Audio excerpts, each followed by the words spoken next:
watched the House. GOP won like 6 seats or something. We're going to go ahead and get this started in just a moment. I'm going to go to the channels, let people know we're starting, and I'm going to start the event here. Oh yeah, not going to deny. It's narrow. It's like uncomfortably narrow, but at least there's one thing. At least we can, now we can get some things, some rights protected and things passed into law, which would be very important. It'll also be, even if they get the House, it will be stalled, or at least nothing drastically will be changed. There won't be an overturning of gay marriage or transgenders in the military or everything that they think they're losing on in the culture wars. Right.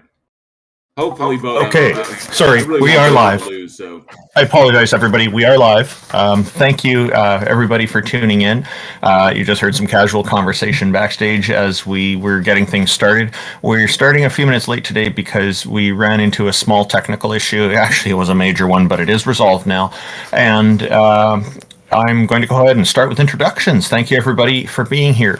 And just before that, we had to postpone from last fortnight, which was on October 30th, the night before Halloween, or the day before Halloween.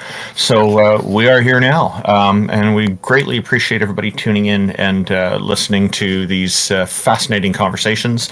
I'm just going to start with some introductions. We are running a program here where we invite theists, to people who believe in deities, to at least one deity, to get on the stage with us and provide us an argument that convinces us that a goddess or a god exists.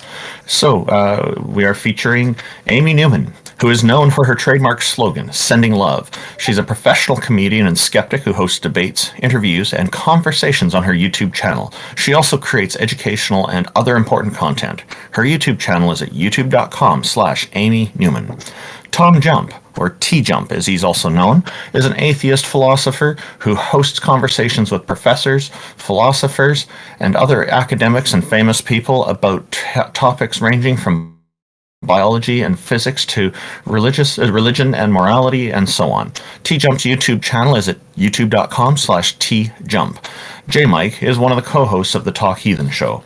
Jefferson Spatchcock is an atheist inquisitor and intellectual who has particular expertise in analyzing and reviewing debates. His YouTube channel is in the Discord link, in the YouTube description. J.L. Warren is an atheist activist, educator, and entertainer. He runs the Bridge the Divide YouTube channel, where he addresses irrational beliefs, the irrational behaviors that often follow, the societal divides they create, and how those divides can be bridged with education, rationality, and reason. The Bridge the Divide YouTube channel can be found at youtube.com/JL Warren. That's WARREN. I'm Randolph Richardson. I'm an atheist from British Columbia, Canada. I'm the founding president of the Canadian Atheists, and I'm an advocate for freedom, fair justice, and critical thinking. You can find out more about Canadian Atheists at www.canadianatheists.ca. IX is a Tom Unboxes subscriber and former atheist community of Discord admin who enjoys long walks through evolutionary biology-inspired computer science, archaeological, academic, biblical criticism, and so on. Jack Burton is a self-described, middle-aged, college-educated nobody who drives the Pork Chop Express in his spare time. He's a deist and mostly non-committal to philosophical stances. Peter de Tucker is an atheist from the Netherlands who handles the production of various YouTube channels, including Arn Roz, and generously contributes his professional artistic skills for free to atheists all around the world. His YouTube channel is at youtube.com/gonna-go-for-it. Taco, our organizer, is the #1 Discord debater who has never lost a Discord debate in his life. Thank you, everybody, for tuning in. And just before we start, I wonder if J.L. Warren would mind giving us a quick update on the Halloween competition he was in before we start taking our first guest from the audience. Thank you, and good morning. I appreciate that. Unfortunately, I lost in the semis, so that I didn't have enough to... There was a lot of tough competition, a lot of really talented people that I was up against, and unfortunately I didn't stay in first place, so I was knocked down, but it was fun. I made it to the semifinals, got some consolation prizes. It was a lot of fun. I got a lot of support for that. But yeah, unfortunately I got knocked out in the semifinals. How close were you to winning? If I was in first in the semis, I would have gone to the finals and I would have taken it there, but I was in the number of people that were the 12 people that I was, or the 11 other people I was up against in the semifinals were really, really popular individuals on TikTok, so, various other social media platforms. And I finished in ninth place out of 12. So all in all, throughout the entire competition, which I made it to the 8th round of 7, or the 8th round of 9 total rounds.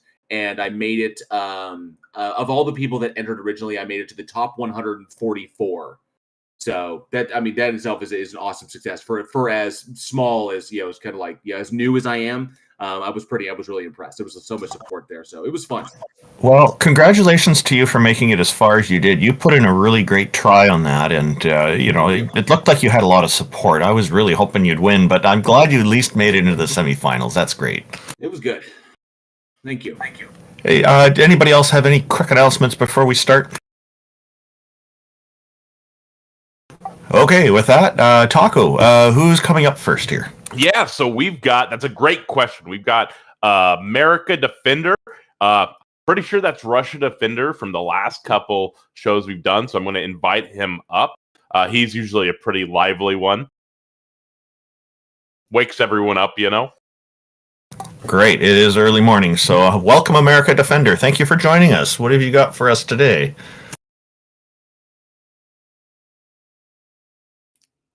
You might need to close Discord, relaunch Discord, and then put your hand back up.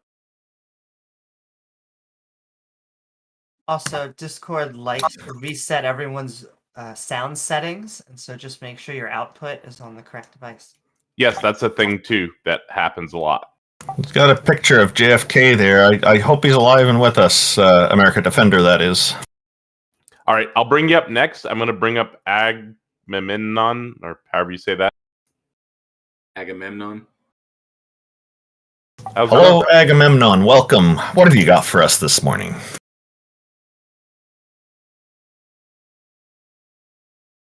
Unmute yourself, sir.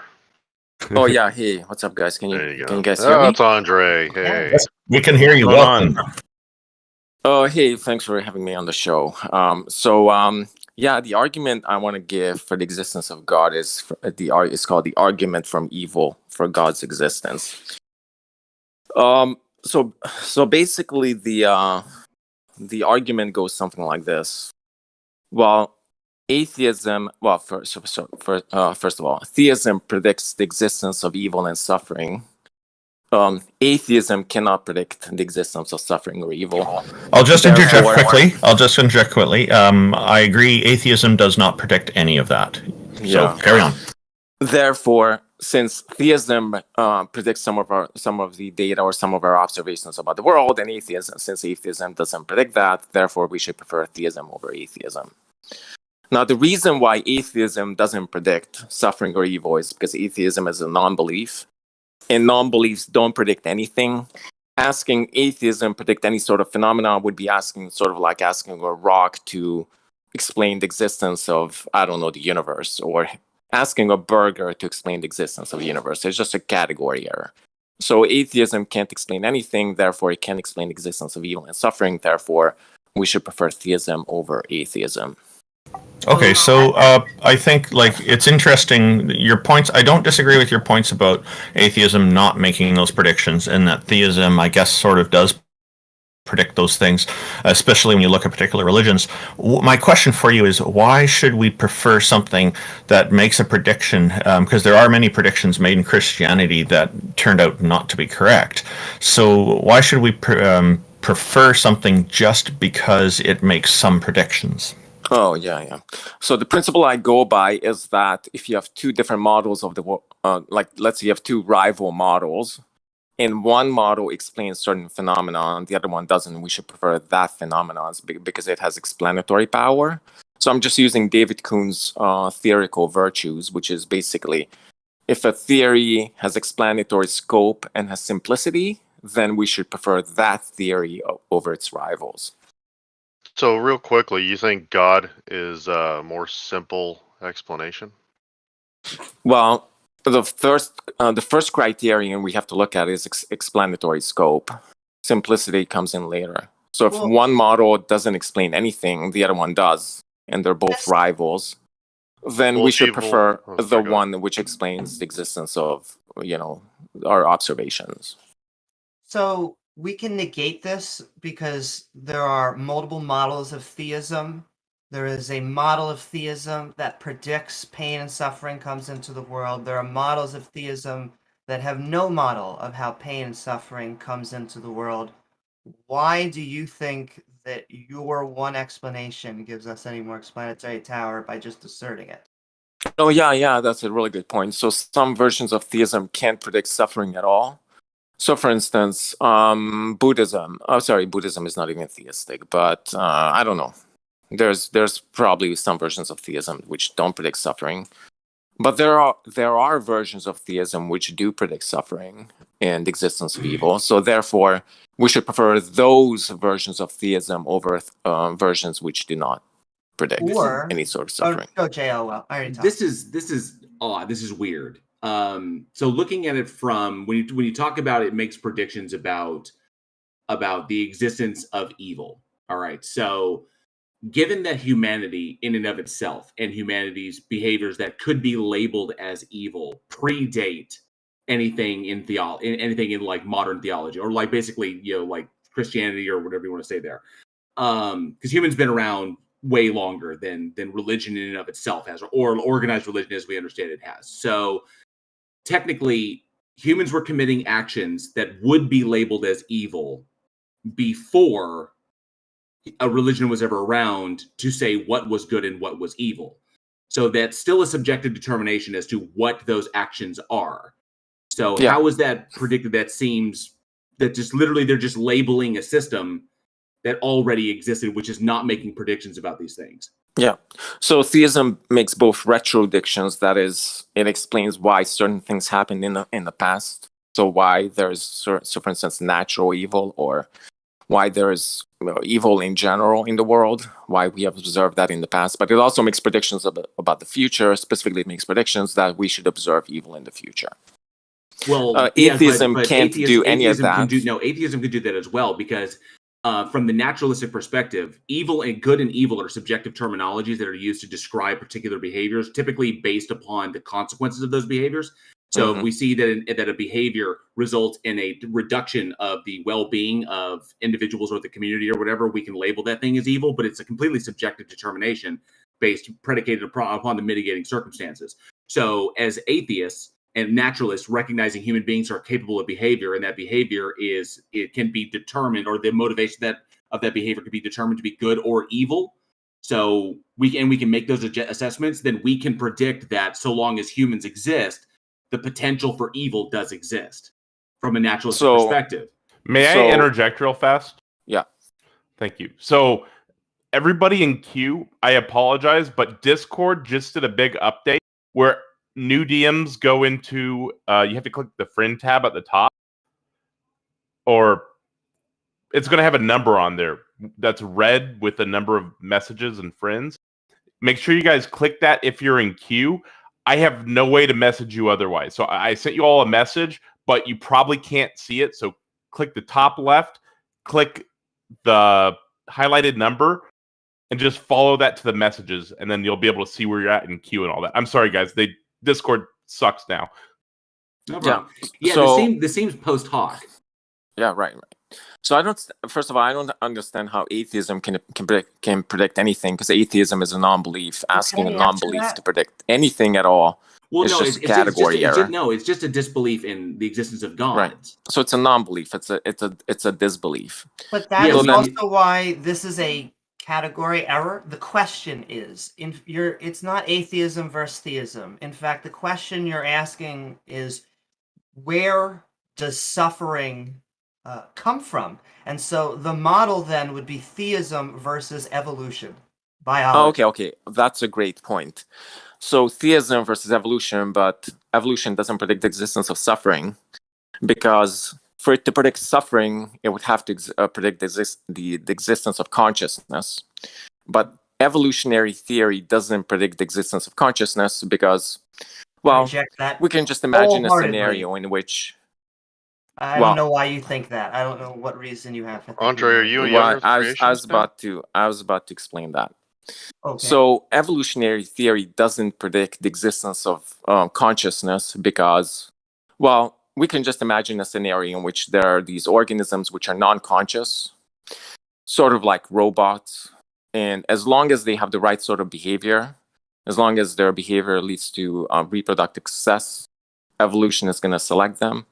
So consciousness is really superfluous for natural selection. It's superfluous for survival, meaning that evolutionary theory actually doesn't predict the existence of consciousness, and therefore it can't predict the existence of suffering. No, well, consciousness is a result of evolution.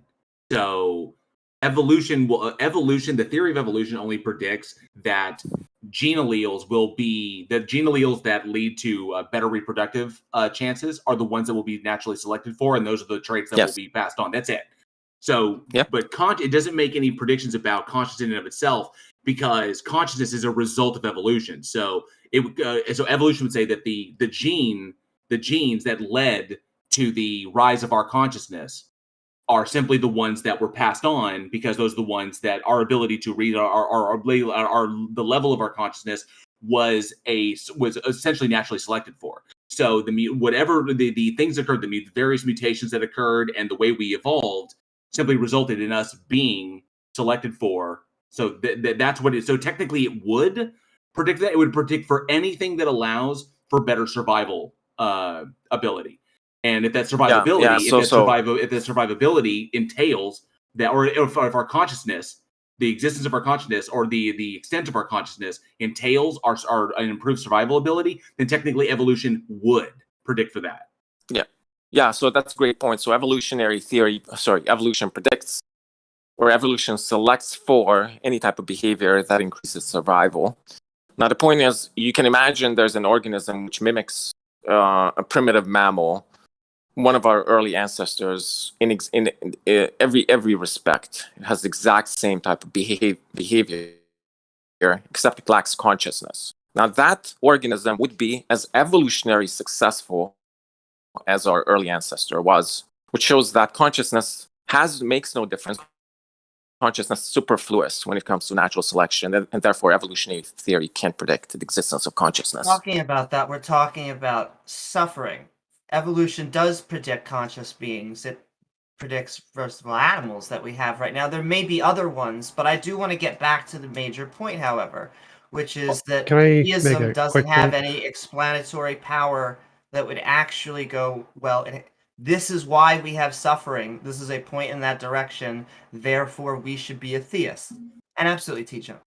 So in identitarianism and many models of consciousness, physical changes in the brain are identical to the changes of consciousness. And so it would actually, zombies would be impossible if this interpretation is true. And so your argument actually would fail, because you wouldn't be able to have such beings who act in that way without necessarily having consciousness. And so yeah, well, that's another very good point. But I think most current philosophers of mind view those theories as highly implausible, in fact outright incoherent, because they face several problems, including the problem of multiple realizability, which means that identity theory of the type you described is false. It can't possibly be true. Well, just to clarify, if all brain models have problems, all brain models are essentially rejected by the majority of, except for like physicalism. Physicalism is the only one that's accepted by the majority. But these models are even rejected by physicalist philosophers because they're incoherent, they're false. They cannot possibly be true. Your argument. So is your argument. That's the problem. Like the P-zombie argument is also rejected by most physicalist philosophers. So the only thing that's accepted by most brain science philosophers is physicalism. That's the most accepted position. But the problem is that these models that you're referring to, in which mental states are identical to brain states, are incoherent. They cannot possibly be true. So I'm not just making an argument from authority. I can actually provide a good reason to reject these theories. Well, and the problem with them would be that. So the same thing applies to P-zombies. Most argue P-zombies are philosophically incoherent too. So the same arguments you're applying work for pretty much any position. Well, why would P-zombies be philosophically incoherent? You'd have to ask the philosophers, because that's something that they interpret. I really don't care. Well, I don't think either is incoherent. I think p-zombies are perfectly fine. I think that identitarianism is perfectly fine. But if you're arguing for that, there's these arguments that it's incoherent, therefore you can reject it. There are more arguments that p-zombies are incoherent. I just don't yeah, consider it a problem. yeah, but I'm not specifically arguing that they're incoherent because the vast majority of philosophers reject the theories that you appeal to. I'm saying I have a specific reason why they cannot possibly be true. And if they're not true, then consciousness, evolutionary theory doesn't predict consciousness. And if it doesn't predict consciousness, it can't predict suffering. Well, if you have a knockdown argument, go convince the professors, and then you'll have something to stand on. Until then, it's not really a valid argument. Yeah, I actually do have a knockdown argument, and I can give it to you in 30 seconds or less. But evolution kind of does predict for consciousness. Is the problem is that evolution predicts that the gene alleles that lead to better survivability are the ones that will be selected for, and then those traits will be passed on. If those traits happen to be ones that lead to enhanced consciousness or enhanced reasoning or cognitive capabilities, we understand, physicalism wise, that, or from a naturalist perspective, that our consciousness is a result of evolution, that our brains evolved in this way.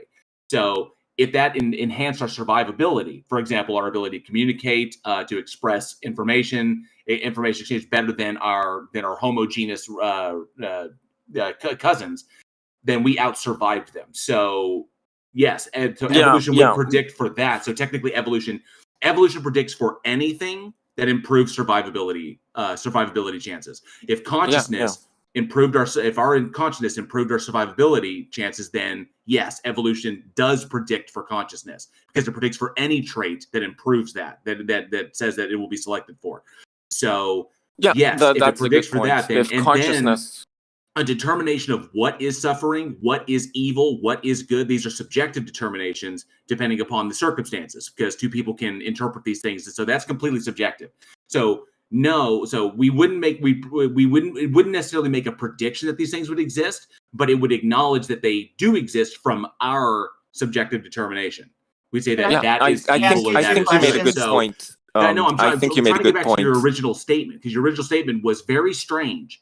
That atheism is a conclusion regarding an examination of the evidence. We conclude that there are no gods, or belief in a god is unwarranted. So therefore, by extension, we are atheists, because that's the conclusion. So it's a world. It's not necessarily a worldview. It's just we make a conclusion about this, and it's a naturalistic worldview in which such things such as evil and good are subjective determinations, and therefore, we can predict it because humans suffering can be isn't subjective though. It technically is subjective, because what is suffering? The extent of suffering, the depth of suffering, there's an emotional component to it, and each one considers it differently. If I smash my hand in a door, I don't consider that to be suffering. That's painful, but it's not I meant suffering. Its existence is not subjective. No, it's our interpretation of particular stimuli, which is different for many, many different people. It's still another subjective determination. But can I just ask you two questions? Number one, what is your definition of consciousness? And number two, is this the main reason why you believe a God exists? Yes, very good questions. So I'm going to answer that, but after that, I just want to answer an earlier point that was made by G.L. Warren. So my definition of consciousness is something is conscious if it has subjective mental states. That is. So, for instance, if it feels like if it experiences something, it feels like something, it has subjective mental states, then it's conscious. I think that's a very basic definition. I can go into more detail about things like intentionality, but I think that definition suffice for now. Now, in terms of, I think J.L. Warren made the point that if consciousness has an effect on survivability, then evolution would select it. But the point is, we can think of an organism which has the exact same behavior as one of the earliest mammals, as one of our early ancestors, which is completely non-conscious. We can even design a robot like that, which has the same basic behaviors as an early mammal, which is not conscious. Which just shows that if evolution selects for survivability, then there's no reason why evolution should select for things with entities with any sort of subjective experiences. Why? It's a good Is this move of way to No, go no, no. around. Consciousness This- is a fantastic move of survivability. Yeah. It allows us to go in the macroscopic landscape, put food in our body, remove it, the waste, and sometimes mate. But I do want to drill on the second part of the question. Is this the main reason why you believe in a god? Yeah, so this is the main reason, one of the main reasons I believe in a god. But I think because of the hard problem of consciousness, you can't even say that. First of all, you can't say that evolutionary theory predicts consciousness. But we've the main how it does. We've already explained how it does. well, but then that would require that you overcome the hard problem of consciousness. No. Not it only doesn't. that. No, it doesn't. Not only that. No, Agamemnon. This comes down to what I think you have an odd determination as to what consciousness is. If consciousness is just your brain's ability to do specific things, in other words, the brain has evolved to a particular point, consciousness takes a particular presentation, okay? Because from the naturalistic point of view, from the naturalistic perspective, pretty much physicalism, consciousness is just literally just the presentation of a functioning brain. The brain functions in a particular way, consciousness is a part of that. The two of them are tied together, right? Just like a heartbeat is a function of a functioning heart. A consciousness is a heartbeat, or is literally the function of a functioning brain. So very similar. You have different animals like the cetaceans, elephants, octopi, a number of other species on the planet that do have some level of cognition and some level of consciousness. Is just different from ours. It's cetacean consciousness or elephant consciousness. Okay. So, but it doesn't matter. Our particular consciousness, our ability to reason, our ability to communicate, to express information, the way our brains evolved is the number one reason why we outsurvived all of the other members of our genus. We outlasted all of them because we were smaller, we were faster, we took less risks, we could communicate information more complexly, and we bred faster than them, and so on and so forth. And we just happened to outlast them. And so technically, our consciousness, the way our brains evolved, was selected for. And so we survived, all of the rest of them died out. So, evolution predicts that anything that enhances survivability or improves the odds of survivability would be selected for. If consciousness, if that reason is why we have survived, then yes, evolution did predict for it. Yeah, so I think we're talking past each other. So I just want to make a final point here, and then I just want to move on to how I think theism predicts the existence of evil and suffering, if you don't mind. So the final point is, I don't think evolutionary theory predicts the existence of consciousness because of the hard problem of consciousness. Basically, there's no model in physicalist model which can explain how consciousness could possibly emerge. And also, we can, like I said, we can think of any type of organism which has the same behavior as a normal human being, or let's say even like an early mammal. And as long as evolution just cares about behavior, well, then there's no reason why evolution should produce consciousness. But I just want to explain how I think theism can account for suffering and consciousness. But you made some. Consciousness is not. Consciousness is a spectrum. Okay, it's not like this one thing that's just like human. You're talking about just human consciousness in and of itself. But consciousness in and of itself is a spectrum, is a wide spectrum. Now, if you're talking about like the difference between sentience and sapience, that's a different thing. Okay, but consciousness in and of itself, just being cognizantly aware of your environment and cognizantly aware of stimuli that occurs to the physical body, virtually everything on the planet. So do you think there can be a robot? Do you think there can be a robot which does the exact same thing as an early mammal? Well, if we program it that way, like I said, consciousness is a spectrum. Okay. So consciousness in and of itself, can that robot lack consciousness? Agamemnon, cognizance. There's sapience and there's sentience. Virtually everything on the planet is sentient to a degree. It's a very wide spectrum. Sentient is just the ability to interpret stimuli that's coming from the outside, and the ability to kind of like recognize, and so it's very, very simple. Sapience is different. Sapience is a level of reasoning and cognition that not a lot of species on the planet have but it's still a spectrum. It's still varying degrees. We have a higher level of sapience than the other members of the primate family. then, and we also have a higher level of sapient, or a different level of sapience than, say, the cetaceans or other animals that have been around a really long time. So, but these things are predicted. Yeah. So if you're granting me, Sorry, we're just granting me the idea that. Well, we're just running out of time. I just want to bring one comment up from our YouTube audience. Brian Stevens made a point that to make a prediction, you have to have agency. That is different than causative reliance. But carry on. And then we need to wrap this up for our next guests. Right. I also Right. want to So say one thing I wanted to be a say is conscious that agent that does not have any body. It seemingly doesn't have a purpose, any reason but to exist, but to make us. It's not that we're just talking about agency on a planet that we call Earth. We are talking about an agency that transcends time, space, and reality. Yeah, so if you're granting me that there can be an early, we can design a robot which engages in the exact same type of behavior as an early mammal, and evolution only cares about behavior, then you're granting me that consciousness is superfluous. Evolution doesn't care about consciousness. It's not going to select for consciousness. No, but evolution does select for consciousness if consciousness enhances survivability. The robot thing that you're making, the robot construction analogy, it's completely irrelevant because that's not evolution. That's us literally designing a robot that mimics that mimics like consciousness in a way. But no. You try to say that behavior is identical to consciousness. So you said consciousness is what the brain does.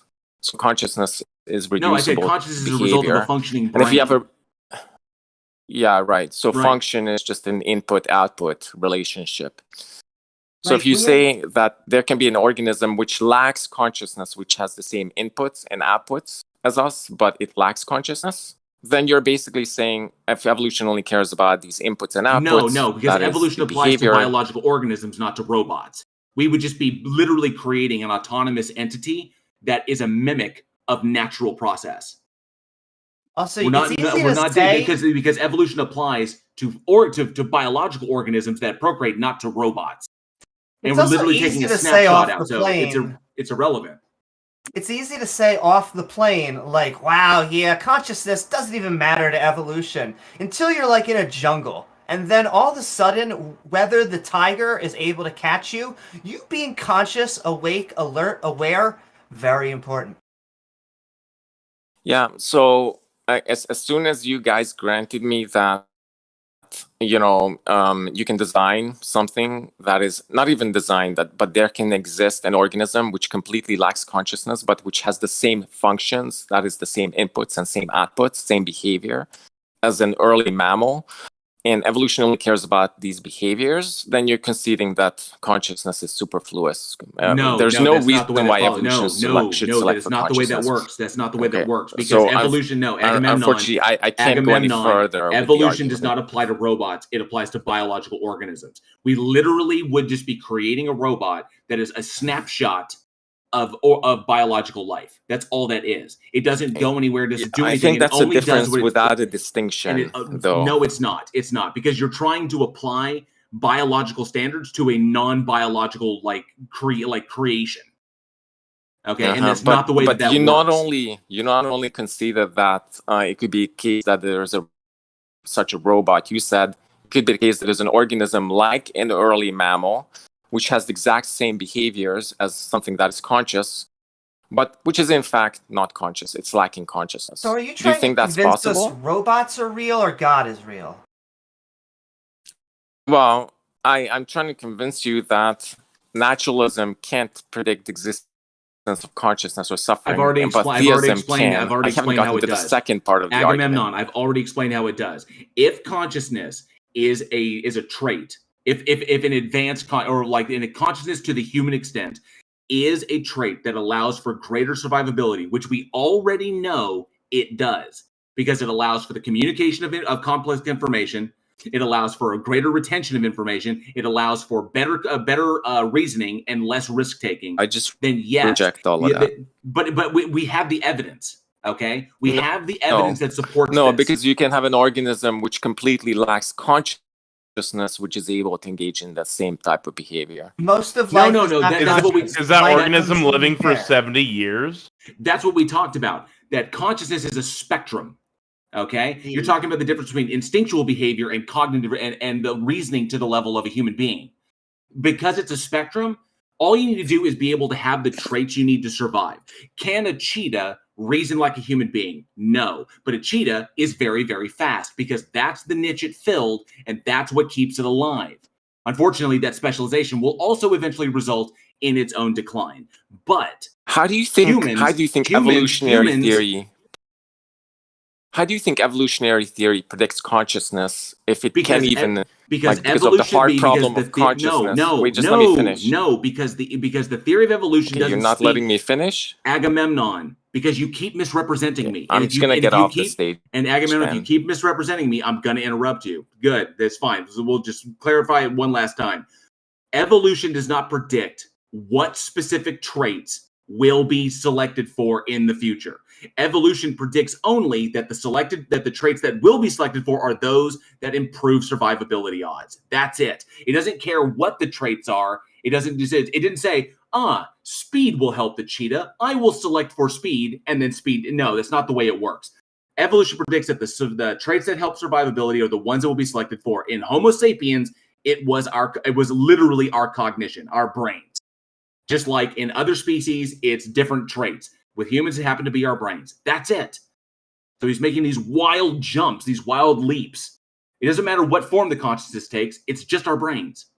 Done. No, relax, dude. It started off with evil exists, therefore God. And now it's consciousness exists, therefore God, because God is conscience, which is like kicking the can down the road. Doesn't explain it. Just says, well, God's conscious, therefore God exists. I don't know. Really have you seen that GIF where they push the goalposts across the field? I share it sometimes. I'm sorry. Is my audio okay? Yeah, you're good. Thank you. Well, he put those goalposts in another friggin' stadium, so I'm not sure. What's going on, America Defender? Your mic working now? Welcome back, sir.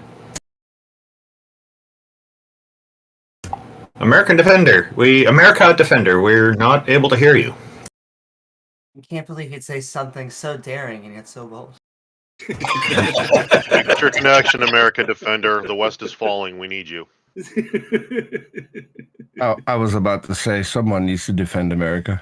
I guess it's not working. We'll pull up CastleKingSide. See, my joke was he had to change it from Russia Defender because can't really do that anymore. CastleKingSide is an interesting person. He's got a YouTube of his own, and he posts some interesting content.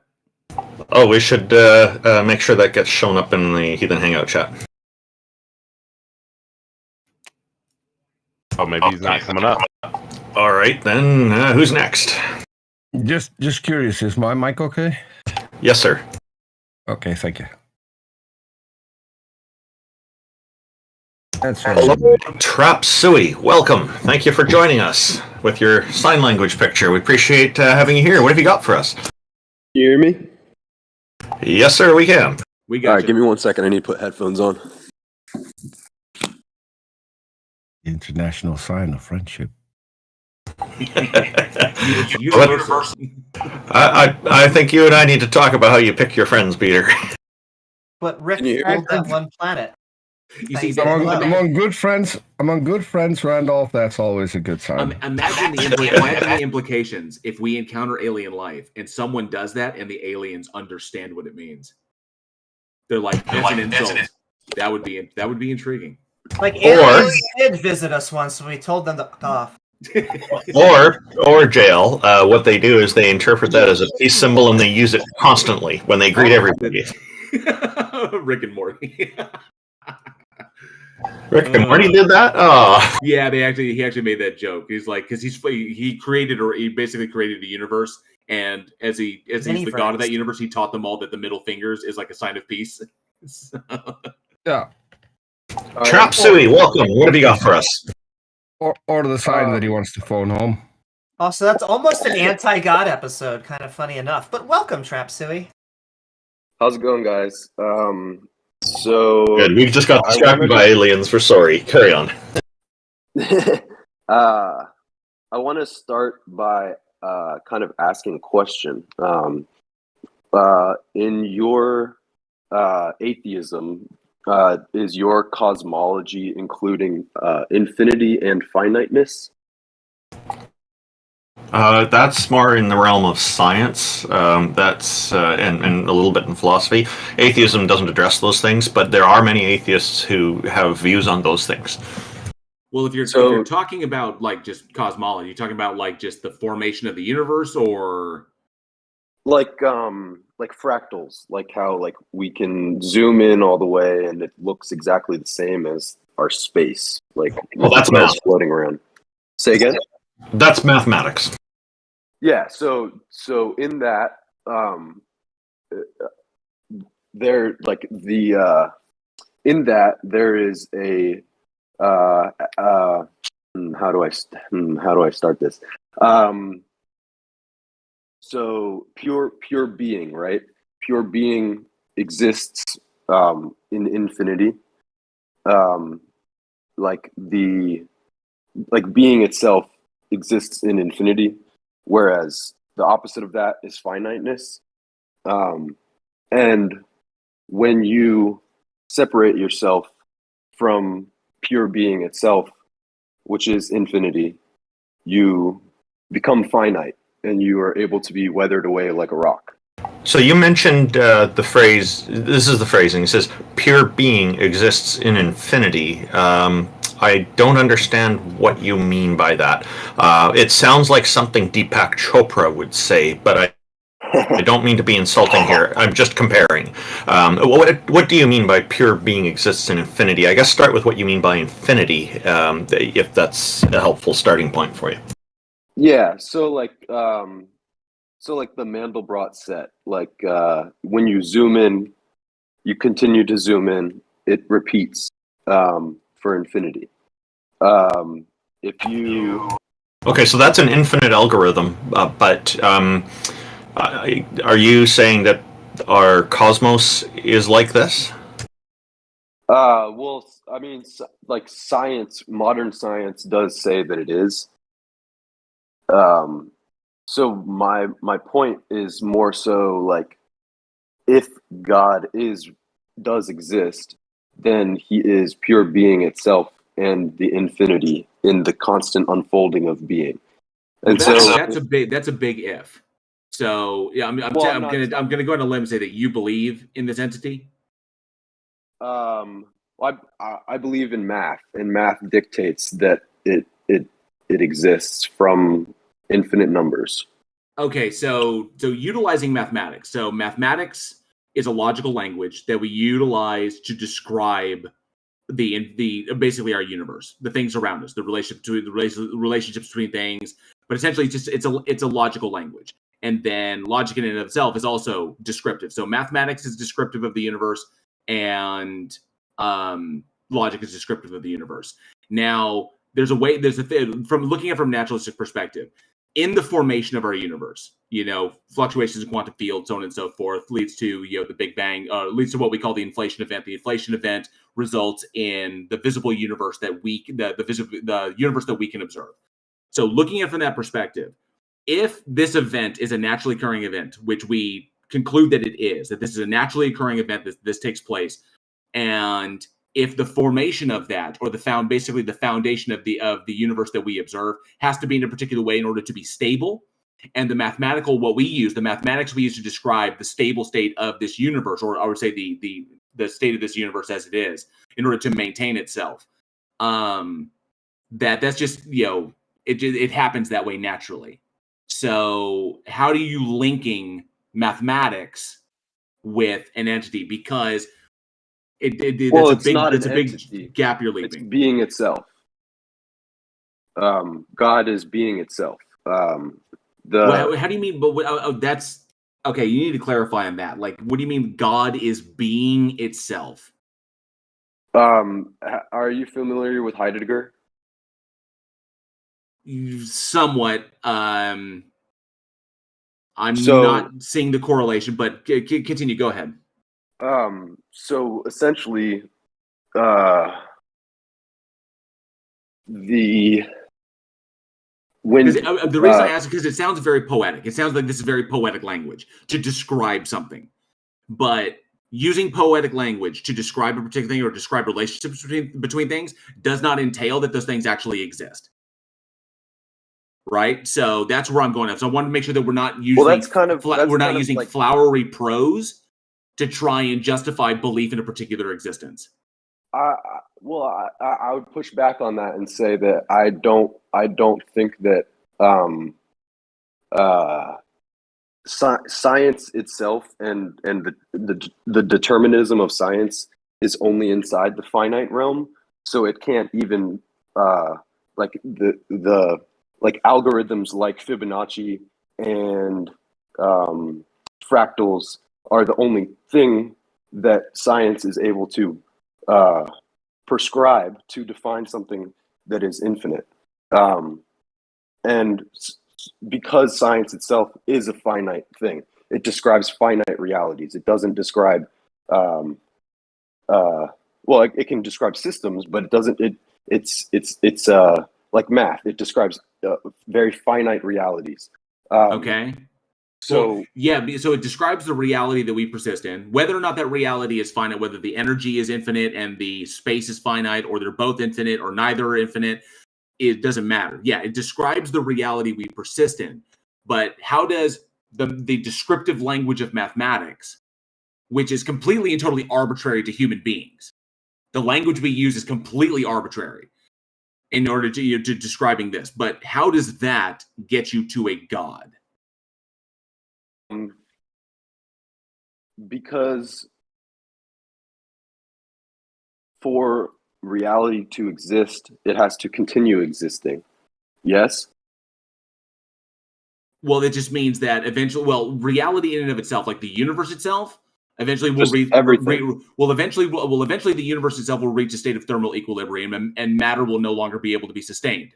Because eventually everything will be drawn to the last black hole. The last black hole will eventually evaporate. Theory, there will be only that's theoretical physics. That's not a fact. What's the mathematical extrapolation of where our universe is going?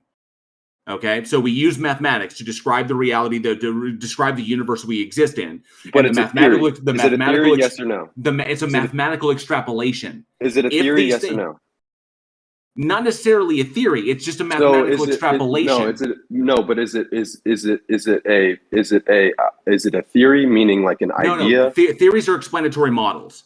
So we can hypothesize that this is where this is going. Yeah, we can hypothesize it, but that hypothesis is predicated on a mathematical extrapolation based on finite numbers that are disconnected from infinity. No, the numbers that we use to describe current systems, the way they work. In other words, if the first law of thermodynamics holds true, and the second law of thermodynamics holds true, and physics works this way, and the laws of physics are this, then as this takes place, we can mathematically project, using what we know about the laws today, we can mathematically project where this is going by what we observe. And what we observe. So then what do you think about Lawrence Krauss, the science advisor to Obama, saying that there's more evidence that the Earth is flat and the center of the universe than not? I wasn't aware that he said that. I think that there's probably some context there that's missing. And from it's on his Wikipedia page. Okay, well, but purely I can understand why he would say that from a purely I'm standing on the Earth and making observations with my eyes. But basic mathematics show us that those aren't true. My main point is that if you concern yourself with finiteness, you will be weathered away like a rock. You'd have to demonstrate the existence of something. You have to demonstrate that something exists infinitely. And when you say weathered away by a rock, mathematics proves it. But when you say weathered away by because mathematics is abstract. It is an arbitrary language that we use. And when you use terms like weathered, when you zoom in on a microscope, things keep appearing. Correct? Yes or no? It doesn't just disappear. Sure. There's no mass doesn't just like cease to exist when you get to the smallest amount of mass. Correct? Sure. Okay, so therefore, infinity exists on a mathematical scale, even with molecules and magnifying glasses. Right, Like, but the things that the mathematics is describing are finite, and the things that mathematics itself may persist on, or may be based upon an infinite range of numbers, but that doesn't mean infinite things exist or infinite things are extant. Okay, so because it's weird because you're saying that because the abstract, which the abstract happens to be infinite, exists, then that means it correlates to an infinite in reality, which is very weird. Well, so for math to describe something that is real, it has to be correct, right? Like 1 + 1 = 2, right? Is an arbitrary descriptor that we use to describe things. Okay, so 1 + And 1 actually, is that's arbitrary? not true. We can actually use multiple infinities. We can use mathematics we know is not coherent in a rational world, but utilize it anyway. So is 1 + 1 = 2 arbitrary? The language is arbitrary. What it's describing are literally just objects in space and the relationships between them. Okay, so to describe an object in space that is infinite, I'm using math. What is an object in space that's infinite? You are an infinite object in space. If No, you I'm zoom not. in, I'm a biological organism that will eventually die, and my constituent elements will be will re-enter the system. well, I actually agree with you because you believe in finiteness. You have defractalized yourself to exist on only one plane of existence. You've decided that science is your god, and that you're No, science is not to, a god. Science is an it explanatory methodology. Based on finiteness. It can only describe. I don't know what you mean by finiteness. You're saying you're using finiteness in this context. Okay, to give it something, to give it more meaning than it actually has. Finiteness means that things end, that things don't last forever, which is fine. Yes, things don't last forever. precisely. Cool. Yeah, no, precisely. So if you separate yourself from infinity, if you separate yourself from cognizant, conscious perception of infinity and that existing, then you will only be able to exist in finiteness. This is human literally beings the science of the Bible. Well, I mean, there's no evidence for mind-body dualism. I don't believe there's nothing to support that anything after we die will continue on after us. Our consciousness does not go anywhere. Our consciousness dies when our brain dies. So there's no evidence to suggest or even accept that consciousness or whatever exists after our biological deaths. So yes, human beings are finite. We don't last forever. I would also assert by its nature that our consciousnesses have a hard time understanding infinity, because an infinity is just a concept. You never truly get there. That's the nature of an infinity. Well, but that's the point, right? Brings a question. You keep saying infinity exists. Do you mean as a concept, or what do you mean? So for something to exist, it has to be able to be described, right? And it has to be able to. Are you using infinity in place of eternal? What's the difference? They're two totally different concepts. I disagree. I think they're very similar. I think the only difference would be like in description of time. But I digress. You're just equivocating. You should use a proper term, eternal. Well, no, but the proper term is infinite because a fractal is infinite, and that's what I'm predicating my argument. That doesn't apply to reality. We call it a fractal. You just admitted it did when we talked about magnifying things into a. We can't when we magnify something. What? Okay, just to clarify, fractals don't magnify things. A fractal is what you're seeing with the fractal there is the output of an algorithm that is infinite. So you can similar to when you look from space all the way down to quarks. That's actually zooming in and looking at real stuff. Fractals are all made up. Okay, so for something to be made, it has to exist. For a concept to exist, it has to exist. Do you think that if you keep zooming in, you'll see smaller and smaller quarks, because that would match what you're saying about the fractals, and that isn't what people are claiming, as far as I know. And it seems to me like you're using fractal wrong, because a fractal is just going by it. Just went back to it because I want to make sure that the definition is correct. Fractals is a curve or geometric figure which each part has the same statistical character as the whole. So they're useful in modeling structures, such as like eroded coastlines or snowflakes, in which similar patterns recur at progressively smaller scales. I'm just looking at just to make sure because the definition is complex. I want to make sure I get it correct. And so they describe partly random or chaotic phenomena such as crystal growth, fluid turbulence, and galaxy formation. So galaxy saying formation. Something, there you go. Saying something, but you're literally saying. But you're, trap. Bro, Trap. No. Stop for 1 second.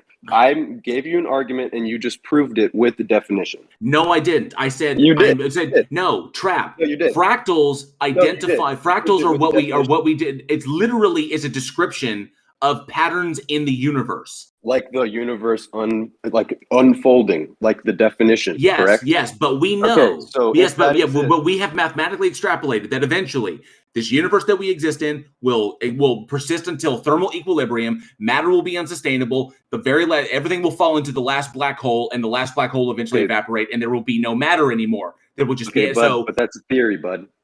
That's a mathematical extrapolation based upon what we know now. No, that's a hypothesis, bud. There you go. You corrected yourself. That's just hypothesis. But what I really want to know is your notion of a god tied to an infinity? Well, pure being itself is infinite. Demonstrate the existence of pure being. I didn't hear a yes or a no in that answer either. Demonstrate the existence of pure being outside of flowery prose to give values to things that don't have the values you want.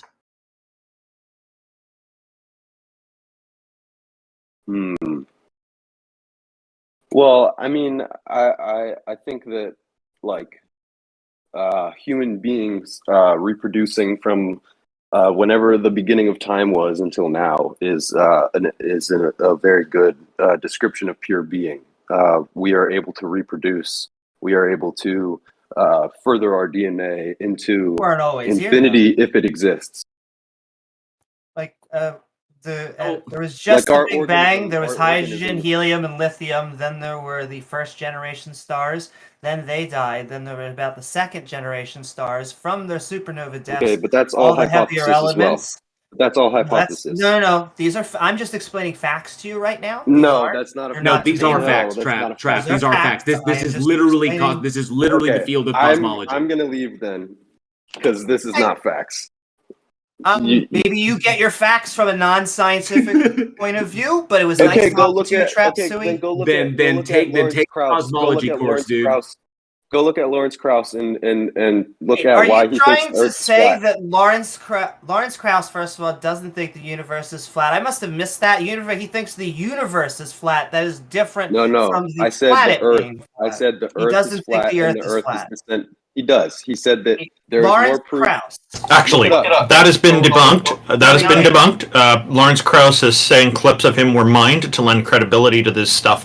And one particular film he was talking about is called The Principle, a film which he describes as stupid and unbelievable. So this is probably just more of this kind of quote mining and taking things out of context, way out of context, because there's no way that he's going to say the Earth is flat. I'm quite sure about that. As I suspected, there was context missing.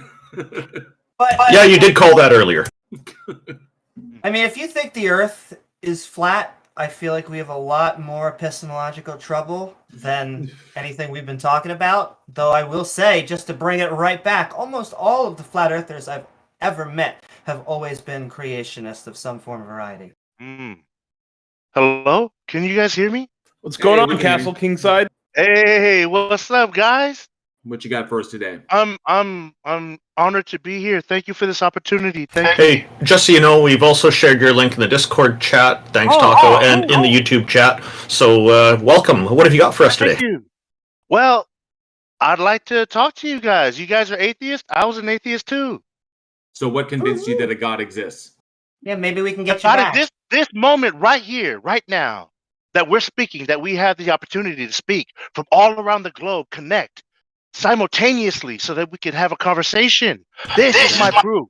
Oh, Okay, no, you're mistaken. That's the internet. This is actually Discord. Okay. But yes. I'm saying, but what are the the chances of you meeting someone like me? What are the chances? One out of one. I'd say it's 100% because we just met. Because we just met you, so technically it's 100%. Because yeah, that's wonderful. I'm saying everything in God's time. Everything in God's time. No. Castle. You know? Castle. Yeah. What? Yeah. What convinced you that this entity exists? I'm trying to explain to you everything, all of it. So all it's look at the trees. So it's look at the trees. Look at those trees. They're so beautiful. Therefore, God. They provide that shade in the summertime. You know what I'm talking about, man. It's wonderful. We've debunked these before. So they provide the fruit for us to eat, man. Don't you like those apples? Aren't you thankful for those? Aren't you grateful for that fruit? Yeah, but the trees probably aren't as happy. Well, it depends. Sometimes actually getting rid of the seeds through other ways helps them, but it probably doesn't feel good for the tree if you're tearing them down. No, this isn't CastleKingSide. This is not intended to be insulting. I'm curious. Have you been smoking some drugs or drinking alcohol? Oh, look, I'm from California, baby. We smoke weed out here. It sounds like it honestly sounds like he has his pastor voice on. Huh? Castle King, I've got a question. If the internet is proof for you, can we contact God through the internet? Man, we can talk to God right now. We can ask God to come into our conversation to help us. Bring him up on stage. Bring him up on stage. I've been waiting for that. I've been waiting for that. Bring him up. I want to comment real quick. Technology, so Castle, the phone, the tablets, Castle, I'm going to ask God for something right now. So everybody, put your hands in a praying position. Close your eyes for a moment. I'm going to go Scooby-Doo on you if you do this, Taco. Okay. No, this will make sense in a moment. So, God, please give Mr. CastleKingSide the power, the ability to present a sound argument for your existence. Okay, I hear you. I understand. But see, the thing is, the scientists try to get to God through science and math, but the way to get to God is the heart. I'm saying we're not scientists. Castle. I'm sorry. What I'm trying to say is, in order to find God, you have to go through the heart, not through the brain, not through the mind. You go through the heart. Painful. That's how you find God. Castle. Yeah, my heart is incapable of reasoning or critical thought or cognitive faculty. Yeah, your heart is in control of your emotions. Right? No, it's not. No, that's actually also the brain. Castle, that's also my brain. Yes. Yeah, I know. That's how you look. What I'm trying to say is, just try to think about it metaphorically. The brain represents your mind. No, why do I have to? No, Castle. Huh? If a God exists, why do I have to appeal to metaphor? Because appealing to metaphor could just be confirmation bias. I'm saying you have to learn how to communicate, right? You had to learn how to speak English and your ABCs and your 1, 2, 3s before you could communicate. With your heart or your brain? I'm saying we do it with our brain because we're told that this is the way it is. But the truth is, God has been here the whole time. God set the stage for us to speak right now. Cool. Demonstrate its existence. I'm trying. I'm here. I'm saying this is what it's about. Castle, I can help you there. I'm pretty sure. I'm pretty sure we do this every 2 weeks. I'm pretty sure Taco is setting the stage. So Taco, you're God. But do you know how long I've been a member of Discord? This one in particular? Peter, I've been trying to tell you I'm God for like a year now.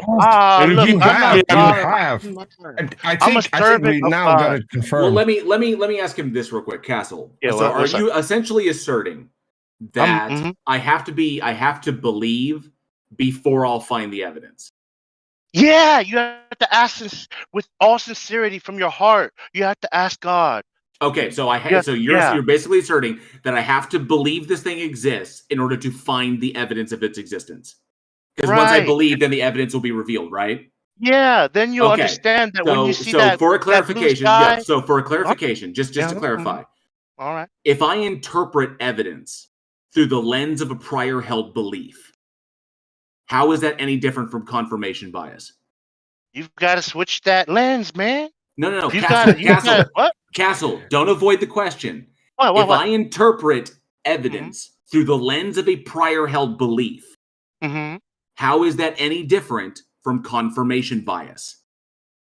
I'm saying you're not willing to look at it from a different lens. You're looking at it from the same old lens, man. I think I've made my point. So if I look at the world through a red lens, will I see anything that's not red? Yeah, and if you look at it from a lens, that's not going to help. You have to look through a lens. Wait. So if I choose to look at the world through a red lens, I'm automatically going to see everything as red, right? And so if I change that to a blue lens, everything's going to look blue, right? Blue. So if you want to understand the world, you should probably not look at it through a colored lens. You want to look at it. You want to remove the lenses, right? Right. Don't look at the lenses. You want to be transparent, right? Right. I'm saying you have to be accountable for your life, man. No, Castle.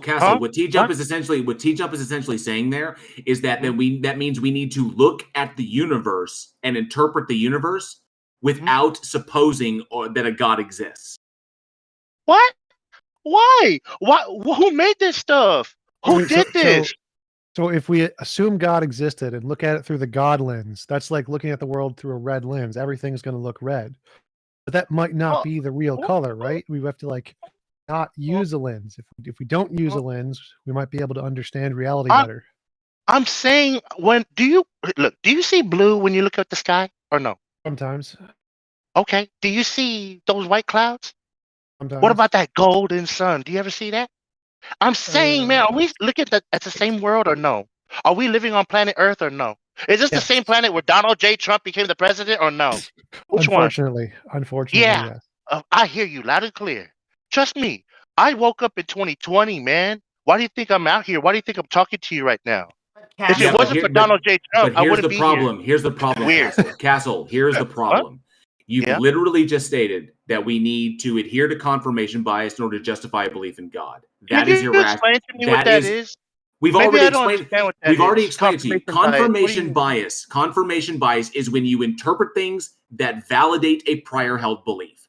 You're confirming your bias. You are biased towards the existence of a thing, so you interpret things through the lens that thing exists, therefore it validates your confirmation. Right. You're biased towards a particular thing. That does not get you to the truth. Confirmation bias is a bad thing. Also, Castle, I can tell you where our disconnect is. You're coming in here and passionately telling us what you believe. And when we don't seem to share in that joy, you seem to be confused, like I just explained it to you. But as far as we can tell, what has changed your mind is that you found God metaphorically through your heart. And you almost alluding to that it's as easy to see this as the trees around us. I am here presenting myself. Is this not good evidence of God's existence? And our answer is no. That is not, unfortunately.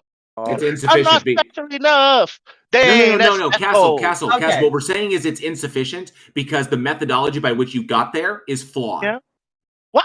So explain it to us is our point. Everyone for a reason. Everything has a purpose. Everything, good and bad, all of it. All of it has a reason. Why do you think a God exists? I've been talking to you for 10 minutes now. Our ability to communicate. This is the disconnect, Castle. You have just been explaining what you believe. You have not explained why. I mean, he just told you everything. Well, I had an experience. I can tell you what happened. Right? No, I can tell you what happened. I was an atheist, and then I became agnostic in one night.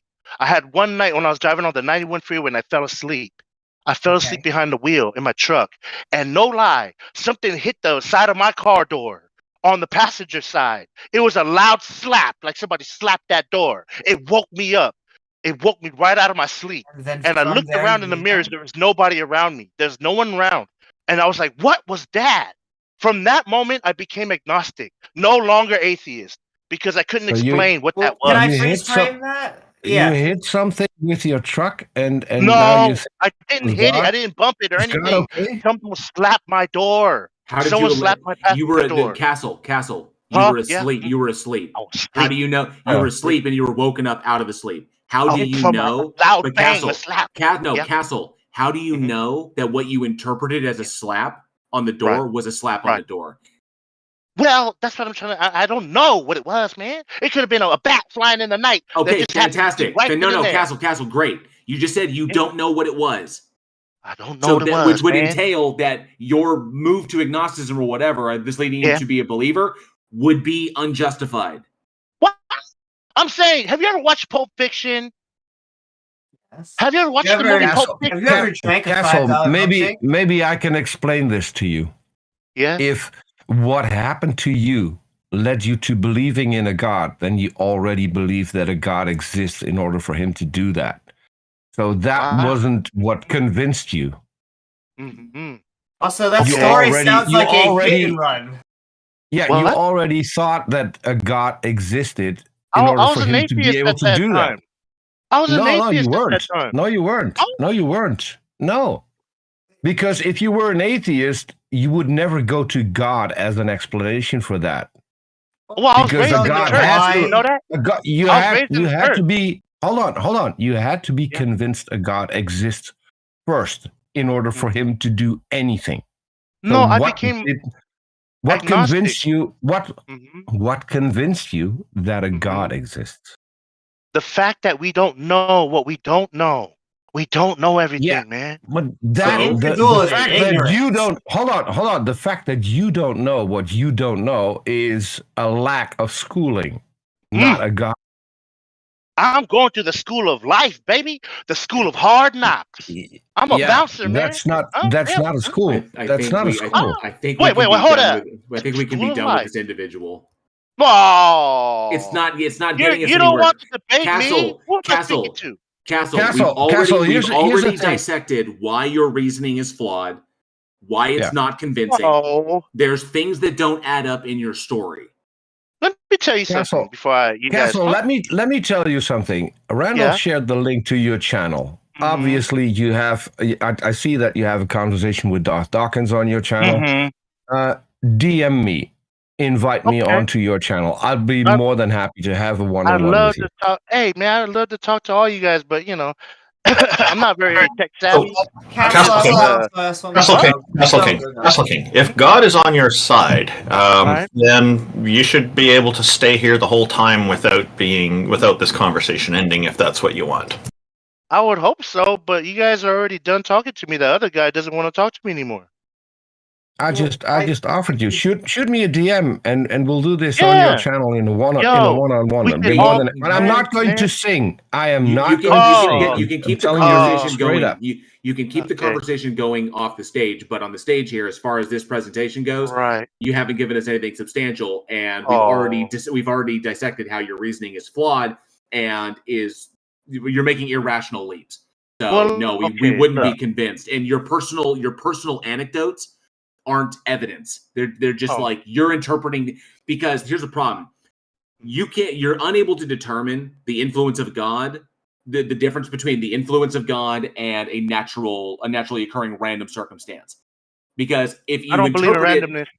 If it works in your favor, you interpret that as God, but if it doesn't work in your favor, so there's problems in your logic there. So when it comes down to it, there's nothing substantial there. Feel free to continue the conversation off the stage, but from on the stage, you presented it. There's nothing convincing there. One last thing. Sorry, I want to ask one last question after Randolph, if you don't mind. Just one last thing, and then Amy, and then that'll be. I just want to say I'm not convinced from what you said, and I think nobody here is. I suspect convinced by what you presented. However, I do have a question for you. Just maybe give me a 1 or 2 or 3 word answer. What is your favorite kind of marijuana? And then go on to Amy's question. Oh, come on. Do you know who you're talking to, man? I'm a modern day orator. Okay, I don't think that's a type of marijuana. Aren't we all? Technically, the word is orator, but that's neither here nor there. Go ahead, Amy. Orator. I'm just saying. I'm telling our life story to the future generations, hundreds and thousands of years from now. What's your favorite type of marijuana? I am just glad you're a theist that actually thinks we're gonna live hundreds of thousand years and it's not the normal apocalypse. But yay! You gave us an explanation of agnosticism, It seems like you were heading towards there. From what it sounded like, you fell asleep during an accident. There was something. Was the car damaged? Like, was it actually? No. There's Just no hit it. dent in the door. Okay. No. Well, then, so something hit it. It could have been, like they were saying, an object. It could have been something like an apple could have fell. It could have been a bat. But that's agnosticism. Let's just, I don't think we agree on that point, but it is a point that happened in your life. Get me from agnosticism, from theism. What is it that made you believe in a God? Forgiveness, mercy. The story of mercy through Jesus Christ. Oh, there we go. Traditional Christian. At least we got there at the end. Yeah, I was raised in the church. Castle, in case you're going to shoot me an invite, this is going to be interesting because I had the exact same experience that you had. On the 91 freeway? In the truck? No. On the 91? No, because I'm in the Netherlands, so no, I'm in not. California, baby. See, I had an experience like what I'm trying to tell you is that I had the same experience where I hit something and I didn't know what it was. To this day, I don't know what it was, but it didn't lead me to God. So, okay. So you're Vincent in the story. We might have some common ground there. Yeah, you're Vincent. I'm Jules. We're buddies, but you think that it was randomness, chance, luck. But I don't say that. I say that it was God Almighty, just like Jules said in Pulp Fiction. You see, that's what happened. He had an experience and he recognized God right then and there. Whereas Vincent, but the thing you're missing with Castle, and he still didn't recognize God. Castle, the thing you're missing about that scene in Pulp Fiction is that Jules was already a believer. Vincent was not. No, he wasn't a real believer. Yes, he was. Okay, we're gonna go ahead and move on here. Castle, go ahead and you've got about 60 seconds, so say whatever you'd like to say, then we're moving on. All right. Okay, man. Hey, thank you for this opportunity. All right, guys. I really appreciate it. I'm gonna remember you guys for what you said. Okay, I'm an orator. It's my job. All right. Whoever I meet in life, whoever God brings my way, that's who it is. That's who I'm gonna speak to. One day, I'm gonna be one of the most influential minds of our time. I'm gonna speak to all the great minds like Joe Rogan, Dave Chappelle, Jordan Peterson. Whoever. Become a comedian. If you like comedians, become a comedian. Oh, I'm not a comedian. I'm not a comedian. You literally just named 2 comedians as the people you're Jordan trying B. Peterson. To... These 2 comedians Joe Rogan? They have a lot of influence right now. I'm saying the whole point is so that 15 seconds. Sorry, Castle. I want to get my time back. You interrupted. You put a hold on it for a second. I have one request for you. When you mention famous comedians in the future, please include Amy Newman in that list. Okay, your time continues. Amy Newman? Okay, 30 seconds. I'm sorry, I'm not familiar with your work, Amy Newman. My bad. Oh, wow, you're missing some great humor. She's a professional comedian. I just had my Thanos moment. I don't even know who you are. Oh, and Amy Newman has gently Peterson on all the time. 15 seconds left. I don't mean disrespect. I'm just saying there's so many people in the world. But we have the best opportunity now with the internet so that we can all get along. What you know is personal. Who you know is social. And since perfect conclusion. Thank you so much for coming up. We love you, CastleKingSide. That was interesting, but I'm disappointed he didn't tell us what his favorite type of marijuana is. So, if you guys remember, at the start of that, I asked God for something very specific, and it was not delivered. I remain unconvinced. Me too. Me too. BumbleBree is up next in queue. This is a friend of Randolph. Bree. Woo! Bree's a friend of all of us. She's amazing, yeah. Yeah. Yeah, she's great. She's got a strong science background and has done some great. Has been involved in some debates, I believe. But I think, and she's previously known as Brainbug for doing a lot of videos explaining the smaller life forms in our world. But I think she's we'll come back to her. Yeah. Just raise your hand again, and I'll pull you back up. We've got cool guy Jeff. Sounds cool. Didn't Jefferson say he wasn't available? He's gonna listen here and there. He said. Yeah. Yeah, cool guy Jeff. Oh, He should yeah, be in yeah. chat. Oh, this is another one. Yeah. Cool guy Jeff, welcome. Thank you for joining us. Hey, what's up? Hey, your microphone volume is kind of low. What have you got for us today? I just want to come up and say that under either naturalism or evolution, I don't think you can say that mind is predicted, but you can also say that under theism, mind isn't predicted. You could even say that under theism, mind is less predicted, given that God can do any logical possible thing, including building pea zombies or not building anything at all. So are you saying mind, M-I-N-D, is predicted?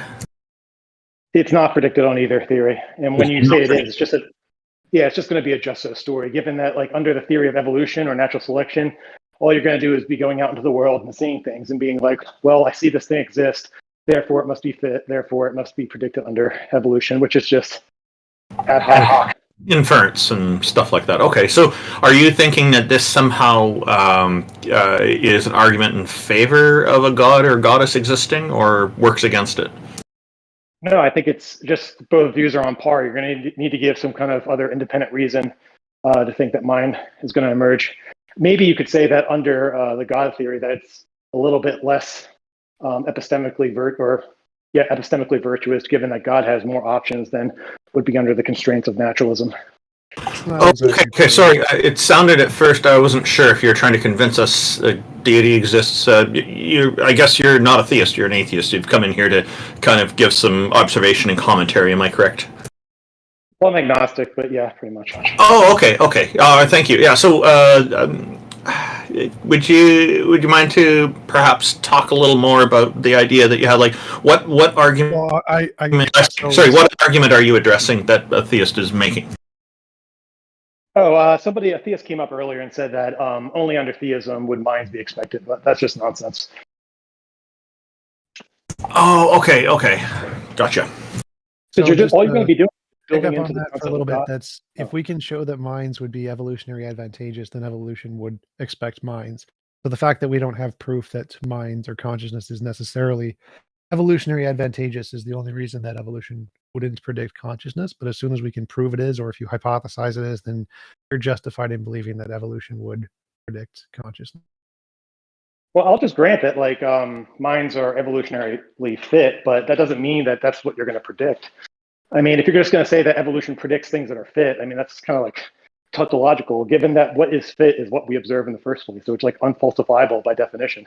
No, so evolution predicts what's fit. If there is a particular feature that is fit for an environment, then evolution would predict that that feature would be more likely to be invoked in that environment. It's not circular. Yeah, but as a theory, being able to investigate what is fit, you're only going to be able to do that by just observing what happens. So it's going to be the case that like even if minds are the most fit,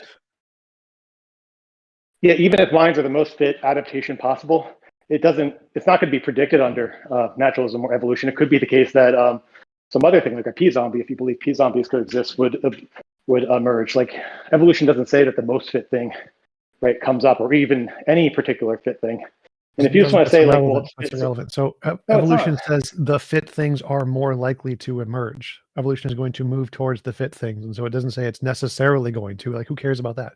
If it says it's more likely, that's a prediction. It says this is more likely to happen. Yeah, but fit things are defined, but what exists is tautological. No, it's not. Like, you can make predictions about traits before they exist. This happens all the time. Yeah, but it's going to be unfalsifiable by its nature, because when that trait doesn't emerge, you're going to say, oh, well, the conditions weren't right or something like that. No, well, vaccines are an example of this predictive use of science, actually. Or you can make probabilistic predictions and they don't get the most probable outcome, but it would still be correct. You don't need to necessarily observe the most accurate or most likely probability to confirm the theory. It's not how it works. You can do probabilistic assessments. That's correct. Yeah, but then like imagine that there is some kind of unfit thing that we don't know is unfit, and then there's a fit thing. Imagine the thing that we don't know is unfit, but that does emerge, right? Are we going to say that that thing was predicted under evolutionary theory? Depends on the p-values of the hypothesis, and if you assess the p-values to the outcoming data, if it confirms the data, then it's confirmatory of the theory. If it goes against the data, then it would be evidence against the theory. Yeah, but that's the point, is that we don't have the priors to run like a statistical variance test, right? Yes, P values and do. whatnot. P-values require priors. You have to have the priors. The priors in evolution is the fitness and the environment. Those are the two priors. Yes, we would have those. Yeah, I just don't see how that's the case. How you could predict that some mammal is going to develop wings or something like that, in the future. If you wanted to say that the thing that's predicted is fitness, well, the thing that's fit is the thing that's going to exist in the first place. So it's just, No. I mean, the first organism. yeah, I mean, there's a lot written on this. Oh, you're just not understanding how science or prediction or evolution work. Yeah, so I think it's just going to be a just so story when a scientist tries to predict what's going to emerge after that, right? Because it can't be falsifiable. But that's fine. I'm not arguing that there isn't a fact of It's matter. literally I think that natural falsifiable. selection. Oh my god. I think that natural selection, there is something in nature, right, that we would call natural selection, is what guides the presence of things that can exist, right? I'm not disputing that, but as a theory, as a predictive thing, I don't think it does much work for you. There's literally tens of thousands of predictions for evolution. They have been confirmed. Yeah, but not adaptation. I'm not talking about that. I'm talking, there's going to be things that that are definitely expected on a theory, but I'm not talking about those. I mean, I'm 100%. I think that evolution has been proven to a statistically impossible certainty, or to deny is statistically impossible, but not because of things of natural selection. Natural selection is only one part of evolution. There's evo-devo, niche selection, sexual selection. If you combine the theory of evolution, it makes lots of predictive models that do work. No idea what you're talking about. Yeah, I know. I'm just saying that we're talking about. I'm just saying that under evolution, let's go back to what we were talking about. I don't think you can predict any specific adaptation, including mind. That's all I'm saying. Yes, you can. That's false. Okay, let's agree to disagree. Thank you for your disagreement. Anything else? Or yeah, thanks for coming. Thanks, guys. Hey, yeah, appreciate you coming up and making the effort. That was good to hear. It sounds like you and T-Jump have different views on the matter, and look forward to hearing you again in the future. Thanks for coming up, Jeff. Pulling up BumbleBree again. BumbleBree, welcome. It's great to see you here. Oh, sorry, I'd stepped away for a moment when you invited me up before. Had some company show up. Now we mostly got the stage here, but we just had an agnostic, and you're an atheist. What have you got for us today? Well, I identify myself as an atheist. I always have, but I am a gaianist too. But I don't believe in anything supernatural about it, and that's what I've come up here to present to you. Oh, how do you spell gaianist, if you don't mind me asking? Gaianist, but you won't find my position in most of the literature, because I'm a proponent of what they call the Gaia hypothesis. It's just named that after the Greek goddess. There's no link to the actual pagan worship of that Greek goddess. It's completely separate type of Gaianist. What is it? So you're here to tell us about Gaianism. Okay, this sounds good. Yeah. Okay, and it's funny because you just had the guy before, who was supposed to be before me anyway. We gave a look at the trees arguments, and I'm going to be giving a look at the tree argument. What's the argument? The trees arguments here, but it's also going to come down to look at the fungus mostly, because in 2019 we started doing this research into the neural network of fungus. The hyphal and mycelial consciousness is what the paper that was published in April of 2021 is, that does show information being passed back and forth through different areas of this network. There's some different names for it: mycorrhizal network, mycelial network, different ways to look at it too. And it depends on which facets of it you include, but it's all connected. And it goes under the ocean. We have marine fungal networks that all flow underneath everything, all the organic areas of the earth, right? Anything where there's organic material is being broken down, obviously in rocky areas and rock faces and things like that, it doesn't exist. But anywhere there's organic life flourishing, you will find these mycelia sending information back and forth to this entire system. That as Anthropocene comes into play, of course, we've cut her all up and divided it up a bit. That there's places that they are not connected anymore to the rest of the network, but for the most part, it was global, spanning for billions of years, and it developed and evolved as a superorganism to control the environment over evolutionary periods, extinction events, punctuated equilibrium. What is the argument? the So I agree, materials. fungus exists. What are you saying that's like That's the more than the just only- common knowledge of science? That's the only thing it could be considered a god in the reality that we exist in.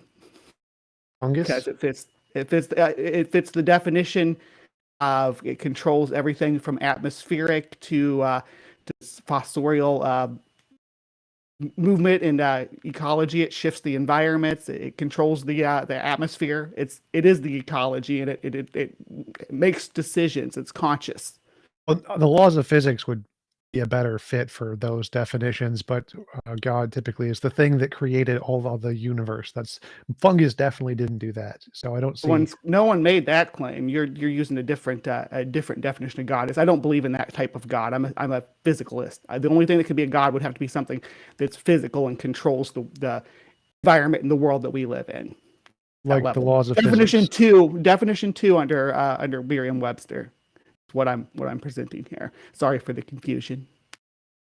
Talking about a creator God or a philosophical concept, I'm actually saying that that we have a physical organism that fits that checks the boxes of what we consider a God. Not really. No, physics would fit that definition. The fact that it can only exist on this planet and dies fairly easily would definitely not fit that definition. It dies very easily. It's lived for 3.7 billion years. I wouldn't say it dies easily. I think it dies extremely easily. Its characterization extremely easily. It's still like alive, if we put it in space, it would die. It would die very quickly in space. Right. That's why the universe. I'm not arguing for a space god, though. I think that's where you're misunderstanding. I'm arguing for an Earth god. That's just not what we mean by God. That's not what the vast majority. It's not what you mean by God, and that's not the argument I came up here to make. T-Jump. I was doing this in fun, as the organic God, the only thing that could exist like a God. I think maybe you're misunderstanding what I came up here to present, and maybe I misunderstood the panel because I thought that I've talked to Randolph and Amy and Peter all about this, coming up here and talking about this, and they thought it would be an interesting concept. So we welcome different ideas. So no, definitely you're welcome to do that. I think T-Jump is going after the scientific aspects of it, and it's good that you're clarifying that you meant to be coming up here. This thing is actually absolutely controlled by the laws of physics and the laws of biology, the laws of chemistry, all that good stuff. I'm not making any claim beyond that. It's an organism. That's 3.7 billion year old organism. Okay. Speaking about the laws of chemistry. So just Peter, I just want to note there are a lot of mushroom pictures in our Discord chat right now. Fungus. Carry on, Peter.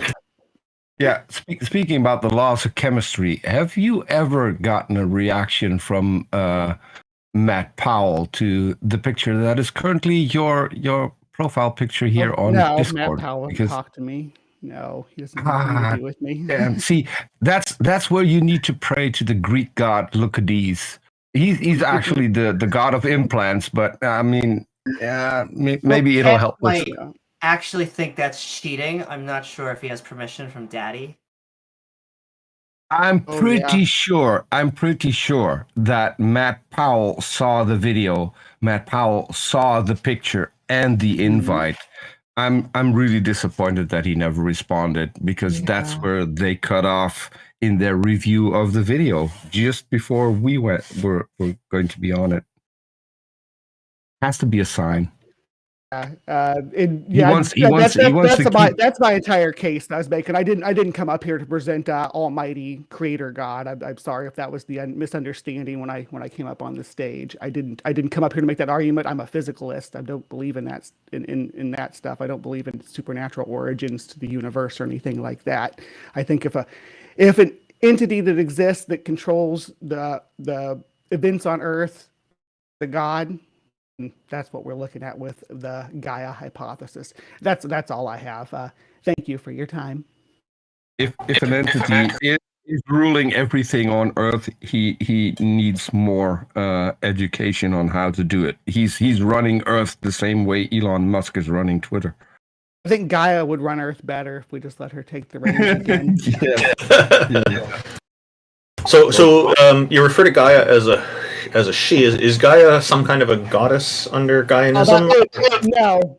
Well, under the traditional Gaianism, like the pagan belief, she is. Under Gaia hypothesis, it's just the name that they put on it. It has a female origin to it. So and it also I've run this argument in credentialist apologetics. I've tried to run it on the suppositionalist, but they won't engage with me at all. So, this is the first time I've run it on atheist. Yeah, they won't let you ask questions. Yeah, this is my first time running it on atheist though, so it's been an interesting response. One more thing, Bree. Before you go, tell people about your channel and tell people what you do, because you do some amazing shows and people need to go watch that. I do live from the Hive on Saturday mornings at 9:30 a.m. Central Standard Time. I talk about usually I'll start off by debunking some kind of woo-woo, Bigfoot, aliens, ghosts, that kind of stuff, videos. My favorites. Articles. Yes, I call that cryptic corner. Then I'll do some counter apologetics with a video like Peter was talking about Matt Powell. I've responded to him a bit, and I don't generally respond to that low-hanging fruit, but low-hanging fruit he is. And then I finished up with some science, usually something environmental, to cleanse my palate. And every Saturday I'm there. If you're into any of that kind of stuff, I also cut it up so you don't have to watch the whole show. So there's releases of individual segments through the week. But I'm also active on Twitter. If you want me to identify an animal, a plant, a fungus out there, if you find something in your house that you're worried might be a dangerous spider or something like that, you can hit me up on Twitter. I'm just Hive Sci out there. So yeah, that's what I do. And yeah, thanks. One more thing, Bree. You said low-hanging fruit. I like to refer to people like that as bottom of the barrel, and that's where you find people like Kent Hovind. And if you keep scraping the barrel long enough, you get through it, and underneath, you'll find Matt Powell. Oh, there you go. There you go. See? Yeah. All right. Well, it was nice to meet. I think this is my first time on a stage with Tom and Jack and JL, so it was nice to meet you too. And Taco too, I think. Rest of the people are my good friends. seeing you, Bree. Thank you for seeing you. You're amazing. BumbleBree, thank you for joining us, and just let you know we've shared your YouTube channel in both YouTube and Discord audiences. Who's next, Taco? Godson, illuvinomics. I don't know how to say that. Whatever, you're up. How's it going? Illuvinomics, I suspect. Yeah, that sounds right. Great to talk to you guys. Did we get your name correct? Godson Illuvinomics? Yes, you did. Okay. Yeah, Godson Illuvinomics. Thank you, guys. Thank you for joining us. What you got Thank first? You very much. Okay, so my argument for God is to do it by definition. Since the title of your topic here is Convince Us a Small G God / Small G Goddess exists. So I'll try and do that by definition, and I hope you guys will agree with me that it does. So by definition, if you go to dictionary.com, there's at least 6 examples of God. Can I stop you right now? So, yes. Are we right away putting God on equal footing as unicorns and pixies and fairies and gnomes? Because if that is what you're trying to do, then yes, we believe that fictional concepts exist. No. Okay, continue. I think he's trying to make the capital G God as the Almighty, the little G God as lower like G. Zeus or Well, I'm whatever. going by your title here, and by Well, definition. if you prefer to talk about a capital G God or capital G Goddess, they do fit in the category of the lowercase ones. You're free to do that. I'm doing lowercase because the title is a lowercase. The Christian God is also lowercase. The Christian God is also lowercase. Every God is lowercase. No, Christian God typically All right, is either uppercase. present your argument or I'm going to move you back to the audience. Okay, so I will convince you that God does exist, lowercase.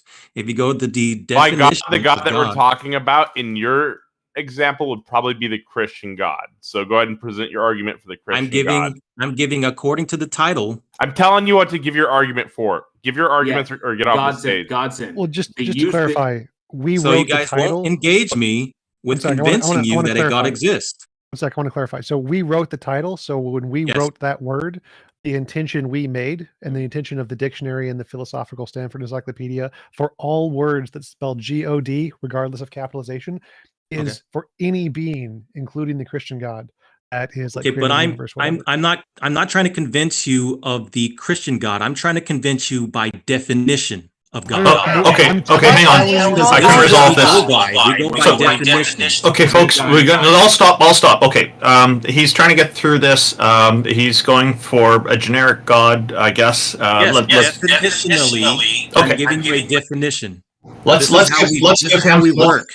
give him his 30 seconds. Let's give him his 30 seconds or a minute. Definitions mean everything. Stop. We're going to give you about 30 seconds or a minute to speak uninterrupted. Go ahead. Okay, so would you agree with me that if I can convince you by definition God exists, would you accept that? No. You have to put forward the definition. By definition, if you don't accept God by definition, then your say yes acceptance to of it. God is arbitrary. Because he could be equivocating. He could be doing all sorts of stuff. just right? because If I can't convince you by definition that God exists, then your criteria is arbitrary. Godson, the problem is that you could define a thing as existing and Yes, therefore say I that it can. exists. But just because you define a thing as existing, just like in its definition, it exists, If he equivocates or something, does not entail that it's if you don't go by jail. If he definition, equivocates or something, if you we don't can go by just point it definition, out what and are tell you him what going he's by? doing. So, Okay. Godson, I'm going to let you go full If it's volume not by again here in a moment. definition, what standard are you using? Is it arbitrary? reality. So definitions are arbitrary. We use definitions to try Definitions to are correspond to reality. arbitrary now. Okay, so by Yes. definition, if I present that to you, it's arbitrary because by your own definitions statement, are arbitrary. definitions If are your arbitrary. argument is not presented in 2 definitions minutes, I'm are removing you from the stage. Called Okay, the so natural no one ambiguity can of language. convince you of God because you just said definitions are arbitrary. All definitions are arbitrary. It's called the natural ambiguity of language. It's a law in linguistics. All definitions are So arbitrary. there you go. You won't accept God because have you to just be said made by definitions are minds. arbitrary. So any evidence that you receive will be arbitrary according to you. No, that's not how that works. What is your argument? Let's just hear your argument. Go for 30 seconds to a minute. Go ahead and present your argument, please. He's got 30 seconds left. Just let him give the argument. My argument is that God exists, lowercase God, by definition. Do you accept that? No, just give us the argument. No, that is the argument. This is God. why I was going. Okay, he's doing the thing I said he was doing. I didn't think he was, but he is. He's basically saying, "Look, I could say." Okay, here it is. free Here it is. I'll go ahead and make the God, argument, and then I'll step down. You can pre-exists, disagree God or agree. exists. Okay, God by definition. All right, if you go to it is about to dictionary.com, be it says time one. up. Time's up. Sorry, I gave him 2 minutes to present his argument. We're going to go ahead and pull. What's up?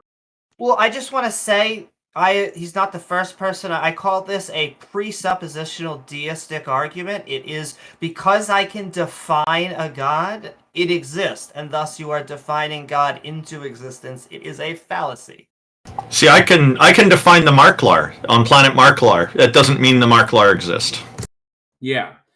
And I'm looking at because he was saying, and just to clarify, I went to dictionary.com, like he said, and I'm looking at the different definitions. There are 5 noun definitions of God and then 1 verb. But none of these entails like one of several deities, especially a male deity presiding over some portion of worldly affairs. Still has to be demonstrated to exist. An image of a deity, an idol, doesn't mean that the thing it represents exists. Any deified person or object.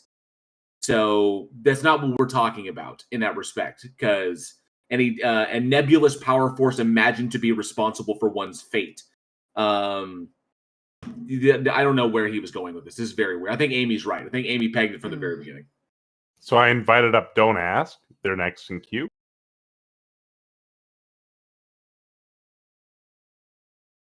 All right. If you raise your hand, we'll pull you back up. Humble Millionaire. Hopefully, Humble Millionaire has a million reasons. Oh, There was a joke last night by Dave Chappelle. He said he got told by Yee, he's like, billionaires don't wear their money on the outside. Chappelle was like, well, you lost $1 billion, so maybe put that chain back out. Yes. Jibb Obdion, you're up next. I invited you up.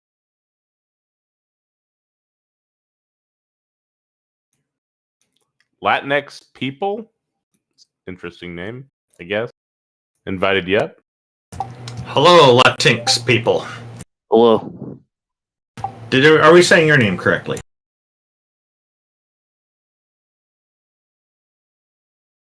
Brew, we can't hear you. Your microphone is muted.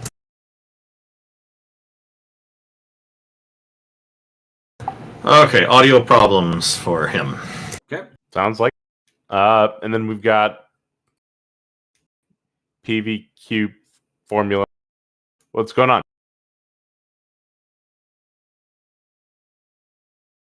Mathematics equals Jesus. Welcome. And if anybody would like to chat with us or has an argument for God, feel free to go ahead and raise your hand. We can go ahead and get you pulled up. Okay.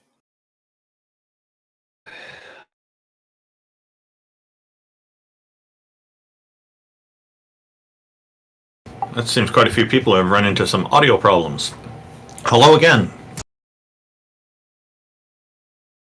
Hello, P not or P and Q, not P some Union Q. I'm not sure if I'm reading that right. I'm probably messing it up.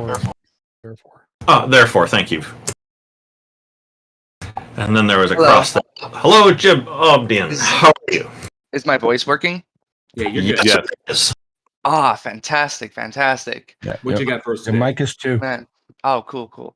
All right. So I tried asking in the chat earlier because I wanted to hop in, even though I'm a hard atheist. I'm an anti-theist, but I wanted to still ask your guys' quick opinion on the problem of evil and how good of an argument it is to use. And I also wanted to ask why you think it is that theists, even though they have like Jesus as a like this very like moral, altruistic, almost like leftist being in a lot of aspects that from my perspective anyway, that they kind of go in the opposite direction. They tend to be very egotistical in a way, and they tend to not be altruistic, I see, because they just want to bring people into the religion. So that's why they go out and like do like food drives, and they essentially have like underhanded tactics to bring people into religion when the religion itself should bring people in. If that was coherent, I feel like that was a little rambly. Problem of evil is a great argument against gods who claim to be perfectly good, because there's a contradiction between a perfectly good God who's able to prevent evil but doesn't. It's a good argument. Why Christians use underhanded tactics have nothing to do with the Christians. It's basic evolution. If there's an ideology that uses specific tactics that's more successful, then that ideology will be promoted, independent of the intentions of the individual. So most Christians help people because they want to help people, and they want to convert people as a separate desire. They just happen to have the opportunity to do both at the same time, and those kinds of organizations are more successful than the ones that don't. So that's why those kinds of organizations are the ones that prosper, not because it's like a deliberate, intentional manipulation by Christians. It just happens to be that combination is more successful. Does it oh, sorry, go on. Oh no, I just want to add, I agree with everything T-Jump just said. I just want to add on that the moral argument doesn't seem to have a lot of weight in atheist circles because of how the skeptics tend to deal with things. But in theist circles, it tends to be an extremely persuasive argument. In fact, I would say science, when it doesn't seem to be the same bludgeon that it is for us, and it tends to be the philosophical, moral quandaries that really move them. Yeah, Epicurus is famous for talking about all of this. And I'll quote him here. He says, "Is God willing to prevent evil, but not able? Then he is not omnipotent, all-powerful. Is he able, but not willing? Then he is malevolent. Is he both able and willing? Then whence cometh evil? Is he neither able nor willing? Then why call him God?" He's basically ripped the whole idea to shreds. I really like the way you word it, because I try using the argument from evil pretty often when I get into these discussions.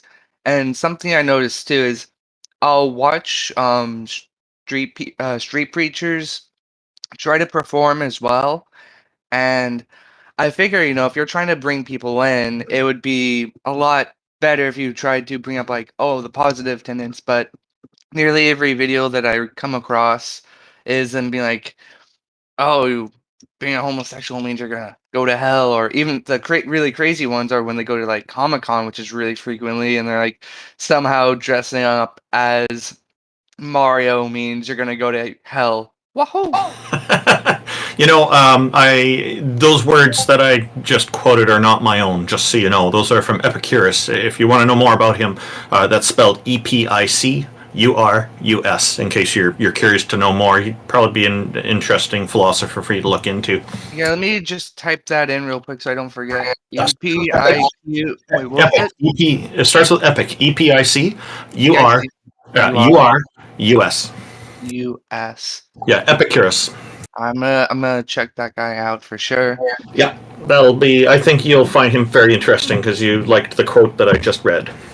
Yeah, and I do appreciate you guys having me on, even though I'm like an atheist. I know this is more for like the theists to ask questions, but it's like I'm like, holy cow, like Randolph's here, T-Jump's here, Amy Newman's here. Holy shit, I gotta pop on. I gotta say stuff. Well, thank you so much, and all these people are interesting people. I suggest you look into T-Jump and JL Warren as well, and everybody. Jack Burton, I don't think he has a YouTube channel, but if he did, I'd be promoting it as well.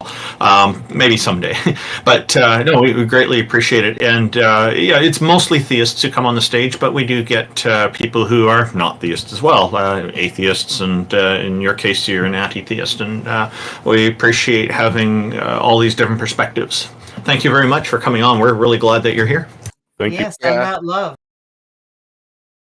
And Randolph, you were helping him out in case he was epic curious. Which I am every day. If anybody here has an argument for God, feel free to raise your hand. We'd be happy to have you up here. I'm pulling the formula guy back up.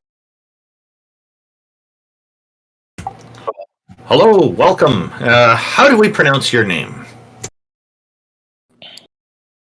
P or Q, not P, therefore Q. Hey, Tom, do you think that moral statements are propositional? Yes. Such that at least one moral proposition is true?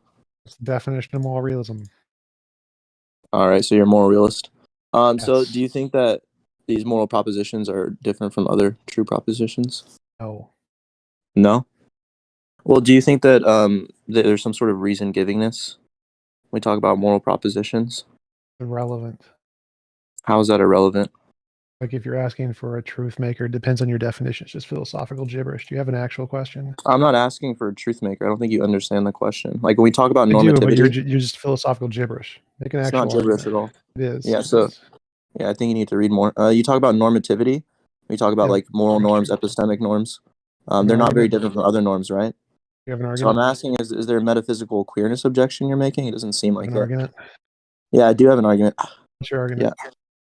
Yeah, well, my argument is that if you're rejecting moral norms, I'm just going to give you a companions of guilt argument. What?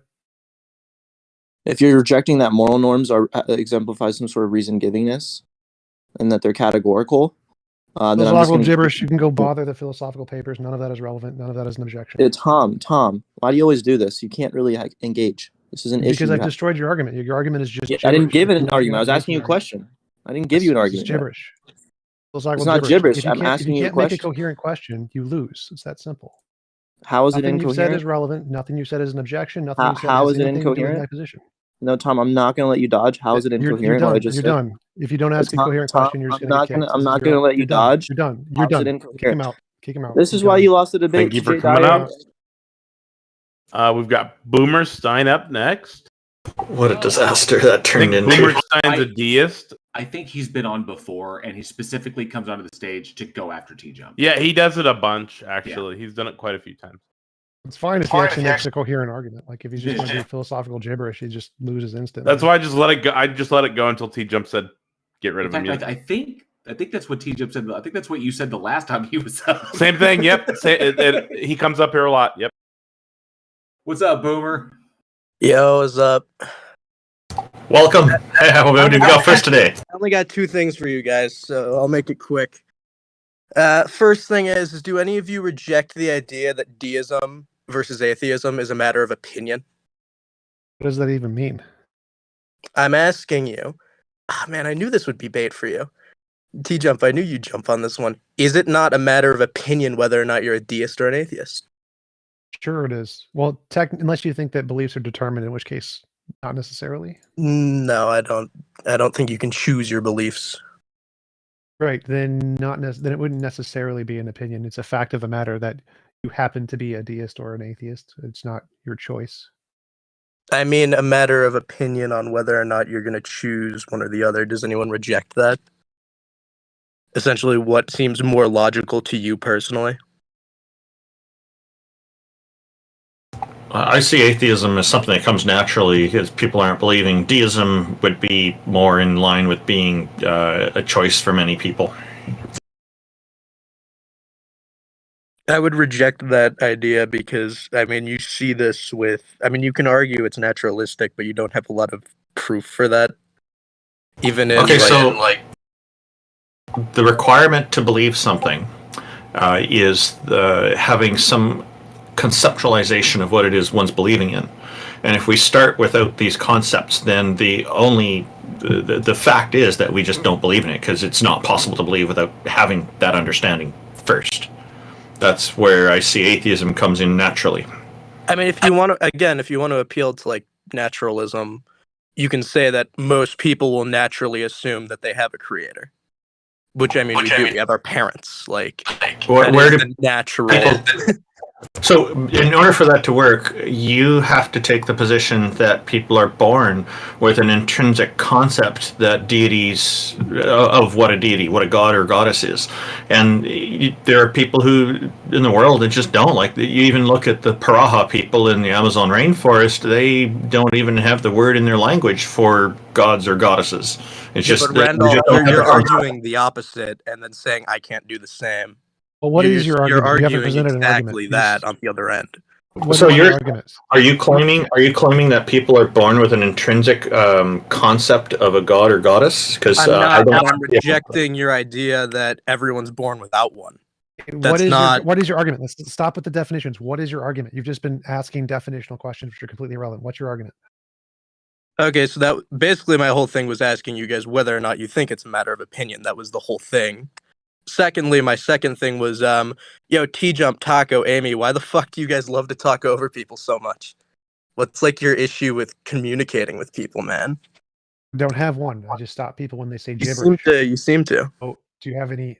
Like, it seems like you don't have anything relevant to say. I'd like to know why you think what it is. Like, if you think we're not born without a belief or even a concept of what deities are, then like, what have you got to present to counter that?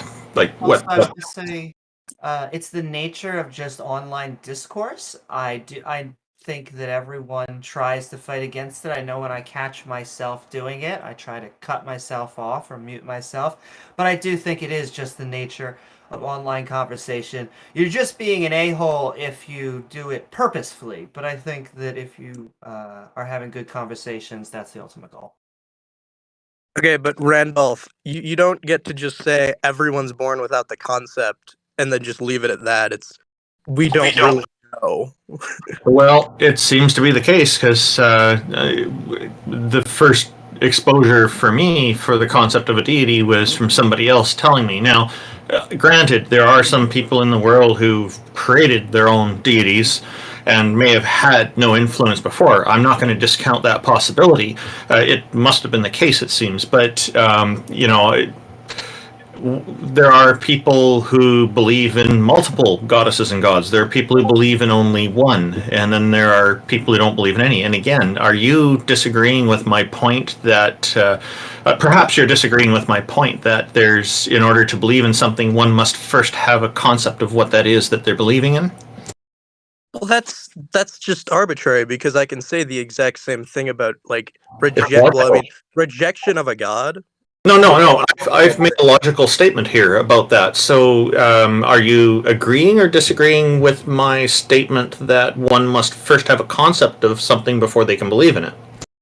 I think you need to have a concept. I'd like to Boomerstein. I'd like to Peter, Randolph. Peter, please stop because Boomerstein was just starting to answer my question. Just give him a sec to answer, okay? I think that yes, people just wanted to confirm Randolph's position because I didn't have the entire God concept until I was in my 20s. Yeah, that's why I wanted to answer it first. Is that I think people need to have they need to understand it in order to have an opinion on it. But you can gain knowledge about something just by like conceiving of it in your own head. I mean, that's... So you're changing the wording of what I stated. I'll state it again. Because William Lane Craig uses this little bit of sophistry, by the way, on a regular basis. So, and he's been caught doing it many times. What I said was, in order to believe in something, one must logically, and I'm adding the word logically here, have some kind of concept of what that is they're believing in. Now, to clarify, it doesn't have to be a full, complete, exhaustive, conceptual. Okay, I can agree with that. Okay, you agree with that. Because I don't actually know. So now... I don't know William Lane. Hey, okay, Randolph, your mic is really, really loud. Can you lower it? I'll lower it. 50%. Okay, give me just... right there. I'll say I don't know William Lane Craig, but you adding the logical entailment, I'm fine with that. I can agree with that. Sure. Yeah. Okay. So that's good. Yeah, he's a like 50% lower, please. Okay, give me a sec. He is a philosopher. So what happens is I have. So I'm wondering now. You agree with that logical point that I just made? So that is an obvious requirement of reality. We can't get around that. That's logic. So I'm glad you agree with that. Now, if that's the case, then where are we getting these concepts from? Are you kind of implying that we are born with these concepts? I'm going to adjust my volume while you respond to me. Well, I tend to go with environmentalism over like people get things from other people. I don't necessarily know where they're coming from originally, but I think a lot of culture just comes from people. I mean, I don't know if that's like what you mean exactly. Are we born with the beliefs? Like cuckoo bird, the cuckoo bird, it's when it's born, it immediately pushes out the other eggs in the nest. Like, do we have inbuilt this like belief set in our brain that God exists when we're born? That's what he's asking? Oh, I don't think that. I just don't think it's fair to say the other end also, though. I don't think it's fair to say that no one's born with an intrinsic concept. Why? That seems like a very good inductive argument, given that consciousness doesn't exist and then it does exist. So how could it possibly exist prior to its own existence? Well, we don't exactly have people born into a vacuum other than random groups of people who don't have words for gods. They're not exactly the majority. We don't have this perfect example of someone born inside of a white cube, and we ask them whether or not they think God is real, or if there's a creator. So I think it's questionable to say that people don't have an intrinsic value, and also saying people have an intrinsic value. I think both statements are too loaded to make a complete statement on. I think we have a pretty good history of human evolution, and we can say that the earliest religions happened 6 to 10,000 years ago. Prior to that, there weren't any. There's pretty good evidence that there's a structure to which they come about in society. Okay, if you want to talk history, I can talk history. I know my history well enough to do that. Is that we don't have archaeological evidence of organized religion. You have to make a distinction between whether or not cavemen believed in some sky daddy, or whether or not people had an organized religion. What you're talking about is Egyptian organized religion as the first one we have archaeological evidence for. So there is no evidence of any religion prior to.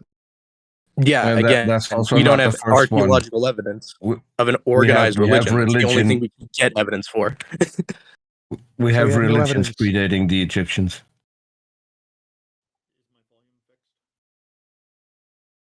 If you're talking Randolph, we about can't hear you. those statues from the Nords, are you?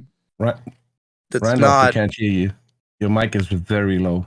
Okay, now his mic's too low. No, Randolph. We can't hear Randolph. Yeah, that's what he was saying. I know. Oh, Randolph. Randolph, You're really from too low loud now, to Randolph. quiet. Yeah. Is this better? Barely. Yeah, that's way better. Yeah, that's better. Okay, thanks, guys. I went 50% was way too low then. So Boomerstein. So my original point was is that people are born without beliefs in deities and other things because they don't have concepts of it. I think we made progress because you acknowledged and agreed with the logic that supports this observation. Now, in order for you to then turn around and say that it can be both, now you're going to have to demonstrate the contradiction of the logical statement, or demonstrate that people actually are born with these beliefs somehow. From what I observe, it doesn't seem to be the case that anybody's born with any beliefs. These are either learned culturally or environmentally, as you stated, which I agree with, or they have to create them on their own. And that's what I'm talking about. I'm saying that. Well, would you consider creating on your own because I'm not talking about specific deities. I'm talking about general theism and deism. I'm like saying a general creator idea. You can come up with that on your own. Yeah, people can. Well, somebody obviously came up with the idea of a creator deity at some point. So at least one person in the world has done this. There's multiple religions, and I think people will easily agree, even religious people, that the other religions, those were created and those are fictitious, right? So we hear that all the time. Even the Bible states that. So I think it's just because somebody creates it doesn't mean that they were born with that idea. They may have created that idea later in their life. I'd be very surprised if a 2-day-old baby created the idea of a deity. That just would seem out of line. When you say created on your when you originally said conceptualized, you're born without, I misunderstood what you meant. I should have used the word conceptualized. Sorry, carry on. Yeah, because I think that you're not born with the idea, but as time goes on, you can come up with your own personal deity. I mean, you can comprehend reality and try to determine, I don't think you're born with that. I think you need to be, at least semi-developed in order to do it. But yeah, I agree with that. I think I misunderstood your terminology. I'll apologize. No problem. I appreciate that. You don't need to apologize. These conversations are about working these kind of things out. So, I think people conceptualize them once they have enough intellectual acuity, then that is an optional thing for people to do. Again, though, the vast majority of people, it seems, are learning it rather than conceptualizing it on their own. That's fair. That's a fair statement to make. But I think that there is definitely a contingent of people who are able to, perceive of another, of a deity. Yeah, I agree with that. Okay, then I guess we're done. You can throw me back down, Taco. Thanks, Boomerstein. It was a good conversation. I appreciate that. Boomer. So I'm left not convinced of a deity after that, but I think it was good to hash that out. Do y'all want to talk to Andre again? He's in the queue again. Sure. Agamemnon. Bring him up. Let's see what's going on. Hey, what's up, guys? Can you hear me? Yes, we can. Welcome back. Yeah, thanks for letting me be on the stage again. No worries. So, unfortunately, I wasn't able to finish the argument when I was on the stage earlier. Somebody was talking about the problem of evil, and I think the problem of evil is actually a problem for the atheist, not for the theist. It's actually very strong confirmatory evidence for theism over atheism.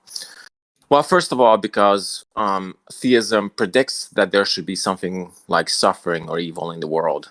But naturalism or atheism doesn't. And I think you guys have pretty much agreed with the other atheist, with the other agnostic who said that, just naturalism, evolutionary theory just can't predict consciousness. And if it doesn't predict consciousness, then it can't predict that there should be something like suffering. Hold on, so general theism does not predict suffering. That's false. Yeah, great. Actually, general theism doesn't, which is an excellent point. But Christian theism does. And that's why the existence of evil is strong confirmatory evidence of Christian theism over any other. It's not just confirmatory evidence over atheism, but it confirms Christianity. You say predict, I think you really mean like a post hoc rationalization. It is.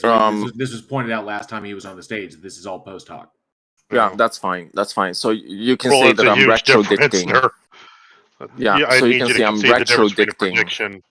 Yeah, so that's not prediction. Okay. Okay, so you can say I'm retrodicting, but the point is that Christian theism is still compatible, and in fact, if you adopt that there's such a thing as a Christian deity, then it just follows from that there should be such a thing as great suffering and evil in the world. That depends upon how you define the Christian God. Well, if you take Genesis to be true, that is. The main thrust of Genesis is that humanity didn't want God to be fully present in creation. And if you take evil to be an absence of good, and if God is not fully present in creation, then there's a possibility that there's going to be natural evil in the world. True, but that's not a universal interpretation of Genesis. So well, let me just finish the full argument, though. No, but is there like natural good and divine good? What you're describing, Agamemnon, is a version of is literally a one of many interpretations of what Genesis was trying to say. Oh, great. But okay, I'm just speaking about the standard Roman Catholic. Yeah, how do you justify your hermeneutic over anybody else's? Yeah, I'm talking about the standard. So that's even better because then. That's just strong confirmatory evidence of the standard Roman Catholic interpretation of the story of Genesis, specifically the Aquinas interpretation, which is like Aquinas is responsible for some of the doctrines of the Catholic Church. So then this is strong confirmatory evidence. Yeah. So this is strong confirmatory evidence for Roman Catholicism over atheism or any other worldview. So the way it is that. One sec. It would be if there was no suffering, like we had a world with nothing, and then you looked at Christianity and said, well, if we look at potential worlds, if they have suffering, this would be evidence of this hypothesis. But like everyone else said, because we already start with a world with suffering, simply taking a hypothesis that includes suffering is not strong confirmatory evidence. Well, no, if you take some of the presuppositions of the Christian worldview, specifically the Roman Catholic worldview, it just follows naturally from that there should be great suffering in the world. Oh, no, that doesn't matter because that would only be evidence if you started with a nothing and then looked at a world and found suffering. But since we start with a world that already has suffering and this worldview was constructed in that world, then it's not strong confirmatory evidence because it's post hoc, like everyone said. It's a anthropocentric fallacy. Like if we start with a world that has life and you say, well, I have a hypothesis that includes life, therefore seeing a world with life is strong confirmatory evidence of my hypothesis. It's actually not if you start with a world with life and that worldview was constructed in that world. I disagree because I take evidence to be anything that raises the probability of a certain hypothesis being true. So if there's an observation which is explained by certain phenomena, if you guys are not going to let me finish again, let him talk then I'm for a just going to get moment, off the Xerxes. Just let him talk, and then you can talk after he finishes saying what he's saying. I started talking after T-Jump finished, and then he just jumped into it and didn't listen to me. I just feel like this is dogpiling. So I have to respond point by point. You and I have literally had this conversation before. I've told you so that I think I'm going to get off the especially stage. Christian theism, there's nothing, there's no state of affairs that you wouldn't expect under Christian theism because God's omnipotent and he can do anything he wants for any reason he wants. Every state of affairs has a prior probability above zero if God exists. There's no expectation under theism. Yeah, so you're saying if there's just suffering in the world, that would still be compatible with theism? There's no joy, there's nothing, just suffering? Yeah. There's no reason why it wouldn't be. So then you're conceding the argument from evil is not a good argument against the existence of God. Only if you define God in such a way wherein he's logically incompatible with the existence of evil, and you accept that evil exists, but you don't define God in that way. So no. So the argument from evil is a non-starter? It's not the argument from evil, it's the logical problem of evil. You've already conceded. So the logical problem of evil is non-starter?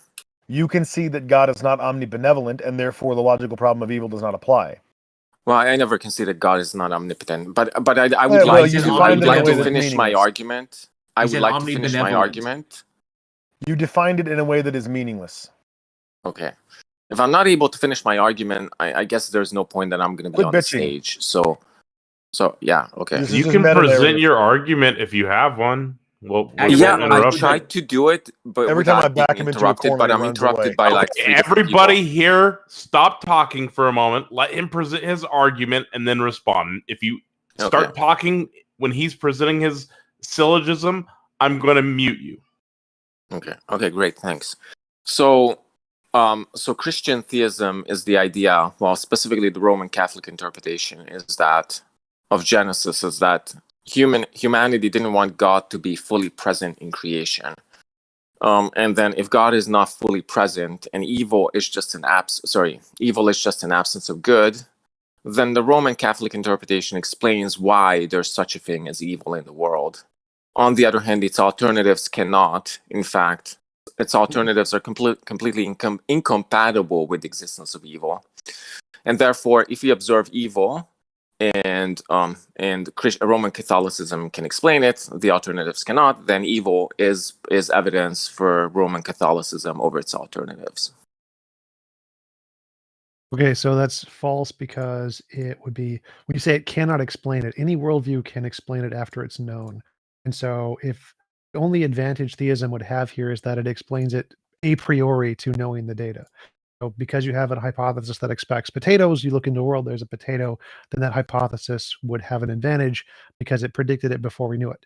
But any worldview that looks at the potato and then makes up a hypothesis to explain the potato is going to explain that there's a potato there.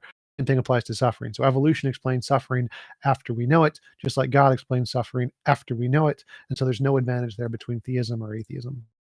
Well, the problem is that evolutionary theory doesn't at all explain suffering, because the only way evolutionary theory can explain suffering would be that if evolution either predicts or retrodicts suffering. Well, no, evolutionary theory doesn't do any of that. No, it doesn't have to be a prediction or a retrodiction. You can have any ad hoc explanation that this exists in the universe, like God did it. Retrodiction is ad hoc. That's fine. So the retrodiction that God did it and the retrodiction that evolution did it are equally as ad hoc. There's no difference there.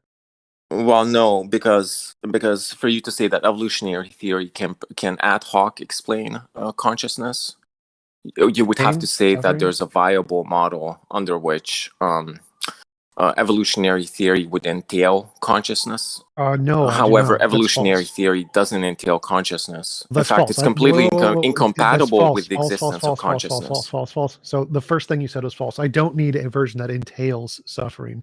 I just need to say it can be possibly. That's logically possible to explain how suffering. Well, it's not even logically possible. It is logically possible. There's no logical contradiction. Therefore, it's logically possible. I mean, I can give you a 30-second logical contradiction. Stop interrupting.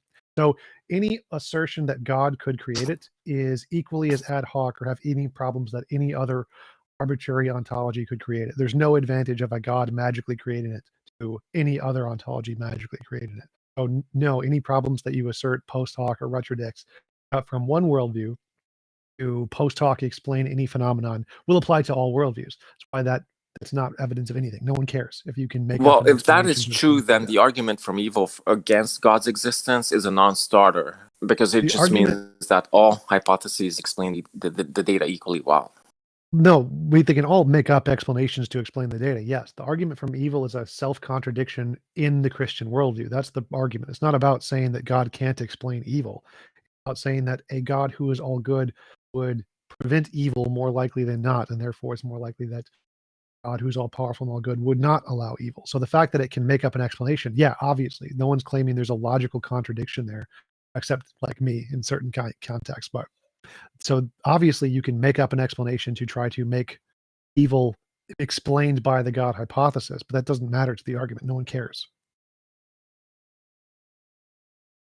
I guess I'm not following. So are you saying there's no logical problem of evil? Or are you saying there's a logical problem of evil? I like the logical problem. I like it a lot. But most the problem but of evil you just in general, said that every single hypothesis is completely compatible with the existence of evil. Sure, as long as you don't have a logical contradiction, like saying God would not create evil, and there is evil. That would create a logical contradiction. Okay. That's a great point. As long as there's no logical contradiction, but there's a logical contradiction between the existence of suffering and evolutionary theory. The two things are there's not no. What is that? What is the logical contradiction with evolution and suffering?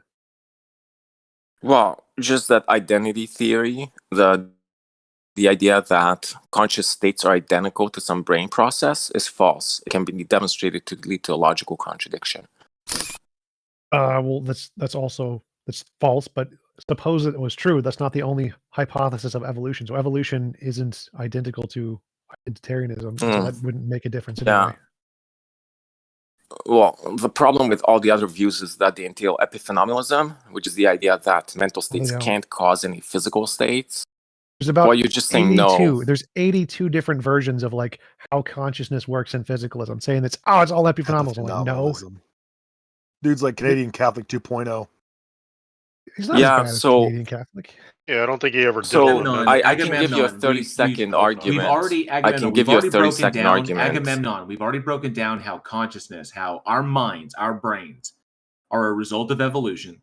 And just because our brains can be, and if our consciousness, if our elevated ability to reason, which is a part of our consciousness, if our ability to reason was a survival trait that allowed us to outsurvive our fellow competitors, then yes, evolution predicts that. It doesn't predict specific traits. It just predicts the ones that improve survivability.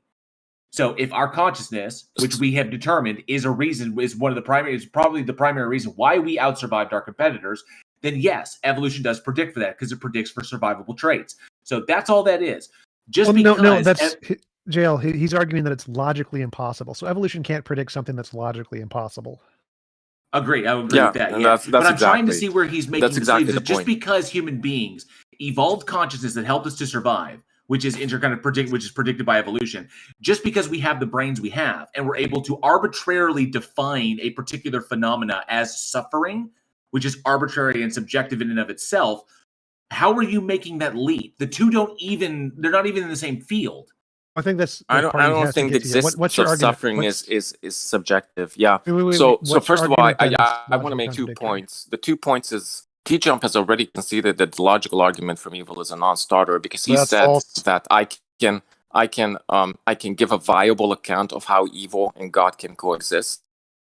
As soon as you concede that, then you're conceding the logical argument from evil. Yeah, God could just be evil. So, give us your argument. But I'm talking about the Roman Catholic account. It doesn't matter. If you define the God, Xerxes already pointed out that you adhere to a specific definition of God where the logical problem of evil is not an issue.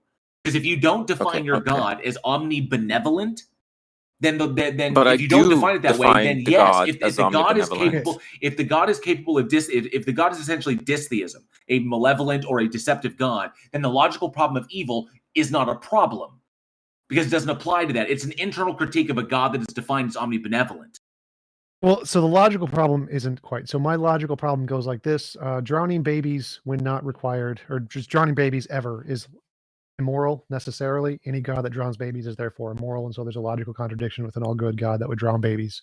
Therefore, the Christian God as defined in the Bible is logically impossible to be good.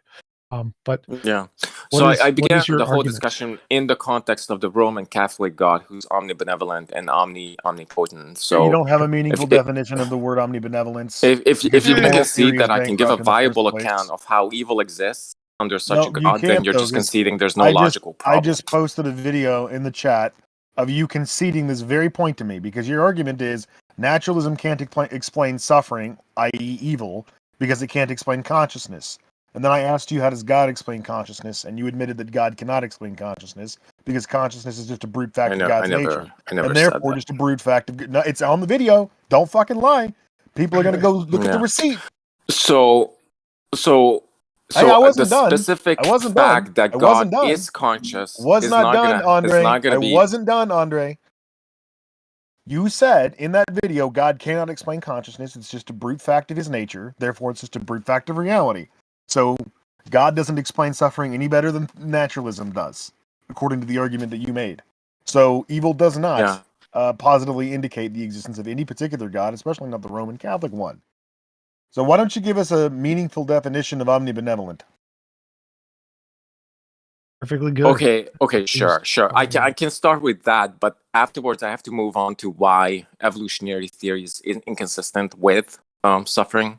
So why do you have to disprove I have a evolution concept. to My prove your concept of a theory? god is a Roman Catholic Things god. aren't even connected. No, that's the argument. Am I asked able him. to I asked him respond? to. Wait. I asked him to give the argument. He said that suffering was logically possible to be with evolution, and I want him to give that argument, which is what he tried to say before. That's the thing he was going to tell us. Okay, sure. I can start with that. Okay. Yeah. So the only way you can get suffering under naturalism would be either identity theory or some type of emergentism. No. So identity theory is the idea that consciousness is identical to a brain process. Well, the problem with that is that it's false. Because if consciousness is logical identical, contradiction? So the first problem is you can't just give two alternatives and say these are the only two. That's false. There's lots of different alternatives. I could just say consciousness is a physical quantum field. these are the two broad two categories. No, that's false. There are lots more than two categories. But what is the logical contradiction with evolution creating suffering? Well, that's what I'm trying to explain when you cut me off. So the logical contradiction would be... Wait. Evolution doesn't entail physicalism. Evolution doesn't entail epiphenomenalism. Evolution doesn't entail identitarianism. So none of the things that you listed are actually entailed in evolution. Are you saying evolution doesn't presuppose naturalism? No. There's theists who think evolution is true. Evolution but presumably you think the mechanisms of evolution are natural. Sure. There are people who think God is natural. So if you think the mechanisms of evolution is natural and there's nobody to guide it, I'm saying, you can't have anything like suffering. Sure, you're saying that. So wait. So you're saying that evolution, when unguided by a mind, give the argument? One sec. So you're saying that evolution, when unguided by a mind, can't logically produce suffering? Is that your argument? Yeah. Why? The only way you can get a mind, the only way you can get suffering is by assuming that consciousness is fundamental to the universe, which I take to be a non-naturalist view. Well, that's just logically false. Like anything that you can assume is fundamental, you can also assume is an emergent property. So, no. No, I mean by fundamental, I just mean it's not emergent. It's just fundamental, exists prior to any physical stuff. No, that's why I said when you assume anything is fundamental, you could also assume it's emergent, which means not fundamental, and that's equally as likely. So any fundamental thing you think is fundamental could be a composite. There's no logical contradiction there. So anything that you think is fundamental could logically be an emergent property of something else. I think that's a logical contradiction. How is it a logical contradiction to say that the thing you think is fundamental is actually a composite of smaller things?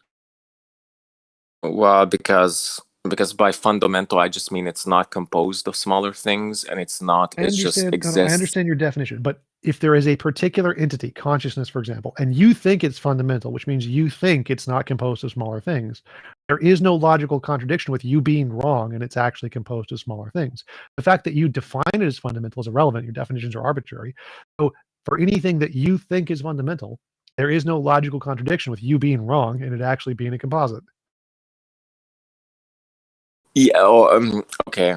So I'm starting with the definition. If you say that my definition is incoherent, I don't understand. Are you saying my definition is incoherent, or what exactly is the counter argument? Because you still haven't allowed me to give the argument. So you said it's logically impossible for an unguided evolution without a mind to produce suffering. And you said the reason for this was because consciousness is fundamental. No, I never. Yes, consciousness is fundamental. You cannot get consciousness if, as an emergent property, or as it cannot be identical to any type of physical and natural process. Right, and my counter argument to that is there is no logical contradiction with getting consciousness as an emergent property. Just like there's no logical contradiction. But you haven't allowed me to give the argument yet. Right, so that's what we disagree about, but you haven't allowed me to. I thought that was the argument, so go ahead. If you had the contradiction, you would have. No, that's not the argument. So the argument is either identity theory is true, that its consciousness is, identical to some physical phenomenon, or it's some type of emergent property. Well, if it's identical to physical phenomenon, we know that to be false, because when I think about my own mental states, well, if consciousness is just identical to a physical process, then I should be thinking about a physical process. And yet, apparently, I'm not thinking about a physical process, because when I think about my own consciousness, the only thing that I'm experiencing, when I'm introspecting, the only thing I'm experiencing are subjective properties. I'm not able to do any sort of neuroscience through introspection. I can't discover action potentials. I can't discover, anything physical about my brain. This is not a compelling argument. So that means identity theory is false. No, that's just not a compelling argument. So the problem is that you're just cherry picking particular arguments that particular people in philosophy that no one else in philosophy accepts, and saying, "Haha, proof." Okay, if you think that's what is the reason why they don't accept it? Because it just could be false. There's no logical contradiction with you just being wrong. Why? Why could it be false? Because it could be the case that consciousness is identical physical states, and you just don't understand how your conceptualization relates to those physical states. So I guess I'm going to put it into premise conclusion format to see which premise you deny, if you don't mind. So premise 1 would be consciousness is identical to neurochemical process in your brain. Premise 2, when you think about consciousness, you should be thinking about a neurochemical process. Conclusion, premise 3. Yeah, you need a third. Yeah, premise 3. When you think about consciousness, you're not thinking about a neurochemical state. Conclusion, consciousness is not a neurochemical process. This is like Hillary Putnam's water argument. This is stupid ass semantic externalism. So this isn't premise even a 3 neuroscientific argument. Premise 3 would be wrong. When you're thinking about consciousness, you actually are thinking about physical states. You just don't realize it. Like if we were to go back. Okay. So wait. So you think Andre. that when you you think about consciousness, you're actually thinking about like action potentials, neuronal brain patterns instead of like subjective experiences? Yeah. So when you think of subjective experiences, your brain has a composite of that idea, and when you actually break it down to its core components, you're actually just thinking about action potentials. You just don't realize it. But by neurochemical processes, I mean like neurochemistry. Like I'm talking about the collection of chemistry. I'm not talking about like individual chemical states. I'm talking about like a whole collection. I understand. So then I'm saying that the way your thoughts work, the way you envision something in your brain, is actually you thinking about neurochemical states, but your brain is doing it in such a complex way. So, I mean, like you're actually thinking about the neurons firing, but it's doing it in such a complex way that it produces this vision of complex ideas like consciousness. So the ideas that you envision you're thinking about, like qualia, can actually be broken down to ideas of neuron potential that you just don't realize you're having. There's no logical contradiction with that. So you think I'm thinking about subjective properties instead of the actual like physical properties? No, you're thinking of the physical properties, but that combines in such a way that it produces a collection idea of this subjective properties. So the idea here is that your ideas of consciousness can be reduced to ideas of potential energy states in neurons, and you just don't realize it. Okay. So can you tell me how you can reduce a quality to a quantity? Nope, I don't have to, though, because it's not a logical contradiction.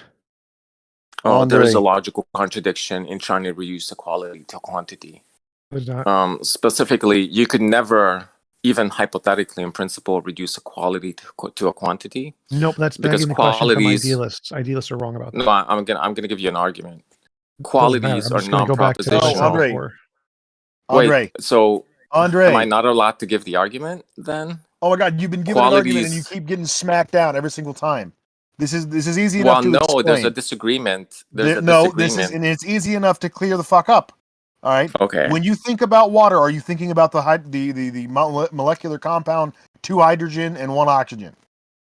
Well, of course I'm not. No. I mean, depends on if I was in the Middle Ages, then I would be thinking about. Well, hold on. We're not there like yet. The superficial qualities. Andre, but now, we're not if there you ask yet. me if I think about water, just answer the question, dude. Stop filibustering. Well, it's not a yes or no question. It depends on. Yes, it is. Yes, it is. When you personally, Andre, Agamemnon, think about water, are you thinking about the molecular compound, 2 parts hydrogen, 1 part oxygen? Yes, I am. Okay. John the farmer from 1725, is he thinking about that when he thinks of water? No, he's just thinking of the superficial qualities. Okay, so he's not aware of the fact that water is H2O. Yes, he's not aware of the fact that you're water just is not H2O. aware of the fact that neurochemical processes are in fact what you're referring to when you say consciousness, just like Farmer John in 1725 is not aware of the fact that when he refers to water, what he's talking about is 2 parts hydrogen, 1 part oxygen. That's a very good philosopher. That's an excellent point. That's an excellent point. However, it doesn't really work because there's a difference in this case. There's a difference between your sensation of water, what you subjectively experience, and water itself, which is something outside your brain. However, when it comes to identity theory, there's no difference between the neurochemical process and what you're supposed to be subjectively experiencing. So there's no delineation, there's no distinction between the two phenomena. That analogy so you was cannot, spot on. How did you not get it? You're not getting it, though. No, you're not getting it because there's a difference between water. When you experience water, you are in fact experiencing H2O. You just call it water. It's just common language. When you are experiencing consciousness, you're not experiencing what you H2O. are experiencing. Yes, you are. What the fuck does that even mean? That's a logical contradiction, Agamemnon. Andre, because H2O occurs outside your brain. What the fuck does that even mean? Andre, if you're experiencing water, you are experiencing H2O because they are the same thing. Are they not? Yeah, when you experience water, you're not experiencing H2O because people in the Middle Ages. Stupid. I'm done with you. Wait, am I allowed to finish? No, I think we can be done with this because we've come at this from every single angle. And if you want to overtalk, no, Agamemnon. At this point, I'm convinced that you're being willfully. That's fine. I'm just gonna get off this. Agamemnon, I'm convinced that you're being willfully obtuse, and I'm done. And I'm done. Xerxes is done. T-Jump's done. We're all done. So he presented multiple arguments, and you guys provided defeaters. That was all that happened. Just What's want up, to stare into the camera and just say Gatorade. Okay, we can go back to serious conversation. What's going on, Otangelo? What's up, guys? Hello, Otangelo. Yes, Randolf. So let me present my argument. Where two distinct, I will read here, okay? So where two distinct processes are required to work together to perform a function, and individually they have no function, then it is necessary for both components to rise together. One process depends on the other, and singularly, they would not convey what an organism needs. Do you agree with that or not? Yes, go ahead. Okay, so if they have to merge together, I give you here a concrete example. Keeping a pool of functional DNA molecules depends on the proper biosynthesis of RNA and DNA molecules itself, and the fine-tuned regulation of nucleotide metabolism to ensure DNA replication with high fidelity, which is essential for proper development in all free living organisms. So here we have exactly an example where you have two distinct processes which individually they have no function, but they need to work together in order to have the right pool and quantity of nucleotides for the cell and the organism to work. And the question, of course, is how could such an interdependent system have emerged evolution without guidance? Evolution. So we have examples of that happening in evolutions, such as the VPU gene in HIV, which takes 4 to 7 independent mutations to happen simultaneously, and without any one of them, it wouldn't function. And we see that happening in the past 70 years in HIV. There's also the placental evolution in lizards, which takes dozens of different evolutions happening simultaneously for it to function. There's the many different examples we have of multiple interdependent multiple interdependent protein binding sites being required to cause any kind of function that we see occurring in nature without any kind of guided activation. Evolution is the answer. Yeah, the problem, T-Jump, which I have with that is that the example which I just gave is a prerequisite for life. So this is not an evolutionary problem, it is an abiogenesis problem, and you probably know that the origin of life cannot be explained by evolutionary mechanisms. Didn't say life. You cannot invoke evolution to explain precisely that interdependent system, which is a prerequisite for life. I didn't say life. life. We invoke organic chemistry. So there's molecular evolution, which is predating life, which is the origin of abiogenesis. So evolution can happen of molecular structures without life. You don't need to invoke life for evolution.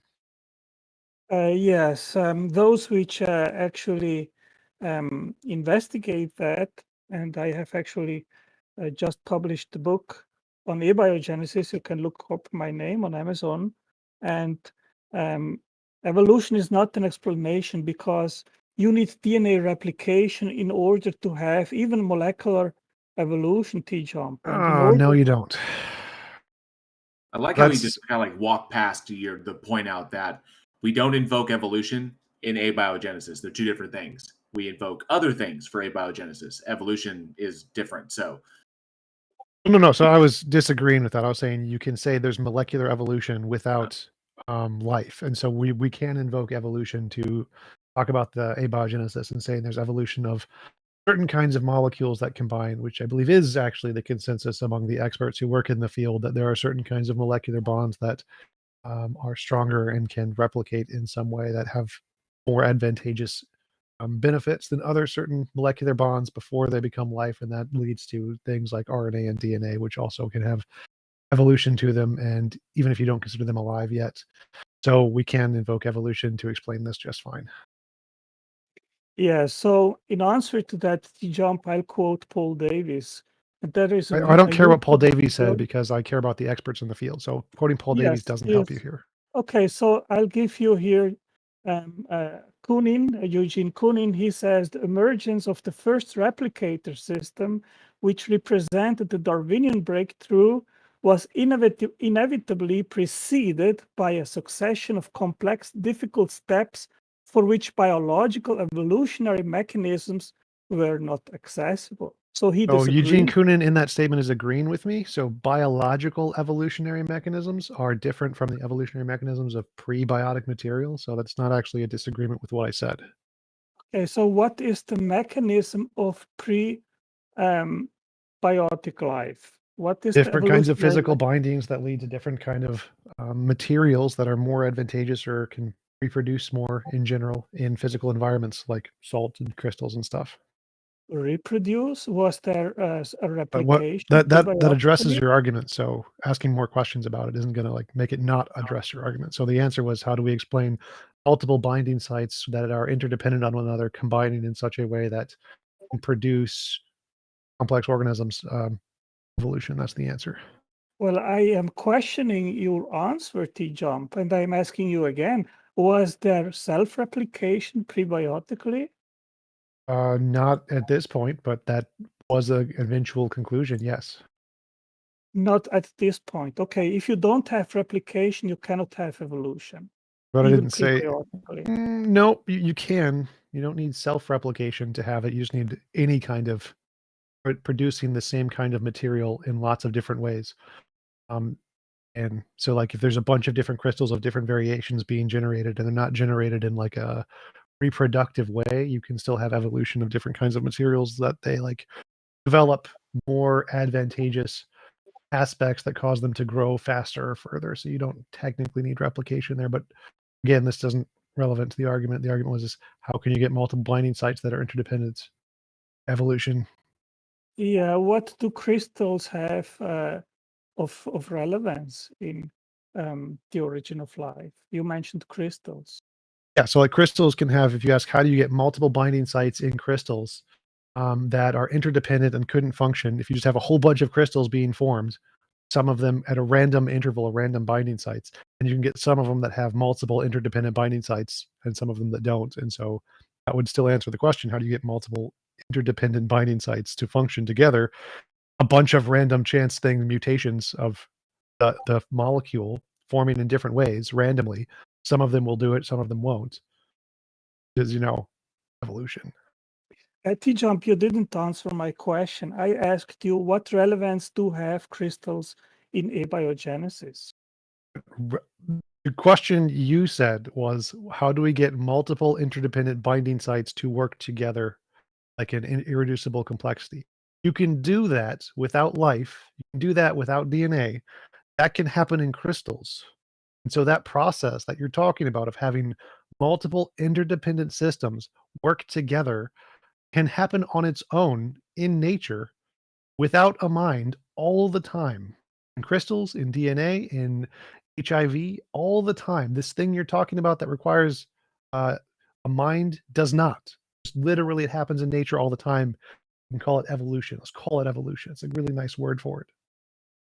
Yeah, so how can you even have regulation and homeostasis prebiotically? It's irrelevant to your question, Otangelo. Your question was how can you get two multiple separate interdependent functional things to work together, which happens in nature all the time through random intervals because of lots of different variations being created, and some of them are better than others. That's the only thing required to explain every single instance at every single level. Asking about a particular one, you can go to the biologist, they will answer you because that's the consensus in the field. But in your general question of how do you get irreducibly complex structures to form, random chance through lots of different iterations. Yeah, you didn't even let me finish. And I was saying, T-Jump, that I was actually returning to my initial argument, which you are saying that is not relevant, but it is my initial argument. And I am asking you again.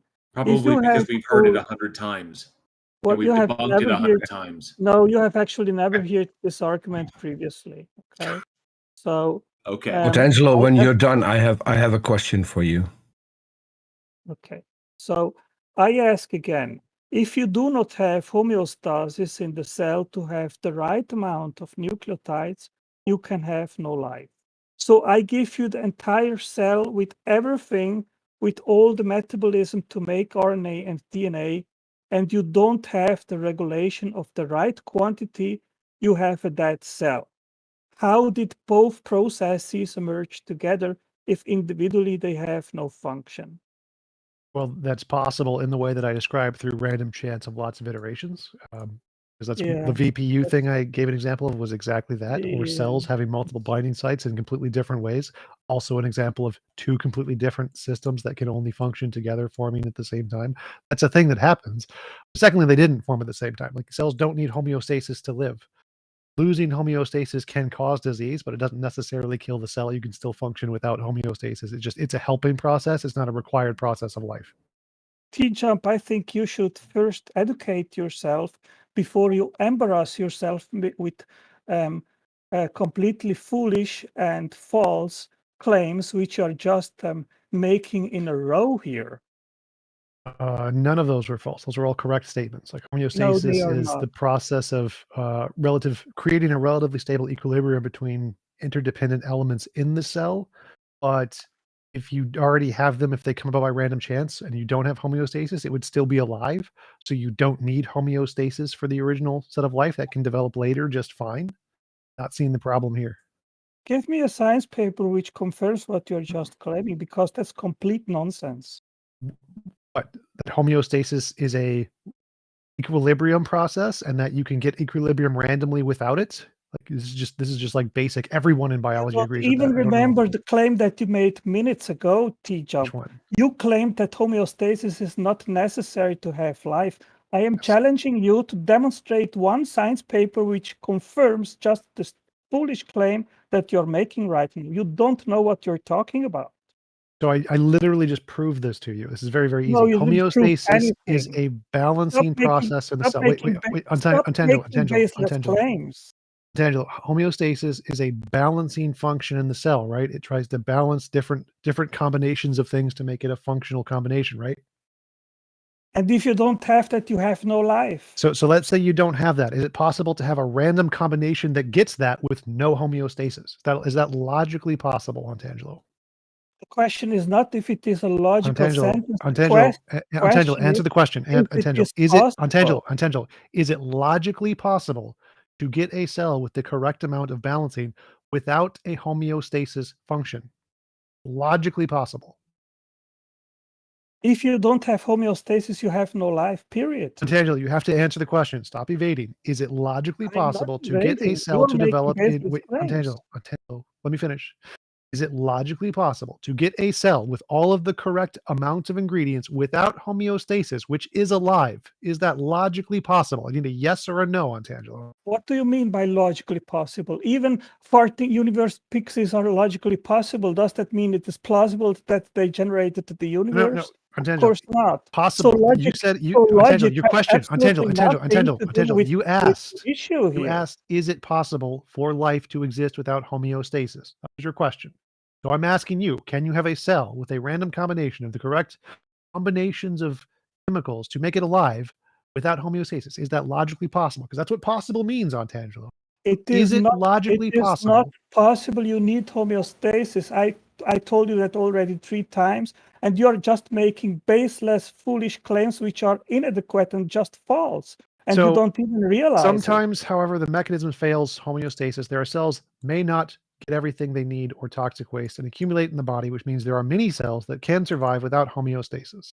No, that's false.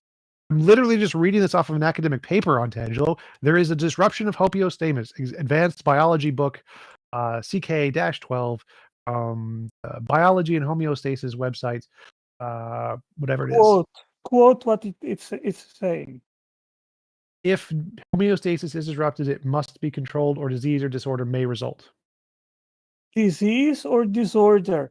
If you don't have the right nucleotides, you have no life. That is my initial argument. Prove me wrong. You need homeostasis of nucleotides. Disease and disorder to may result, which means it doesn't always result. That means that you can have homeostasis disrupted and still survive. You still have life. The cell can live and not dysfunction. You don't need homeostasis for life, Otangelo. This is very, very simple. This is why I asked you the more general, logically possible explanation to show you that you're so biased on this question. You won't even acknowledge that it's logically possible for this to happen. Like, this is very easy. Everybody in biology understands this. The combination of chemicals in the cell to require life are not dependent on homeostasis. They're not the same thing. They don't need to evolve at the same time. It's very easy to understand, and you're so biased, you won't even acknowledge the logical possibility of this happening, even though it's obvious. Okay, I say it again. If you do not have the mechanism of homeostasis of RNA and DNA, which regulates the amount which has to be produced in the cell will die. Prove me wrong. This was my initial argument, and I stay to it. And again, if you don't have homeostasis of several materials in the cell right from the beginning, you have no life. You have made a bunch of unsupported claims and also completely false claims, T-Jump. You should educate yourself before you make foolish claims. I already debunked your dumb ass on that one. No, I literally proved you wrong. I literally read a paper No. proving you wrong, and you're so deluded you can't accept it. That's I how am deluded talking you are. about the origin of life. I am not talking here if you have a human. It applies to already every living, single and case of why homeostasis, don't- Otangelo. Why are you not permitting me to finish my sentence? Because Why I are you already interrupting addressed me? that. No, This no, applies you to didn't. every You single okay, case of I'm done. homeostasis. I'm Every done single with one. In Peter, every what is the single question? example. That's why you never learn, T-Jump. That's why you're still an atheist, because you live in a fantasy world. You have just wrong science and think you are the guy who knows everything. Sorry, you don't. Please stop attacking people, man. So the guy who literally makes the exact same argument has not changed one bit in the past 20 years, arguing somebody else hasn't learned. You is still very working on ironic. your biology degree, Otangelo? Otangelo, I have a question. I have a question for Wait. you. Let him answer mine first. I just wanted to ask. Are you Yeah. still working on your biology degree, Otangelo? So now, rather than attacking the facts, you try to attack me as a person. I'm not attacking you. I'm asking you a question. This is a typical tactic. No, which I no. saw I'm just asking you a online. question. You know exactly that I don't have a formal education in biology. That doesn't mean that I don't understand the science. No, I was asking you if you're still working on it. Yeah. I'm done to answer. Otangelo, I have a question for you. You should learn to just discuss the facts and not people, because that's I was what literally just asking you a question, buddy. I know your tactic. I was just asking you a question, man. Why you get so mad? Xerxes, let me go for a second. Otangelo, you I broke have a him, dude. serious question for you. 2 weeks ago, you were in the side chat on Ross' channel while we were doing Blasphemous Bible, I think. And you proposed that we should all turn to God because we were going to heaven. One of the people in the side chat who's always there and who's here a lot of the time, she sadly isn't today, Sumami, he told you that her idea of heaven was that everyone was naked and all the men were performing the helicopter. Have you been practicing? She really liked to know.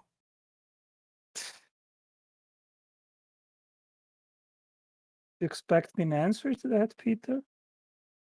Yes, it's a serious question. Yeah. Because you left after she asked you. Yeah. I know that you like these kind of topics, but that's not why I am here right now. Okay. So you haven't been practicing. By the way, another questions or otherwise, Otangelo, there's one person in the YouTube live audience just wants us to say hi. His name is Titan Uranus. Yeah, just to give my come on, my say it answer. right.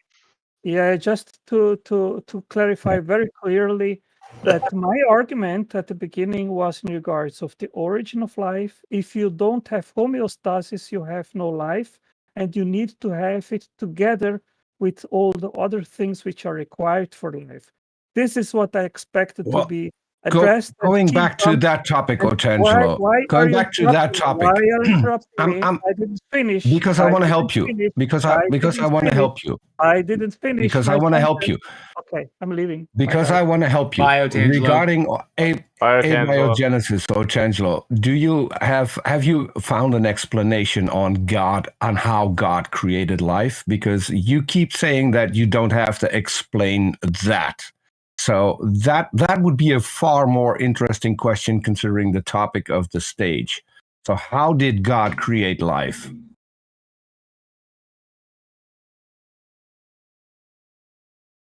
God, magic As did expected. All right. As expected. I have a good God, one, buddy. magic did it. So I just Googled it because I don't know this homeostasis claim he's talking about, and he's just lying.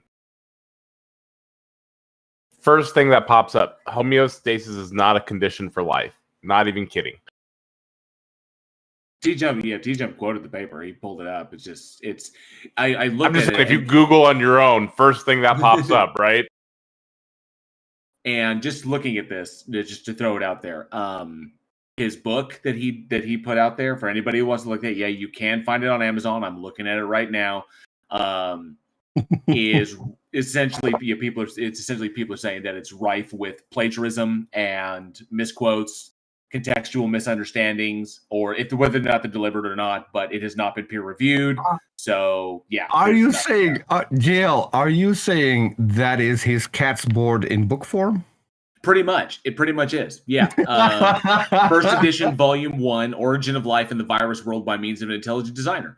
The Factory Maker, Paley's Watchmaker Argument 2.0. And I'm looking at this. You can get it for $10 on Kindle, $30 paperback. Or for free on cat's board. Or you can just go check out his board. But yeah. There's also no evidence that a supernatural mechanism is being used for abiogenesis. So if someone would like Amy, to there's a reason. There's a reason he went silent after my question, because he and I got along until I pressed him for evidence on how God created life. And he kept saying, I don't need to explain that. Well, if you don't need to explain that, then we don't have to explain how abiogenesis happened. We're going to have the same rules for both. We're not going to have a double standard. And it's a very easy way. Every single time Otangelo comes up, ask him on his explanation for how we got life from non-life, and he'll shut up very quickly. I do want to say though that like the answer is homeostasis happened first. So like if you have a puddle that has all the right chemicals in it, that puddle now has homeostasis, and so that can happen before the mechanisms of the cell evolve. And then the mechanisms of the cell can develop an internal way to manage it so it can move to other puddles. Yeah, they don't need to evolve at the exact same time. It's not the case. Hey, Dr. Don't Ask. What's up? What can we do for you?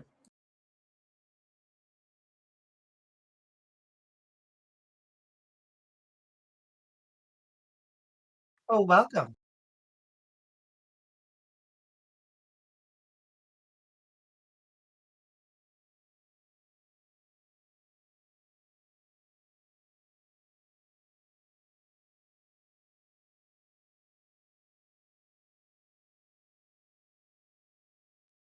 Well,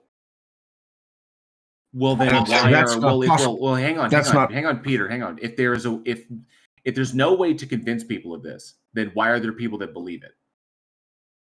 Yeah. And also if something is outside of space and time, it exists in no time, in no space. That is literally Peter, the definition, by definition, non-existent. Peter, we're going to get there, bro. First and foremost, when you say convinced, people believe a thing because they're convinced of it. Okay, so other people are convinced. Theists are convinced this thing exists. So when we say present the reason why, present your reasoning, present what convinced you, and then we look at that and we critically analyze it, we say that's not sufficient to warrant belief. So, but people can be convinced of this thing because there are people who have been convinced of this. The question is, were they convinced for good reasons?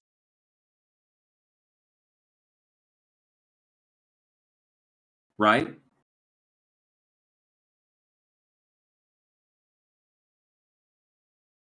Well, yeah. So it's like, for example, you can convince me that a thing exists if that thing comports with reality, if it is coherent with reality, and if it withstands testing or whatever. There's a whole methodology that goes into it, and you can convince me that a thing exists. But if you're trying to tell me that a thing exists because you feel that it exists, and that's the only evidence you have, that's not sufficient enough to warrant that it actually exists. It just means that you feel that it exists. Your feeling exists within your brain because you feel it does. That's an emotional state. I believe that you feel it, but you can't demonstrate that it actually is. So it's not really the thing existing, it's the concept of it. So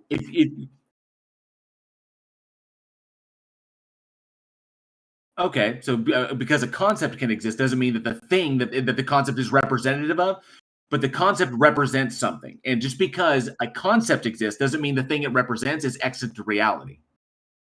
Right. So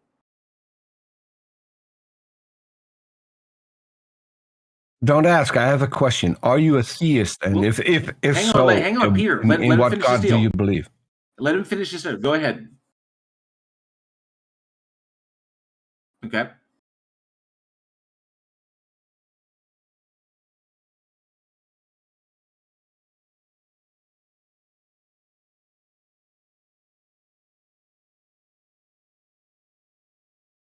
Why couldn't I convince you?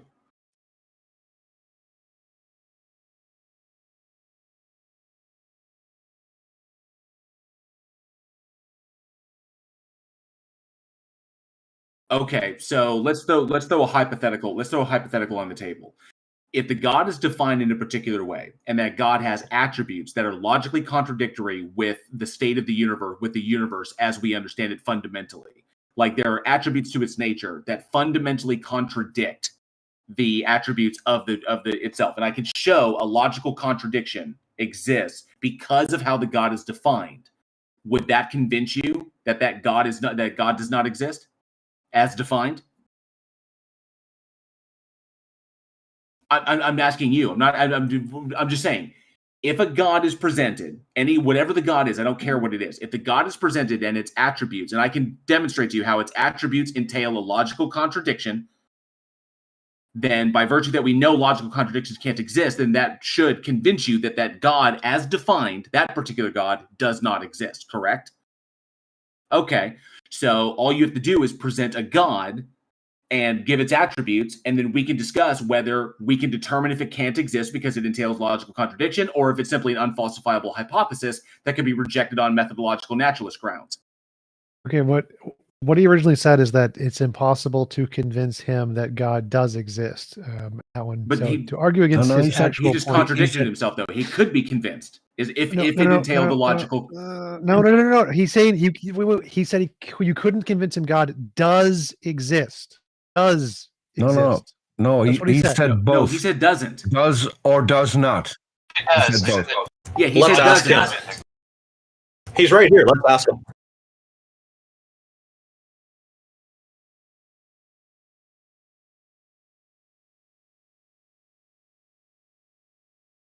Okay, so that would be just deism, just like the unfalse. Hang on. The sufficiently powerful entity that kicked the football on the universe and then pissed off with no evidence left of its existence. That's essentially deism. That's unfalsifiable because there's no evidence purposely left behind of its existence, so therefore we can't prove or disprove it. That's an unfalsifiable hypothesis.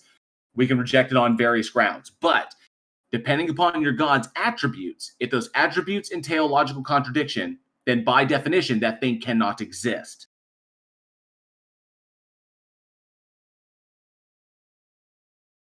Okay, so it really depends upon how you define your God. And then we'd have to examine that on a kind of case-by-case basis. So you present your God, we'll look at its attributes, like how you define it. We'll see if those attributes entail logical contradiction. If they do, then your God is debunked. But if they don't, then sure, it could just be an unfalsifiable hypothesis, and it's neither here nor there. I want to go the other way. I want to show that you can convince.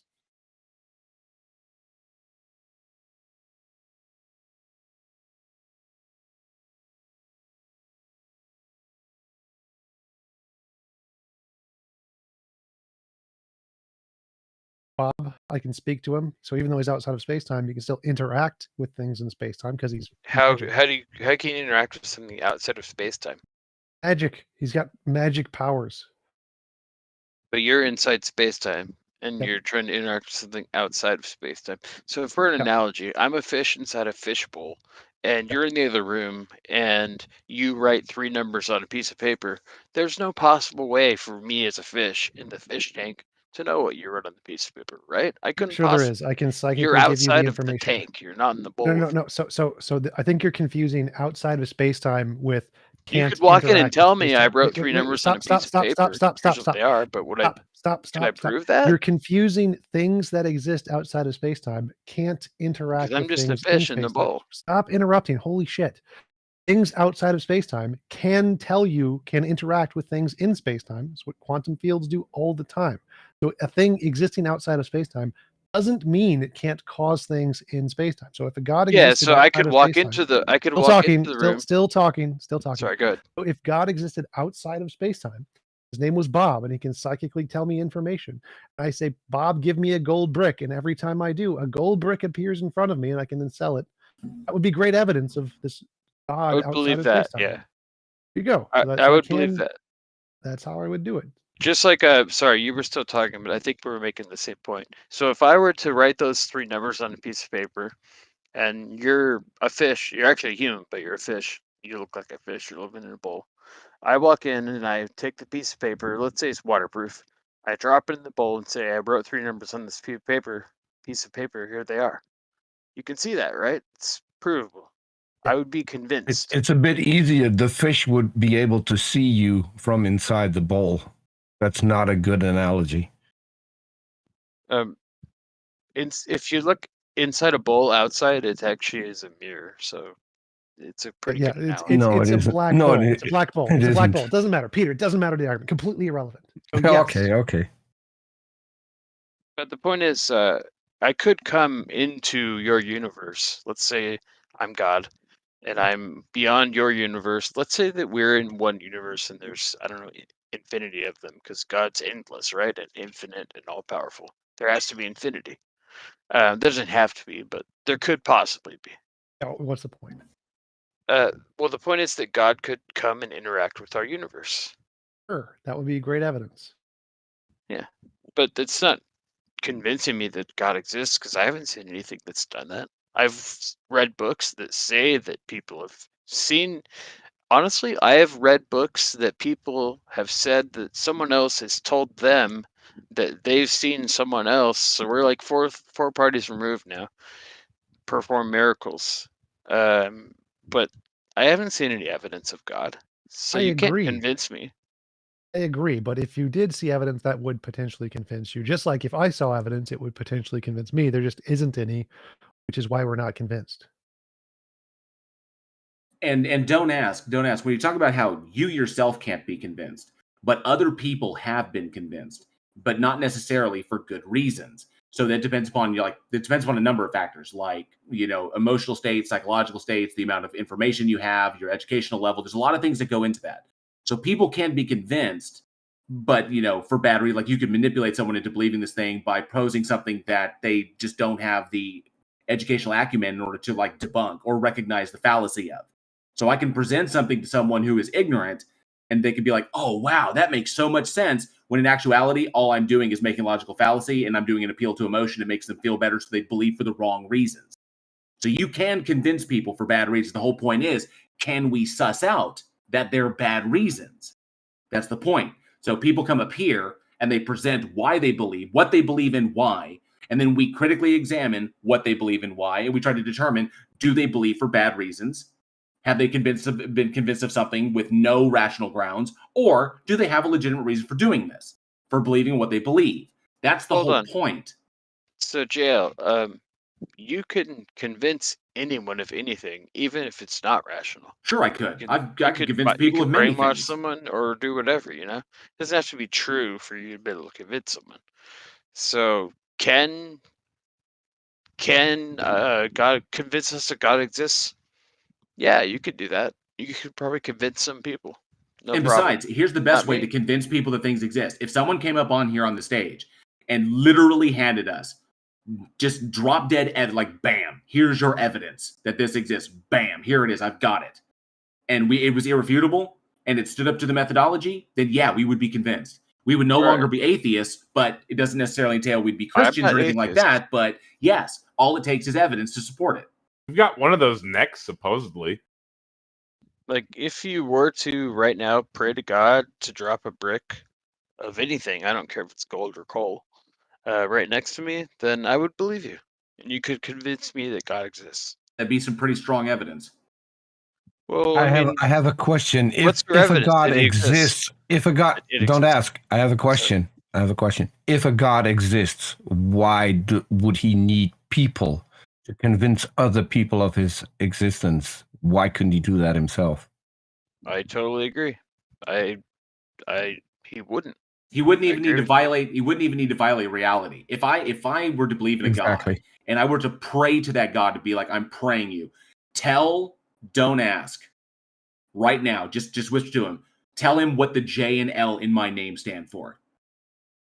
Tell him what those initials stand for. Just give him that information. It's not even a violation of reality. It's literally just taking information that exists and giving it to you so that you can repeat it to me without you knowing it. Because it was like, oh wow, you received it. So if I said right now, give it to don't ask, what's the JL in my name stand for? And you gave me that information, that would be pretty damn solid. We would have to walk down that road of inquiry big time. But that won't happen. JL, I just got word from God. It means junior lunatic. You don't know. What does the JL stand for? Was he right? That's what I'm saying. I'm proposing the like, if I were to pray to God and do this, then there you go. If you were to be able to just give that to me with, immediately, like God just hand delivered you the information in your brain. John? Not even close. Jesus lives. I've got so many variations of that T-Jump. Well, come on, don't taunt us with this question and not say what it stands for. What does it stand for? That's the whole T-Jump point. wins the internet for today. I don't know. I think I see. So I assume that you're bald and you have a white beard. Well, that's because you found my picture. Yeah. Well, I don't know if did you post it? Well, it's on my YouTube channel, so. Did you link your YouTube channel here? Oh yeah. Okay. It's linked somewhere. I see. Yeah, I didn't look at that before. What does the jail stand for? Well, that's what I'm saying. That's what I'm posing. I'm posing it as a Jesus hypothetical. If I were to do this and then God were to give me, that would be some really solid evidence that we could then investigate and we could walk down that path. But we first have to, but even if that were to happen, if I were to do this, now that we've asked the question, all of a sudden you came back with it, then we'd have to be, okay, how do we eliminate the possibility that you didn't just look it up and you had quick Google foo? We have to eliminate that possibility to give credibility. I have no idea what jail stands for. How would I? There's so many J words that L words. You can trust me. If you look hard enough, you can find it. If you look hard enough, you can find it. It's on the internet somewhere. I'm telling you that. But you can tell me if you want to. If it's a secret. But like I said. So yes, a person can be convinced for bad reasons. That's the whole point. People are convinced this thing exists, which means that if they're convinced, other people can be convinced, which entails that possibly we could be convinced. Can they do it? No, I mean, probably not, but maybe they could, which is why we continue to do these stages over and over and over and over again, because we're intellectually honest in that maybe someone out there has some evidence that has not been presented yet. It hasn't happened yet. It doesn't entail that it won't or it couldn't. So there you go. By the way, your initials stand for Jerry Lee. Yeah, I just have to say this because Amy Newman is here. If you look hard enough, you'll be able to find it. That's what every woman said ever. Damn it, Skeptic Dank in my live chat got it. It's Jellyfish Leviathan. But can anyone actually? I'm still going with Jesus Lives because that's better. I will always call you Jesus Lives now. Great. Because I'd be happy to be convinced. I would like for there to be a God, but is there? And how do you convince me? How would you convince anyone? We're not convinced, so we're not the right people to ask. You should be asking other people. You should be asking theists, Christians, Catholics, whoever. You should be asking we're all them. on the same page, I think. You should ask them what they believe and why they believe it. Are there any here? Not on this stage, I don't think. Yeah, so supposedly up next, we've got someone with evidence. I'd love to hear the evidence. I think we all would. Yeah. Why would you want to be convinced that a God exists? Because if he exists, he's doing a piss poor job of how this world is going right now. Don't you think I've given a good example or good reasoning for why you could never prove that God exists? No, you could prove a God exists. God could prove God exists. You can convince really someone, easily. which is easy. That's mind controlled. But you can't prove anything. No. If a thing exists, if God exists, then yeah. If a thing exists, then it could be demonstrated it exists. We just need the evidence to be able to do that. If the God chooses not to allow that, if the God deliberately hides itself from that, then that's not technically like the Christian God. That technically would be distheism. It would be a deceptive God. And technically, you could say it's the God of it's Allah. It's the God of Islam. But in that respect, like I said, it comes down to the entailments of the God, blah, blah, blah. Is it unfalsifiable? Is it a logical contradiction? So on and so forth. So, but if a God existed, like legit existed, this thing existed in whatever form, yes, it could convince people it exists because it could show itself. Well, and it has, though, right? Do what? God has shown himself in Jesus 2,000 years ago. Didn't you read it in the Bible? No, because the existence of an itinerant rabbi in Iron Age Palestine does not logically entail that a God exists. Yeah, no, but That's a bad example. If you would use the example of, let's say, Adam and Eve who met God, who walked with him through the garden, or if you would go to Abraham who had God visit him and had lunch with him, sat with him under a tree, those would be good examples. Jesus isn't a good example. Would you agree that Gandalf is a wizard? Because nowhere in the Lord of the Rings does it say that this is a work of fiction.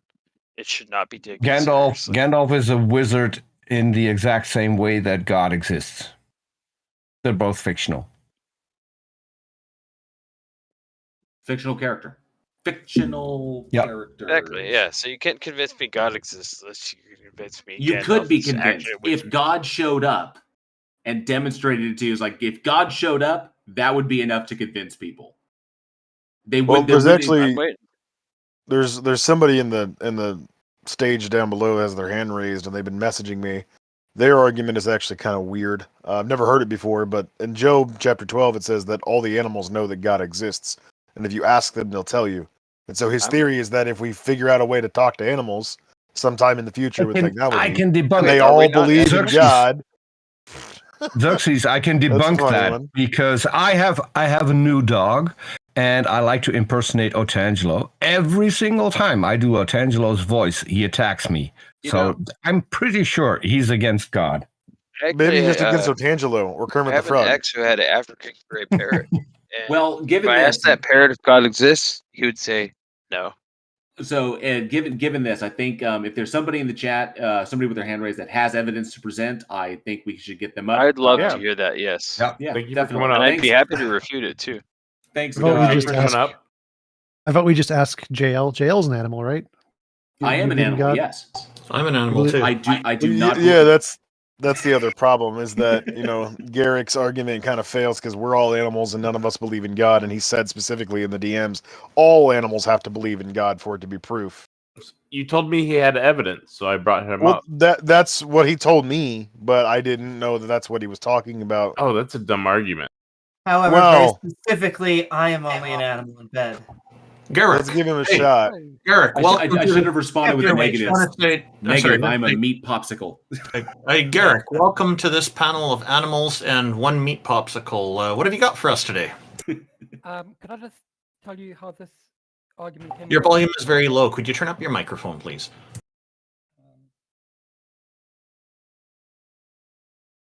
Is that better? Nope. Still pretty low, dude. No, not really. Double it. Make it twice as loud. How about if I just talk louder? Better. That's better. That'll work. Yeah. Well, don't eat your microphone because you're going to clip. Okay, so let me just tell you how this came about. So I'm an atheist, and I was talking to a Muslim, and the Muslim was telling me how there was this Oxford study that showed that all kids or babies naturally thought that there was a God. Now, I didn't believe the study. I didn't look into it. I didn't really care. And Well, it then- doesn't exist. Don't worry, that's not part of the argument. It's just part of my thought process. So Okay. I remember T-Jump talking a lot about novel testable predictions. So I was just really thinking about a way to get a novel testable prediction for a god. It's really hard.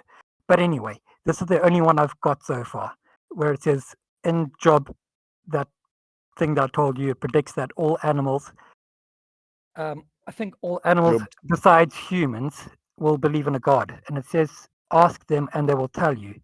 Now, we can't speak to animals, and I don't think that that parrot thing counts. But in theory, in the future, if we can actually talk to animals and they can communicate with us, and we can ask them a question, do you believe in a god? And they all unanimously say yes. I think that would be If that's the case, then how do you know that they believe in God right now when you can't talk to them? Well, he said this is a novel prediction. So yes, that would be a novel prediction. And if it comes true, that would be Ah, okay. indicative of I the missed truth that. of the Bible. Yes. So that's Now, the pretty big much- problem. Well, the what big if problem- hold there's a on, big all problem. the animals believe in a god, but they all believe in different gods? Yeah, what if the gods they believe in correspond to the regions that they live in? That's one of the problems. The other problem is, what if some of them agree in multiple deities, or there's some who believe in a goddess and not a god, and the list goes on. There's all kinds of issues with that. The other part of the problem is that you may be tainting their understanding of this by introducing the concept of the god by asking the question itself. What Okay, if so all the animals believe in a god, but they believe that they were created in the image of God and not us?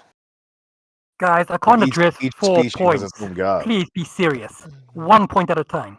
But okay, your 2 first points are pretty much the same. What happens if the animals believe in God, but they're different gods?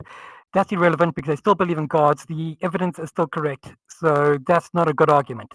What is the second argument? That is a good that is a good argument because No, that means because that look, if no, if hold on. parrots Let me believe in finish. Islam- Garrick. Garrick, let me finish. That is a good argument because there are gods that are mutually exclusive. So if, for instance, you take Allah, Allah will tell you that the God of the Bible isn't real. The God of the Bible will tell you that Allah isn't real because that's literally the first commandment. So no, you cannot have different animals believe in different gods and all the gods be real because they would be mutually exclusive. But that wasn't the It argument. wouldn't So work. the argument is that the gods. Bible predicts that all animals will believe in a God. And if that is true, then that would be evidence of Bible being correct, even if it isn't the same God. So it doesn't, unless the Bible said all animals will believe in Yahweh, and the prediction is simply that all animals will believe in a God. That's the only prediction that it makes. If that comes out to be true, yes, that would be evidence. Okay, can I ask you then in backwards? Correct me if I'm wrong. Correct me if I'm wrong. If one animal believes, hold on. Correct me if I'm wrong, teacher. If one animal believes in a God that claims that the other God doesn't exist, how can that work? It can't. Because the only point is that the Bible, this book, says all animals will believe in a God. It's not that all animals are right or that any of the animals are right. They could all believe in the wrong God. The only claim is that in this book, it predicts all animals will believe in a God. If that's the case, that's evidence that this book is true, regardless of which God the animals believe in or whether or not they're But Garrett, contradictory. could I ask you in the opposite direction then, if we were to start noticing, have good empirical evidence that other animals were talking to us, and each and every animal that we came across, they're like, no, I'm sorry, there is no God. Would that at least push you in a different direction? Yeah, well, that just debunks the argument. So that'll mean that's not evidence. That's fine. He's an atheist. Garrick, He doesn't believe you in God. asked what the second question was. The second one was, what if they're believing in multiple deities? Then that, of course, also contradicts the criteria that T-Jump just laid out of a single God. Single is implied there. Now, that the third thing I pointed out, what was that? I'll let you know when I remember.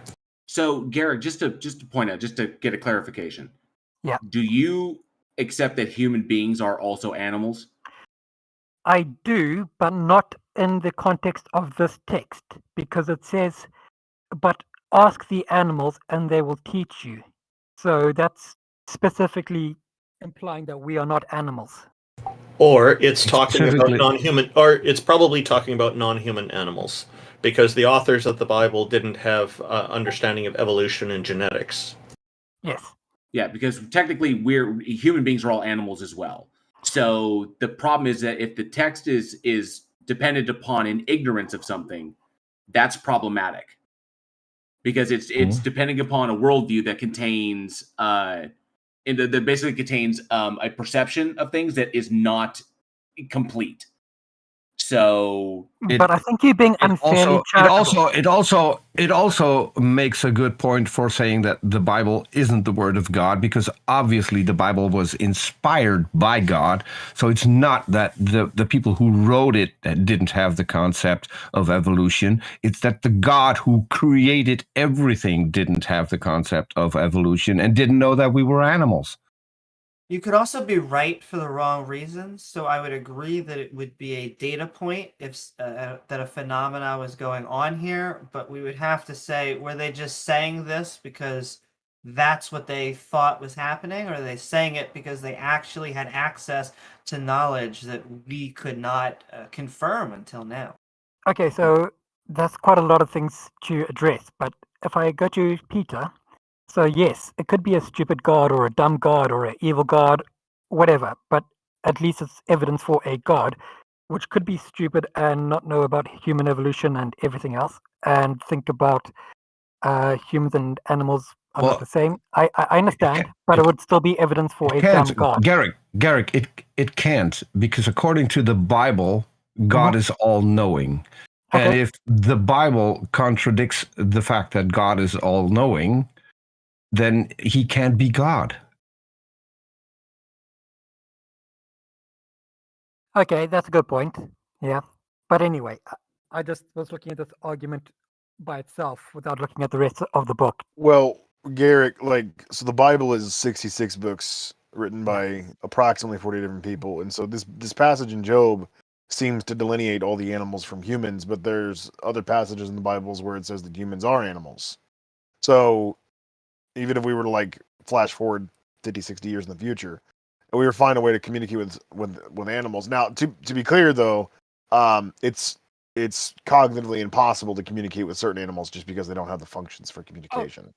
Okay, so this is why it's a future testable prediction, because hopefully that Neuralink technology comes in, kicks in, and finds a way for us to communicate with animals on their own language. So I know that's quite futuristic stuff. There's animals that don't even have any sapience, dude. There's So just to clarify, I think his only point here was that this one sentence in the Bible is making a future testable claim. If it is correct, that's evidence. It doesn't matter what all of the other sentences in the Bible say. Even if they're all wrong, which would be contradictory evidence, it would be negative evidence.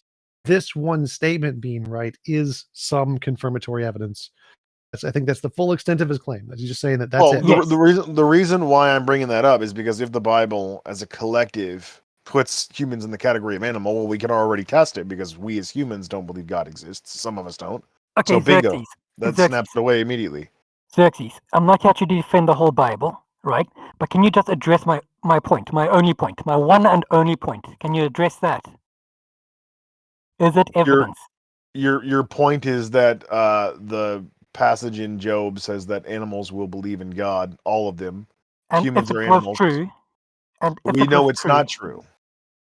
So he's asking if you take it in context and say animals as referring to non-human animals. If all non-human animals in the future are discovered to believe in a God, would that be evidence that this book is true? The answer is It would be yes. evidence Yes, of that it would. singular passage was accurate. Yes, that's all it needs. That's all. Yes, all he needs to do. Cool. So- Yeah, I mean, I could agree with that. That But I mean, we singular know that- passage taken in its context, just the I way it's understand written. it's not proof. No, I get that. So yeah, that one particular passage taken with no context, nothing else anywhere, just that line. Yes. If we were to do this in the future, then yes, you are correct on that. Cool. So And so that would be evidence that that passage is correct, but not that a God exists. Because Yeah, also agreed. Yes, Xerxes is the right on Bible that. the Bible is correct on quite a few things, right? Like we know that King Darius then we have to existed, and we know that Xerxes It also existed. means and we know that we have to we know that- discard the entire Bible except for that one Well, no, particular so I passage. disagree with that. Disagree with that a lot. If the Bible has a prediction which is correct, even if it has a lot of other wrong things which are dumb, that one prediction that is correct is evidence of the main claims of that book. So if the book says this book is written by God, God predicts the animals in the future will all believe in a God. We talk to them and they believe in a God. That is evidence that the main claim of this book is true, that there is a God. Well, It's not it's very, no, very no, weak. no, I don't Very weak. agree with that at all. No, because I mean, you can No, make 1,000. I don't either. You can make 1,000 predictions. If 99 of them are wrong and one of them is right, that's not indicative that your source material is accurate. Okay, but No. So just to clarify, the right one is evidence. If there was a bunch of right ones, they would all add together to be good evidence. But the one right one is positive evidence, and the 99 bad ones are negative evidence. No, the one right one is not positively indicative of or exclusively concordant with the existence of God. It's positively indicative of a guy getting one thing right out of 1,000 guesses. So if T-Jump, if I mean, it's, the guesses could be completely random.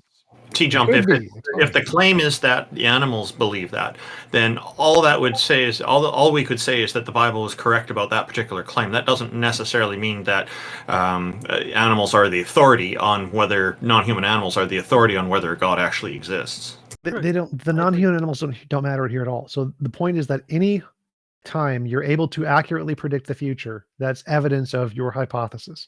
Now, the more you do it, the more evidence you have. But anytime you do it, and anytime you get it right for any reason, if it is just a lucky guess, that is still evidence that increases the probability that you are correct. Sure, but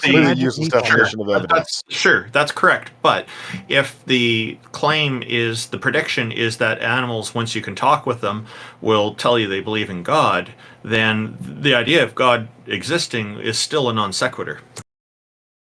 Yeah, and if you make a claim and you don't have the if you make a claim and you can't back it up, if it's just a lucky guess, then it can't be evidence. You need to be able to back up the claim.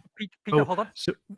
Peter, sorry, this can't be a lucky guess because it's saying 100% of animals will believe in God. Now that's not luck. Like that could No. I was referring to the fact whether or not it's evidence if it is just a lucky guess. I can make the lucky guess that so we've all got a new animals, novel 100% testable prediction. Animals. Or we've got a novel testable prediction for the existence of the Christian God, although it would be one evidence that we could use. You guys ready to move on? Yeah, but I do want to clarify. Like, I think sorry to say, Xerxes, you were definitely wrong on this case.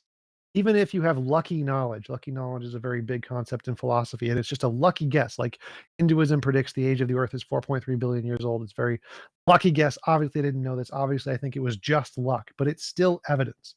And the reason it's evidence is because if you had an accumulation of those in the Bible, then it would be more and more and more evidence until it would be convincing.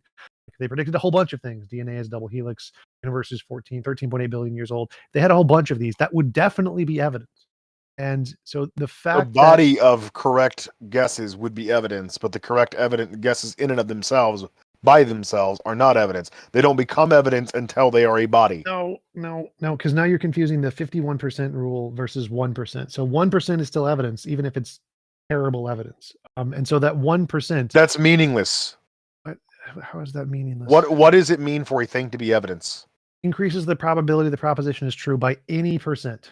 Okay, but how does a lucky guess increase the probability that a proposition is true? Because the prevalence of those things is likely of a true Okay, proposition. what if the things are a non sequitur? What if I say that that if it rains tomorrow, King Charles will die on September the 8th? If that was true, that would be evidence, very small evidence of your hypothesis being correct, whatever it is. So spaghetti monster is real, whatever. So anytime No, I don't buy that at all. That's a completely meaningless definition of evidence. I hate it when no, it's the philosophy definition of evidence, but anytime, no, it's any not. presence of it literally is. This is something I've discussed with philosophers many times before. The prevalence of evidence and whether or not it increases the probability. It's very, very common in philosophy. It is evidence anytime, no matter what. Even if it's a lucky guess, it's still evidence. And it's not good evidence, but it's evidence. That if you can predict the future accurately and get it right, that you have evidence that your hypothesis is true. Now, obviously, if you don't get it right multiple times, it's terrible evidence, but it is evidence because the prevalence of that instance of being able to accurately predict the future is more likely under the case that a hypothesis is true than under one that's false. That's all it means. It's very basic evidence. It is evidence. Thank you. Cool. Thank you for coming up, Garrick. We're going to go ahead and move on to Paradoxical. So they had a sound argument for their God. Oh. I think all arguments are sound arguments. They make sounds. He's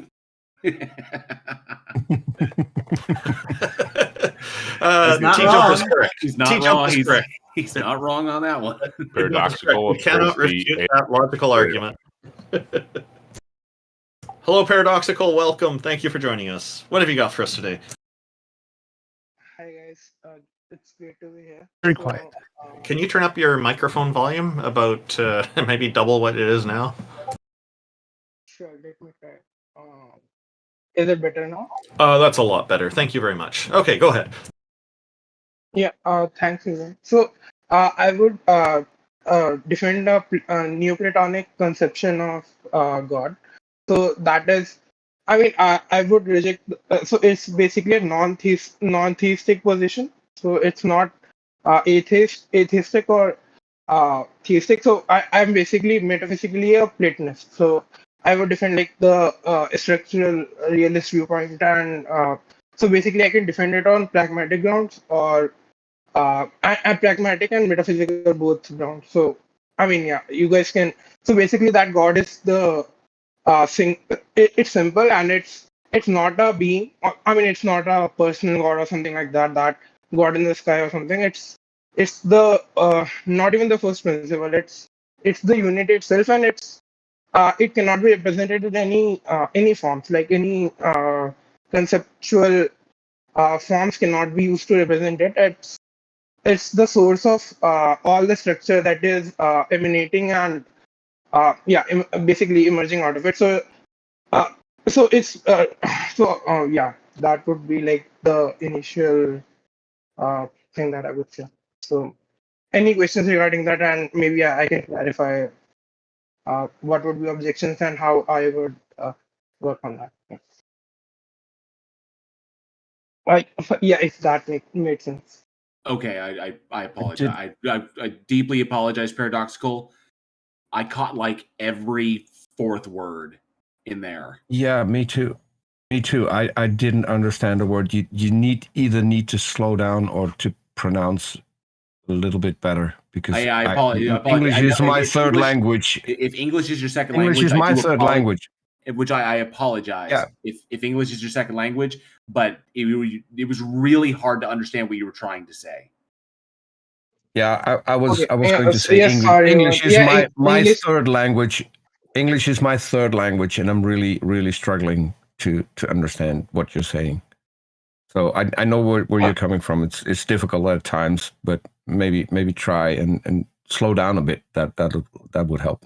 I think he said he was a Platonic realist, and he's arguing for a Platonic form of a god.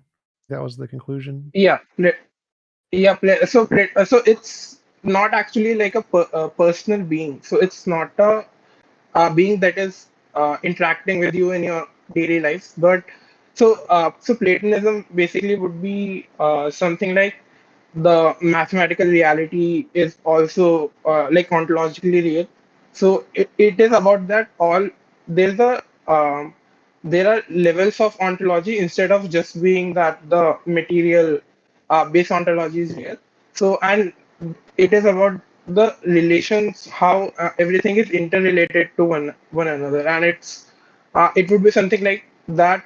Uh, yeah, we are embedded in a structure, not a yeah. So so basically, atheism was right, like a Platonic realist, but are not defending that they don't forms not exist as an object. They exist as an archetype. Uh, yeah, I mean, I'm trying to use different words, but yeah, we can get stuck in different languages. Why but- believe Platonic objects exist? I don't believe they exist. Why believe they exist?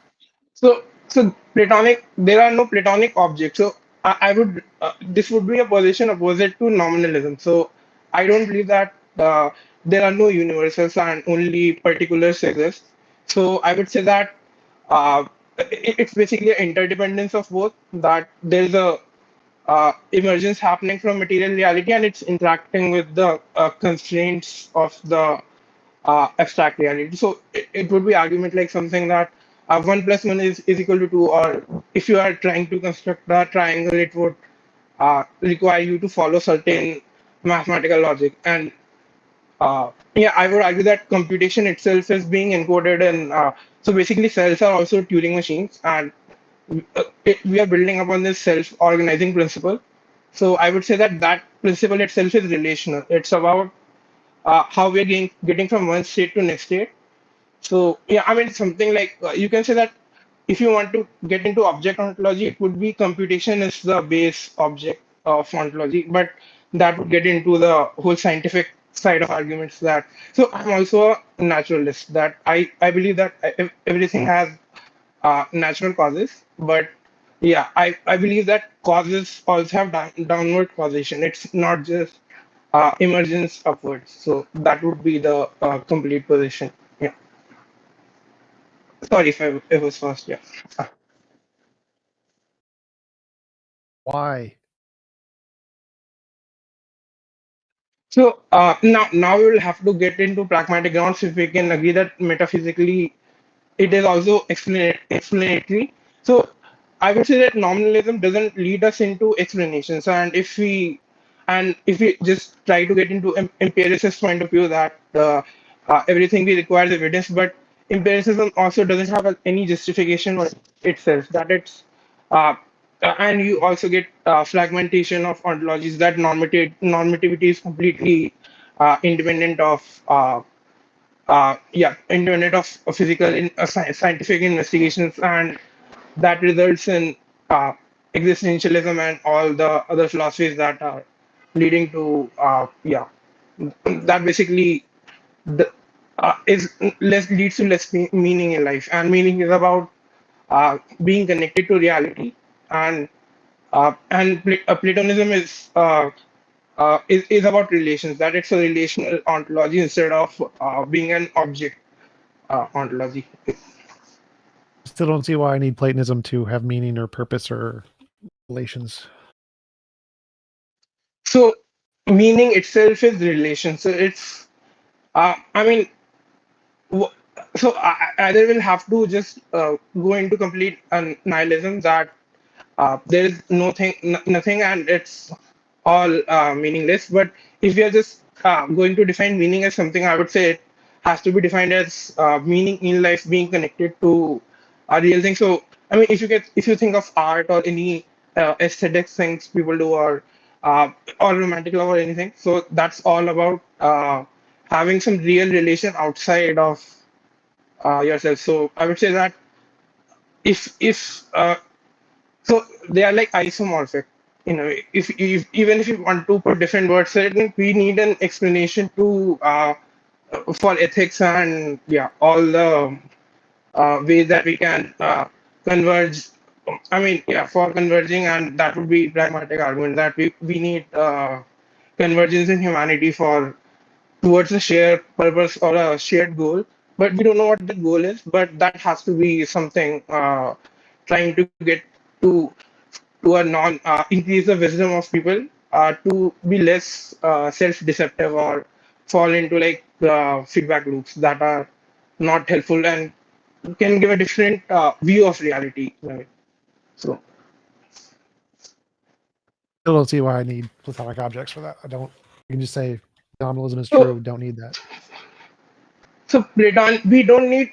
So I'm saying I'm rejecting the object ontology. That I'm saying that objects don't exist. So what are the objects you think exist? Even in scientific theory, we are at a quantum field theory that says that it's all probabilities, and in mathematical space, and I mean we have Bell's theorem that gives us non-locality. So even at our base reality, we are seeing a relational structure. So yeah, I mean, I don't know what would be if we just take that nothing is real. So that doesn't mean anything, right? Real is normative and descriptive both. So because I mean, these are not my arguments. So I'm taking from Verweke and Joshua Bach, and I mean some people that represent different views. Yeah. So, but I think that this is a pretty convincing picture, and yeah.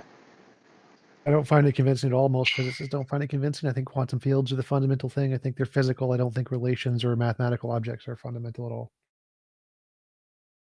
No, I'm saying I'm giving ontological status to relations itself. I'm not saying that. I don't think relations exist. I don't think relations are fundamental. I think that's a very silly argument. I think quantum fields are fundamental.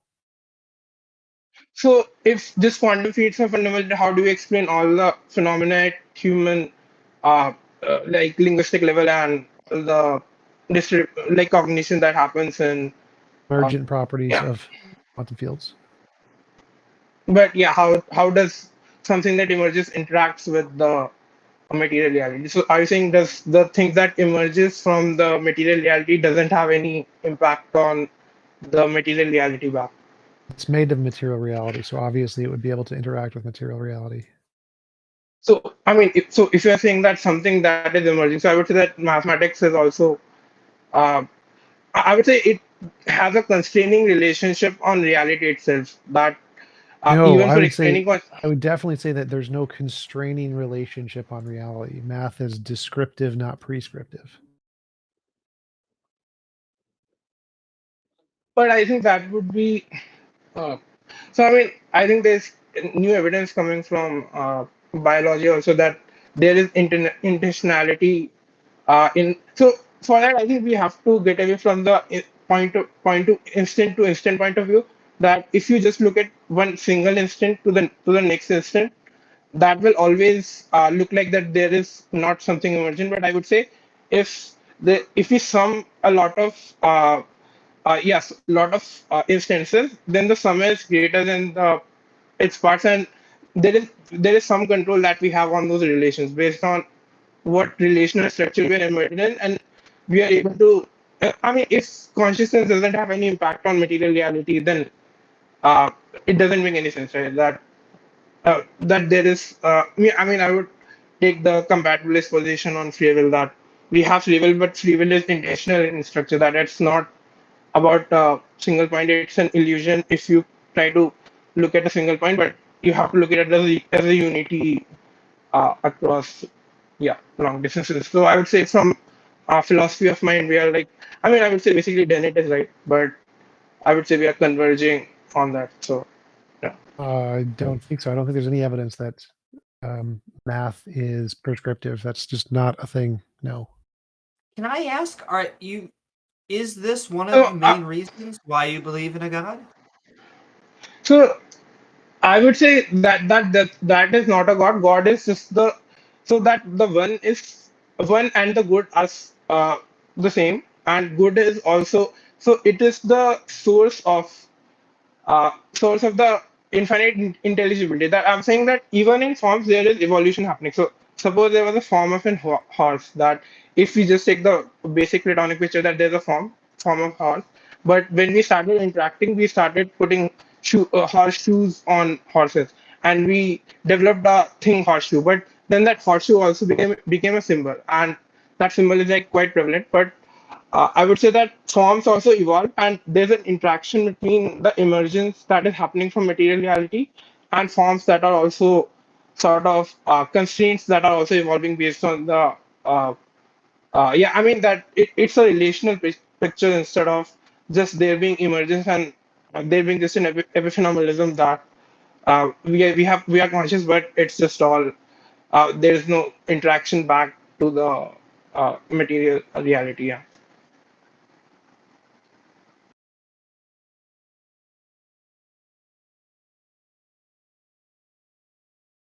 Can I quickly interrupt? I need to go, so I would really like to thank everyone for dropping by and listening, and thank Taco for setting this up again.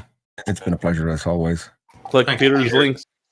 I think we're going to go for another 10 or 15 minutes, and then we're going to probably bring it to an end. Yeah, I have to go. I have a few things that I need to do, and I have an upcoming show with Onra in a few hours. So if anyone wants to tune in and learn everything you'd never wanted to learn about the Book of Mormon, feel free to tune in. We're reading Joseph Smith today. Oh my! Yeah, it's always good fun. Sounds interesting. I hear he knows how to find water. Thank Gotta you. use a stick. But thank you so very much, Paradoxical. It was nice having you on. Yeah, thank you. It sounds like Thank you've you. put a lot of thought into your ideas. We'd be happy to work with you on it again in the future. Okay, thanks, guys. See you all next Sounds time. good. Bye-bye. Add you. Do you have anything else you'd like to say? I mean, yeah. So, I would say that Platonic metaphysics is better explanatory, and that's the pragmatic reason to favor it. That we can have a convergence over ethics and between different social agents that are acting, and I mean that would be like sort of a system theory point of view. That yeah, that's it. Yeah, so Paradoxical, just to note, when you come back, Thank you. If you could put a little effort into resolving your microphone, your audio issues, that would make it a lot easier for people to hear what you're saying. Because one of the challenges I'm having, and I notice others here are having, is we're trying very hard to understand what you're saying, but it's been a challenge because of the quality of the audio, the quality of your sound.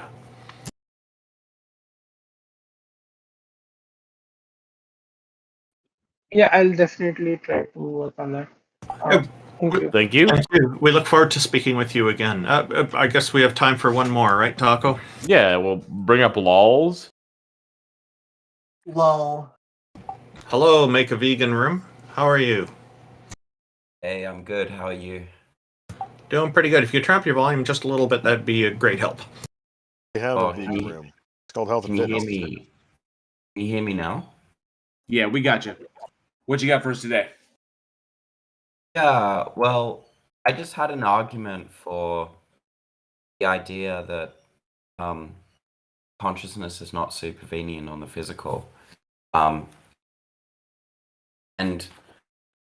I also think that Well, I mean, I can just present the argument. Well, okay, so just sorry to cut you off the deal, but yeah, I mean, talking about like as far as the stage goes, is this in connection to a belief that you have about a deity or a god? I'm agnostic. So are we, or many of us are. Yeah, but I just wanted your thoughts. I mean, it could definitely. I mean, people do argue that given that consciousness is at least in part non-physical, that's evidence of a god or something like that. Yeah, let's hear your argument, and we can go over it. That sounds like a great idea. Before you get into that, Twitch and PTOWN, respond to my direct message. Those are the other two people with their hands raised. Go ahead, Vegan. Yeah, well, the idea is just that in our world there are conscious experiences, and there's a logically possible world, physically identical to ours, in which the positive facts about consciousness in our world do not hold. And therefore the facts about consciousness are further facts about our world over and above the physical facts, and so materialism is false. I can sort of explain more in layman's terms as to what I'm saying. Can I just ask you, because we've done a lot with consciousness, Sure. I guess it goes with the nature of the topic, but do you have any sort of reverence for digestion? Yeah, I'm reading from The Conscious Mind by David Chalmers. That's awesome. I guess my big point would just be that we tend to point a lot of like emphasis on consciousness kind of being the special thing because we are conscious. And yet when we look at it as just a mechanism, as just say our body healing or just say digestion, we don't often get there is a holy digestion, like a transcendental digestion that is making the universe have to exist. And for whatever reason, we like to stick consciousness into there as if it means something. Like there has to be this transcendental consciousness that, circumnavigates the entire beyond time and space. But I just don't get why. I don't get why that mechanism and why it's kind of used like a hammer to try and find a god. Right. I mean, I guess, sure, and there are many, like David Chalmers himself is not religious, I don't think, but he doesn't believe that the mind is purely physical. He's a dualist, I think. So I mean, I agree, it doesn't get you to God. But I mean, I think the process of natural theology is to sort of build a piece by piece case. Like the Kalam doesn't get you to God, but nevertheless, it's the first piece, many would argue. There are some arguments like the ontological argument, which does get you to a God, but many arguments don't. Well, to address your actual argument, even if it's logically possible that there is a alternative universe that has consciousness instantiated in a non-physical state, that doesn't mean in this universe that they aren't instantiated in physical states. And so simply saying that it's possible that consciousness is grounded in some non-physical substance of some kind doesn't prove that it is in this universe. The same argument I had with Jack Engstrike. Right, but the point is that let's say a neutral observer that is not conscious, right? And they look at me, for example, and I put my hand on the stove, right? And I go, ouch, and I remove it, right? And no non-neutral observer would have no reason to believe, just from the physical facts alone, that I have an experience as to what it is like to touch the stove. In the same way that there are plants that move away from fire, we don't hypothesize that there's actually an experience as to what it is like for a plant to be on fire. Some postulate that plants do have experience, but you can't infer that from the physical facts alone. Well, that's false. So we can't infer that yet. So we don't know what consciousness is yet. When we do in the future, we may be able to like, yep, that's consciousness. No, but you can't from the physical facts. Like how? No. So, That's false. That's the fallacy that idealists and panpsychists make all the time. They assume that the current information we have is fully conclusive and there's no possible way to gain new information that could potentially indicate consciousness, which is false. That's just completely false. You're just ignorant of it right now. No. Look, I'm making an argument that in principle you can't, purely from the physical facts, infer consciousness. Right, I understand Now, that.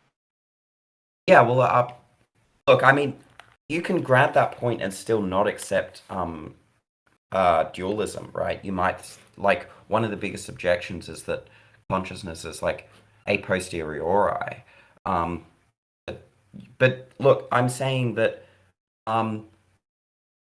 you can, let's say you don't know that I'm conscious, right?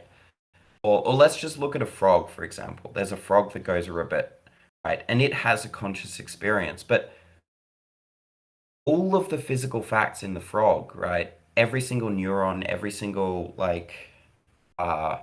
synapse in the brain it's at least logically compatible, but that frog has no conscious experience.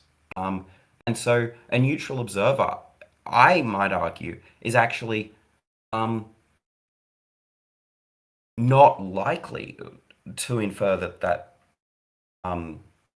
frog is conscious. The only reason we attribute consciousness to animals and to other humans is because we have conscious experience as well. There's nothing about the physical structure of these beings that indicate consciousness, because it's logically possible that they aren't conscious, that all of their reactions are just like plants' reactions.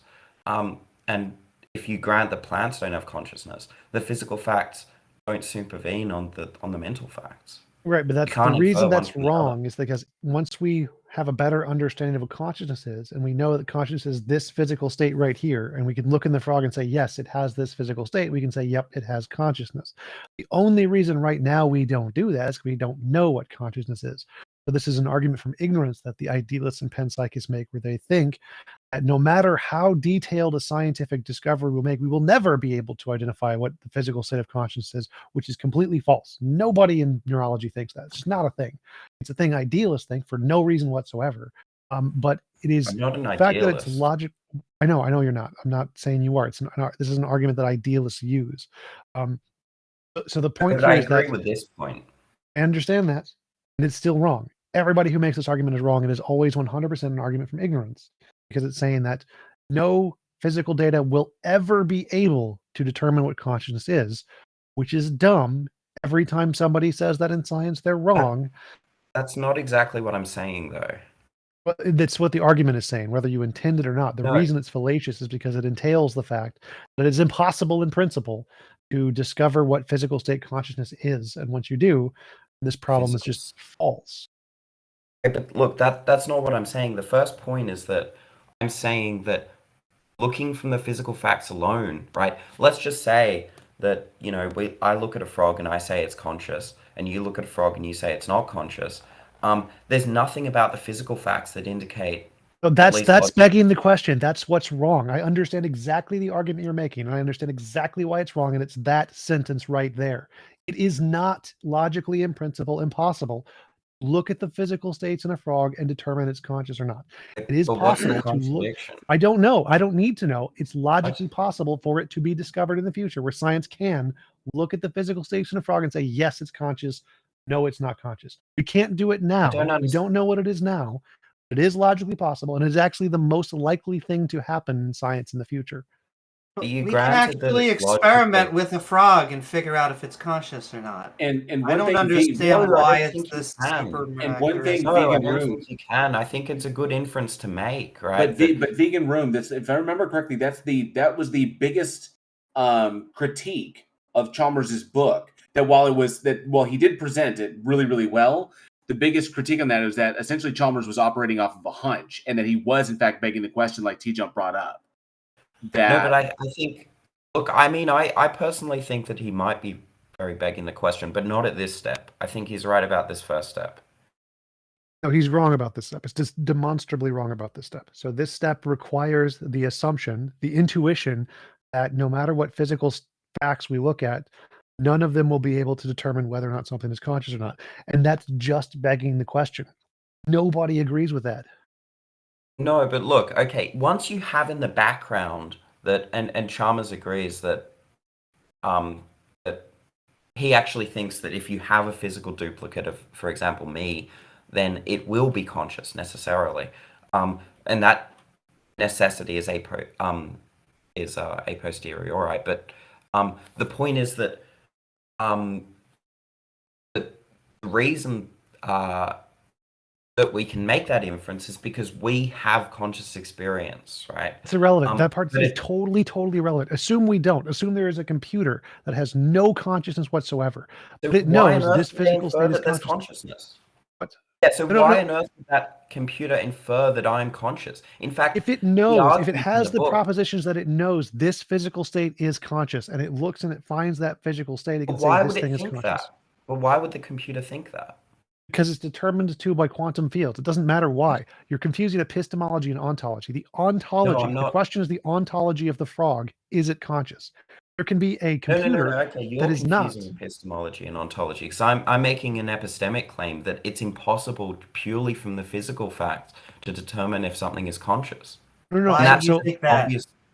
that part I proved wrong with the computer. There's a computer, it's not conscious. It has this state is a physical consciousness state. It looks for the state. It is now determined this thing is conscious. Why would it doesn't need think consciousness that? for that? Yeah, but why? It doesn't matter. It doesn't why would matter it think why. that? It does not matter why. Literally doesn't matter. It No, could be it hit on does the head matter with a because- with a robot hammer to make it think that. It doesn't matter why. You can conclude things are conscious based physical states. Yes, it is possible. They have no. I wanna know what you think there's is no non-physical. logical entailment. Look, if I say Doesn't that all matter. men are mortal, Socrates is a man, Socrates is mortal, that's the conclusion follows from the two premises. But there's nothing about the physical facts that logically entail consciousness. So the No computer would have physical no facts rational logically grounds. entail anything. Wait, but look, I'm saying like- that there's no rational grounds for the computer to I say that understand I'm what you're saying. That is wrong. There is like if I want to say this is a camera, what physical facts make this a camera?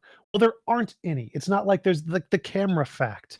It's that camera is a specific collection there of particles. are Wait, physical no, facts that- no, stop. No. This is what he talks about in the book. Stop. Listen carefully. There is nothing in those physical particles that makes them absorb light and turn it into a certain signal. It doesn't do it. What? If we just Yes, stop of the course law, there is. stop. If we stop the laws of physics, that stops happening. The only reason that collection laws of of particles physics make it stop happen. and listen, shut up and listen. The only reason that collection of particles functions in that way is because there's some determining force that causes those collections of particles to produce this outcome. If there's some force in physics that causes brains to produce consciousness that we don't know yet, that could cause knowing this physical state, we'll know the thing is conscious because it interacts with the law to produce consciousness, just like the camera interacts with electromagnetism to produce light patterns. So the fact that you can know that there's no law in those particles themselves that determine it functions this way. If you know how those particles function with some supervening law that then creates the function you're trying to describe, you can know. So in consciousness, if we look at the brain, there's nothing in the brain, there's nothing in the laws we know about that determine the things in the brain will produce consciousness. But we could discover a supervening law that causes a particular arrangement of matter to produce consciousness, in which case we can know by the physical facts themselves, this is conscious, this is not. And can I just ask two questions I asked the last person that brought this subject? One, may I have your definition of what consciousness is? And two, does it have a connection to your belief in a deity? I don't believe in God, but so my definition of consciousness would just be like something that it is like to be a system. So there's something that it's like for me to look at my computer. Qualia. I mean, it might be a primitive notion. Also, I don't like. Would I don't you really know. characterize it as? Would you characterize it as sentience or sapience? Sentience. Because sentience just comes down to physical interactions with the external world.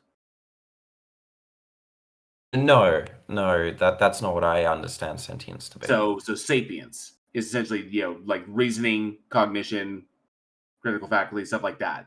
So, I mean, I'm not sure that's quite right either, because a computer can reason, but I don't think there's anything it's like no, to be a computer can logic. Because computer programming language is a logical language. So computers logic. Sentience is the ability to have sensations. Sapience is the ability to have wisdom. Just when you say like consciousness, it's a very, very blanket. It's very, very umbrella term. Well, he said sentient, so all he means is have sensations. It's quality. Yeah, that's what I said. So the ability to infer or the ability to perceive external stimuli is essentially it. It's. I mean, I wouldn't characterize it like that, but I think you're on the right track. But I mean, look, the point is just this, right? That Chalmers argues, and I agree with him, that once we have the physical facts in place, we can know, at least in principle, the biological facts, right? Because the biological facts supervene on the physical facts. Once we understand the physical facts, we can know things like whether the economy is booming or not. Because what the economy means is whether some, whether people have certain, I don't know much about economy, but whether people have certain amount of money, and money just refers to some physical object. So once you have those physical facts in place, all of the physical facts, you can infer things like whether the economy is doing well, you can infer the biological facts, you can infer reproduction, you can infer all of these things. But you can't logically infer consciousness. Why do you think that? That's a logical fallacy. Why do you think that? Yeah, because there's no contradiction in everything being non-conscious. There's no contradiction in being able to understand it either, so that doesn't prove the point. What? There's no logical contradiction with being able to understand something has the property of consciousness by looking at the physical states. Saying that there's no contradiction in the alternative doesn't prove that there's a contradiction in the affirmative. So do you think there is a non-physical form to consciousness? Like, I'm agnostic. I don't. Yeah, I don't really take a position. Or look, I just agree with the first point that purely looking at the physical facts are at least logically compatible with. If you were to look at me and you knew all of the physical facts about me, you can't then. There's no logical entailment to say that I'm physical. But this is there's no logical contradiction either. Unless you can show there's a contradiction, then you can't say that you cannot infer consciousness from the physical states. The fact that it's logically possible to not be able to doesn't prove that it's logically necessary that you can't be able to. So unless you can prove it's logically impossible to infer consciousness from physical states alone, the argument you made does not hold at all. It's also the same thing we get from creationists who say that you will never be able to physically prove that life started from natural means. And it's like, yeah, we probably will. Very similar, well, yes. I don't really know what that second part has to do with my argument, but I'm saying that because you're not I'm not saying it has to be something non-physical. I'm just saying the physical never explain it. I'm saying that there's no logical entailment from the physical facts to there's no logical entailment that there is an apple. Let me try to explain this. You're repeating yourself. I understand. There's no logical entailment that there is an apple in the box. Does that mean there is not an apple in the box? No. No. So if you say there's no logical entailment that looking at the physical facts and ontology. No, I understand this argument exactly. I've debunked this argument at a professional level with academics. I understand this very completely. When you say there is no entailment by looking at the facts that you will see consciousness, you're saying it's possible that consciousness is not in the box. That's all it means. That's literally the exact same thing. No, I'm not saying that at all. I'm saying you are. You just don't realize it. You're exactly saying that. I think that it's I think that whether physicalism or dualism is true, a physical duplicate of myself will actually be conscious. I'm just saying that a neutral observer, right? Let's say a neutral computer observer with no consciousness whatsoever, with no background information about consciousness to draw on, looking at a physical duplicate of me or looking at me and just the purely physical facts, all they see is neurons firing, which causes my arm to move, which causes my legs to move, which causes me to blink and stuff like that. And there's no logical entailment from those physical facts to consciousness, because the physical facts are compatible with me being conscious and me not being conscious. In fact, Yes, I would understand. argue. I understand. It's possible there's no apple in the box. Literally everything you just said, logically, syllogistically, will map onto that argument one for one perfectly. It's a set for set match. That argument you made is it's possible to look at all of the physical systems and not know if consciousness is in the system. It's possible there is no apple in the box. But guess what? It's possible there could be an apple in the box. It's possible that there is some physical system you don't know about where it does determine consciousness. Simply saying You're it's gonna have possible. to explain what the logical entailment, like what reasoning is. You don't need a logical entailment. It just needs to be possible. Possible, not entailment. You don't need an entailment. So Look, if I say it's possible, wait, let me just be clear about this, right? I understand the logical entailment from all men are mortal, Socrates is a man, to Socrates is mortal. I understand the logical entailment there. What I don't understand need an entailment. You do not need an Just one entailment. You second, don't just need one an second. entailment. Just let me finish. What I don't understand is why would the computer infer that I am conscious from purely the physical facts alone? I don't understand what the If logical all entailment is. X's are conscious, the box has an X. The box is conscious. Okay, but what is the logical entailment? You haven't spelled that out for me. You don't need one. It's such a stupid argument. What? If everything, But if you're consciousness saying that it could listen to the words. If all consciousnesses are X, particle X, it has particle X, it is conscious. It's like if all men are Okay, mortal, but that's just Socrates begging is the a man, question. he's You're mortal. just assuming that No. It just needs to be possible. this It just needs physical to be experience possible. is Stop talking. Stop talking. It just needs to be possible. That's it. If it is possible that consciousness is particle X, and the computer knows this, then anytime it sees particle X, it But that's can begging the know it's question. conscious. Oh my fucking god. So stupid. That's begging the You're question. begging the You're saying- question. You're making the exact same argument, but from a I'm necessity not. standpoint. Yes, you No, are. I'm not. This is why this I'm not. argument You're- deductively fails. Okay, look, I'm saying, look, okay, if the computer knows that this physical system in this way will produce consciousness, and it sees that physical system, it can know, right? Okay, that's consciousness, because what it means to be conscious is to be in this physical structure, right? But that's just begging the question, because you're just assuming that X is conscious if it's sort of like this physical structure is conscious. You're confused here. You're confused here. If it is the case that there is a universe where this is the case, where it is in fact that consciousness is this physical state, then if that is the case, then we know that it is possible to look at the physical. Wait, it doesn't fucking matter. It doesn't fucking matter. That's my whole point. No, stop. That. Holy shit, it doesn't matter. If it is possible there is such a universe, then your statement is wrong. Necessarily, your statement is wrong. If there is possible for such a universe to exist, then your statement that it is possible that that you can look at the states and not know if it's conscious is wrong. It is wrong because this universe exists. Possibly.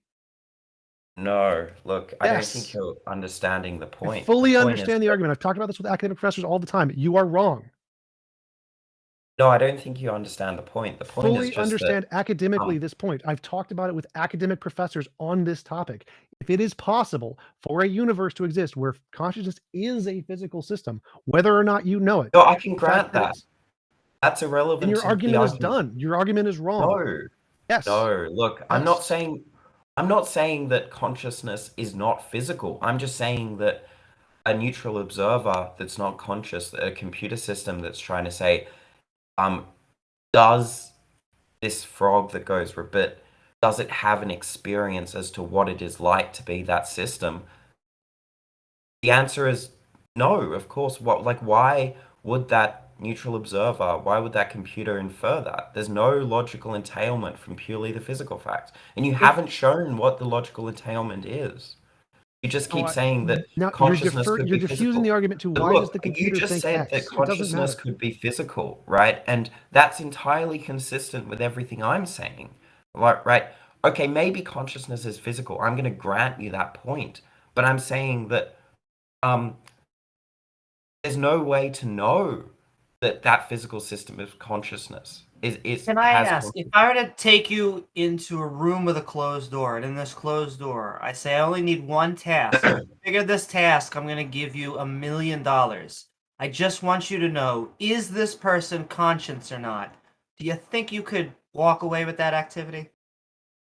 I don't understand the question. We I'll see you guys actually later. can. Oh, bye, T-Jump. Like, follow, and subscribe on T-Jump's channel. Woohoo! Because we do have different metrics that we can measure awareness of a system being awake. We can actually put people, we can remove their conscience. We could boost it with caffeine to make people more aware. We can actually manipulate it. We have good ways of telling whether someone is conscious or not. When we always go to this type of thing, it always goes into like the things of like philosophical zombies. Can you get true or false positives and all things like that? Which is yes. However, we have very good intuition on whether something is conscious or not, and you have to figure it out in the jungle. You have to say, was that bush rustling? Was that because of the wind or another conscious agent? Well, there's also something a little weird here because vegan, you keep bringing up this idea that the computer of a computer being able to determine what is conscious, right? So I think that there's a breakdown in that example because a computer only knows what it is told by definition. So the computer has to be told. The computer operates on a logical language, on a logical programming language, and we develop that logical language. Exactly. So the computer can. Right? So the computer's the wrong thing. So yeah, exactly, right. Okay, so we shouldn't use the computer in that because the computer. But therein lies the problem because what we tell the hang on. What we tell the computer are the parameters to determine what consciousness is important. But the parameters of what exactly entail is consciousness is arbitrarily determined by human beings. I think you're missing the point. The point is that the reason that I can infer that, for example, my brother is conscious or my sister is conscious when they put their hand on the stove and move away is because I have background information about when I do that and I say ouch and move my hand away. I know that I have an experience as to what it is like to do that. I have background information about non-conscious entities that, if I put my pen on the stove, it's not going to have any, there's not going to be any reaction apart from the plastic melting. And so, because I know that I am conscious and I know that the pen is not conscious, at least there's no reason for me to think that the pen is conscious. When I see my sister touch the stove and go ow and move her hand away, and because the reason I'm able to say, okay, she is conscious, or there's good reason to believe that she's conscious, is because I have the experience. I've had experiences like that before, and I know I'm conscious, and so that's the inference. But a computer system, and forget about humans making computer systems or whatever. The point is not that. The point is that a computer system or some sort of like robotic observer with no consciousness is not able to make that step. They've got no conscious experience to draw upon to say. No, that's the problem. That's why I don't think that the computer analogy, the computer example works in this because it's not. You're basically trying to describe something that has no understanding of consciousness interacting with something, and that if it itself has no understanding or concept of consciousness, how can it derive consciousness from other things? When you just demonstrated that we derive consciousness ourselves, when we determine that other things are conscious because their experiences are deemed to be equivalent to our own. So we are conscious, we feel, we have experiences, we interact with other people, and we see that they have the same experiences. We have a transfer of information. We can determine a degree of consciousness of that. So it takes consciousness to determine consciousness is what you're going at. But when you use the computer is a bad example because the computer only knows what it is told by definition. So we would have to feed that in there. So what you're saying is a hypothetical, what you're referring to really is a hypothetical entity. Don't worry about that. Look, don't worry about that. No, what you're referring to is a hypothetical entity that has no consciousness of its own and is trying to infer consciousness from other things. The problem is that you're invoking pea zombies, and that's just bankrupt. No, I'm not necessarily invoking pea zombies. I'm invoking that there is something that knows all of the physical facts about me, but is not conscious itself. But I think that a computer can still know in some loose sense. I don't think computers have beliefs as such, but know in some sort of loose colloquial sense that 1 + 1 is 2. And this computer knows all of the physical facts about me, knows that when these synapses connect, I will move my hand or whatever. We know all of the physical facts there are to know. That there's no logical step to go from just the physical facts to therefore I have some experience as to what it is like to be that physical entity.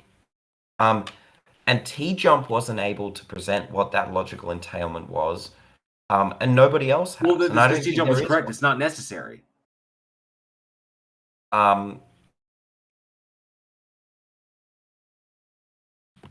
It only has to be possible.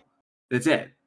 Go ahead, Xerxes. Sorry, go ahead. Are we gonna wrap this conversation up and go on to a new one, or are we just gonna end it here? Because we've had PTOWN in the stage. He's had his hand raised for like 3 hours, and he's a Christian who wants to give an argument for the Christian God. So. We are actually running out of time, but we could probably go for a few more minutes there. I think it was Grav and PTOWN. I imagine they'll probably want to have more time, and we can revisit what they have to say in a fortnight.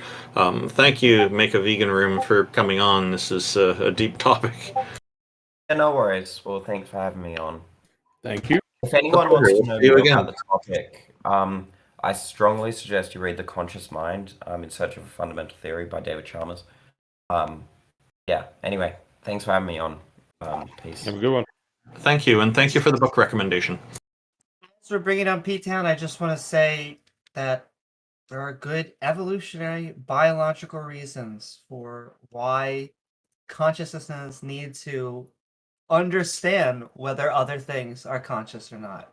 Just an example of just being a herbivore or a carnivore, you damn well better know if other conscious organisms are coming after you, or if something is a conscious organism that you can sink your teeth into so that you live to the next day, you have food.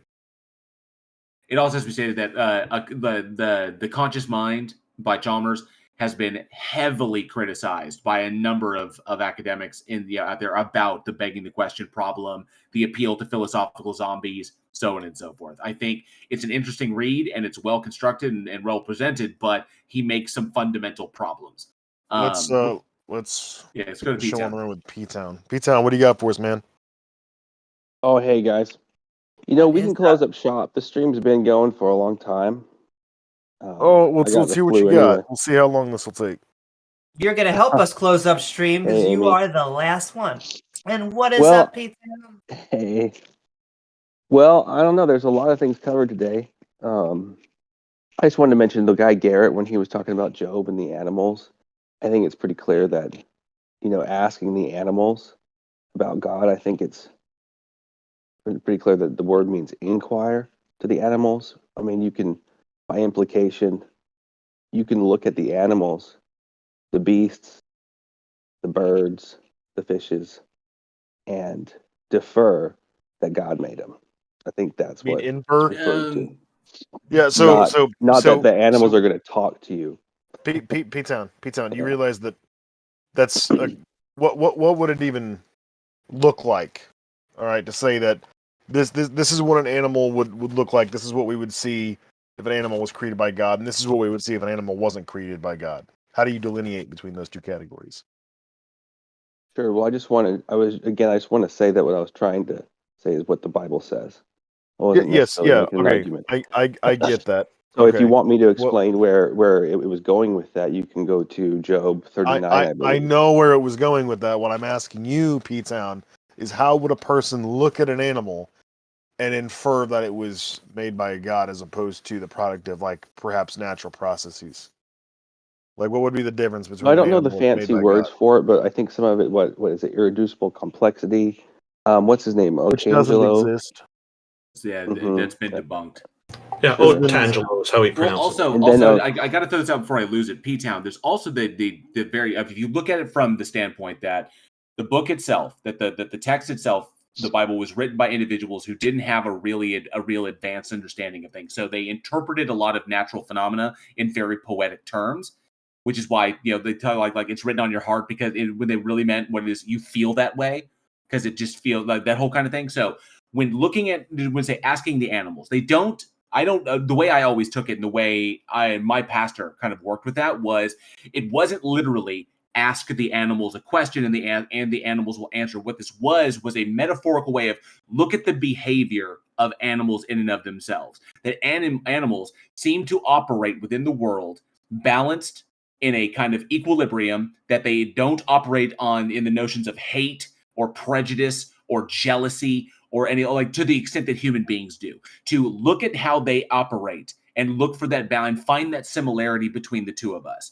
That in that natural kind of balance that you see, where one thing dies and gives to the other one, but the system itself is maintained. That's what it was really talking about. It was trying to describe. Look to the simplicity of animals. Don't overcomplicate things. Eschew your hate, eschew your jealousy, eschew your envy, eschew the things that really drive us away from just that natural balance that should exist between all of us. That was the kind of understanding that I had, was just a poetic way of looking at natural systems.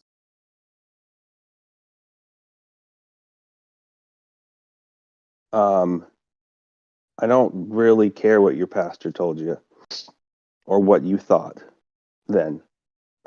That made you become an atheist now.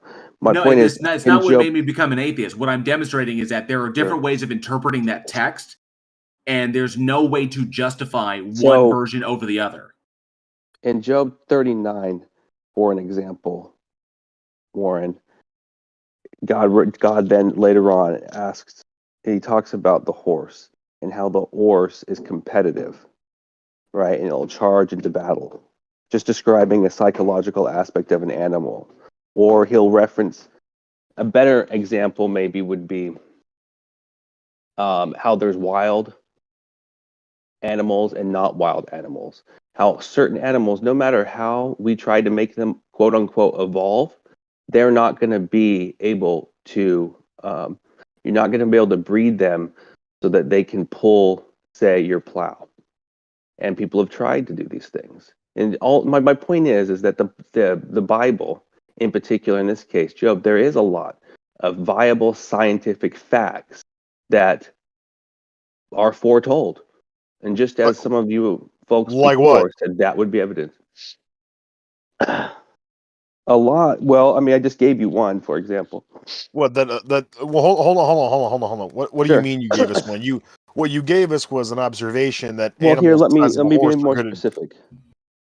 Okay, when it comes to the wild oxen versus the regular oxen, and this is not the best example. Of which all of them we have domesticated in human history. That's the thing. Would you agree that there are bigger animals that can pull things better? We have domesticated every beast. We have domesticated every beast of burden on this planet, from the now extinct aurochs all the way down to domestic cattle. It depends on what we're pulling and why we need them to pull it. You're pulling a plow. Oxen are actually the best animal to do that.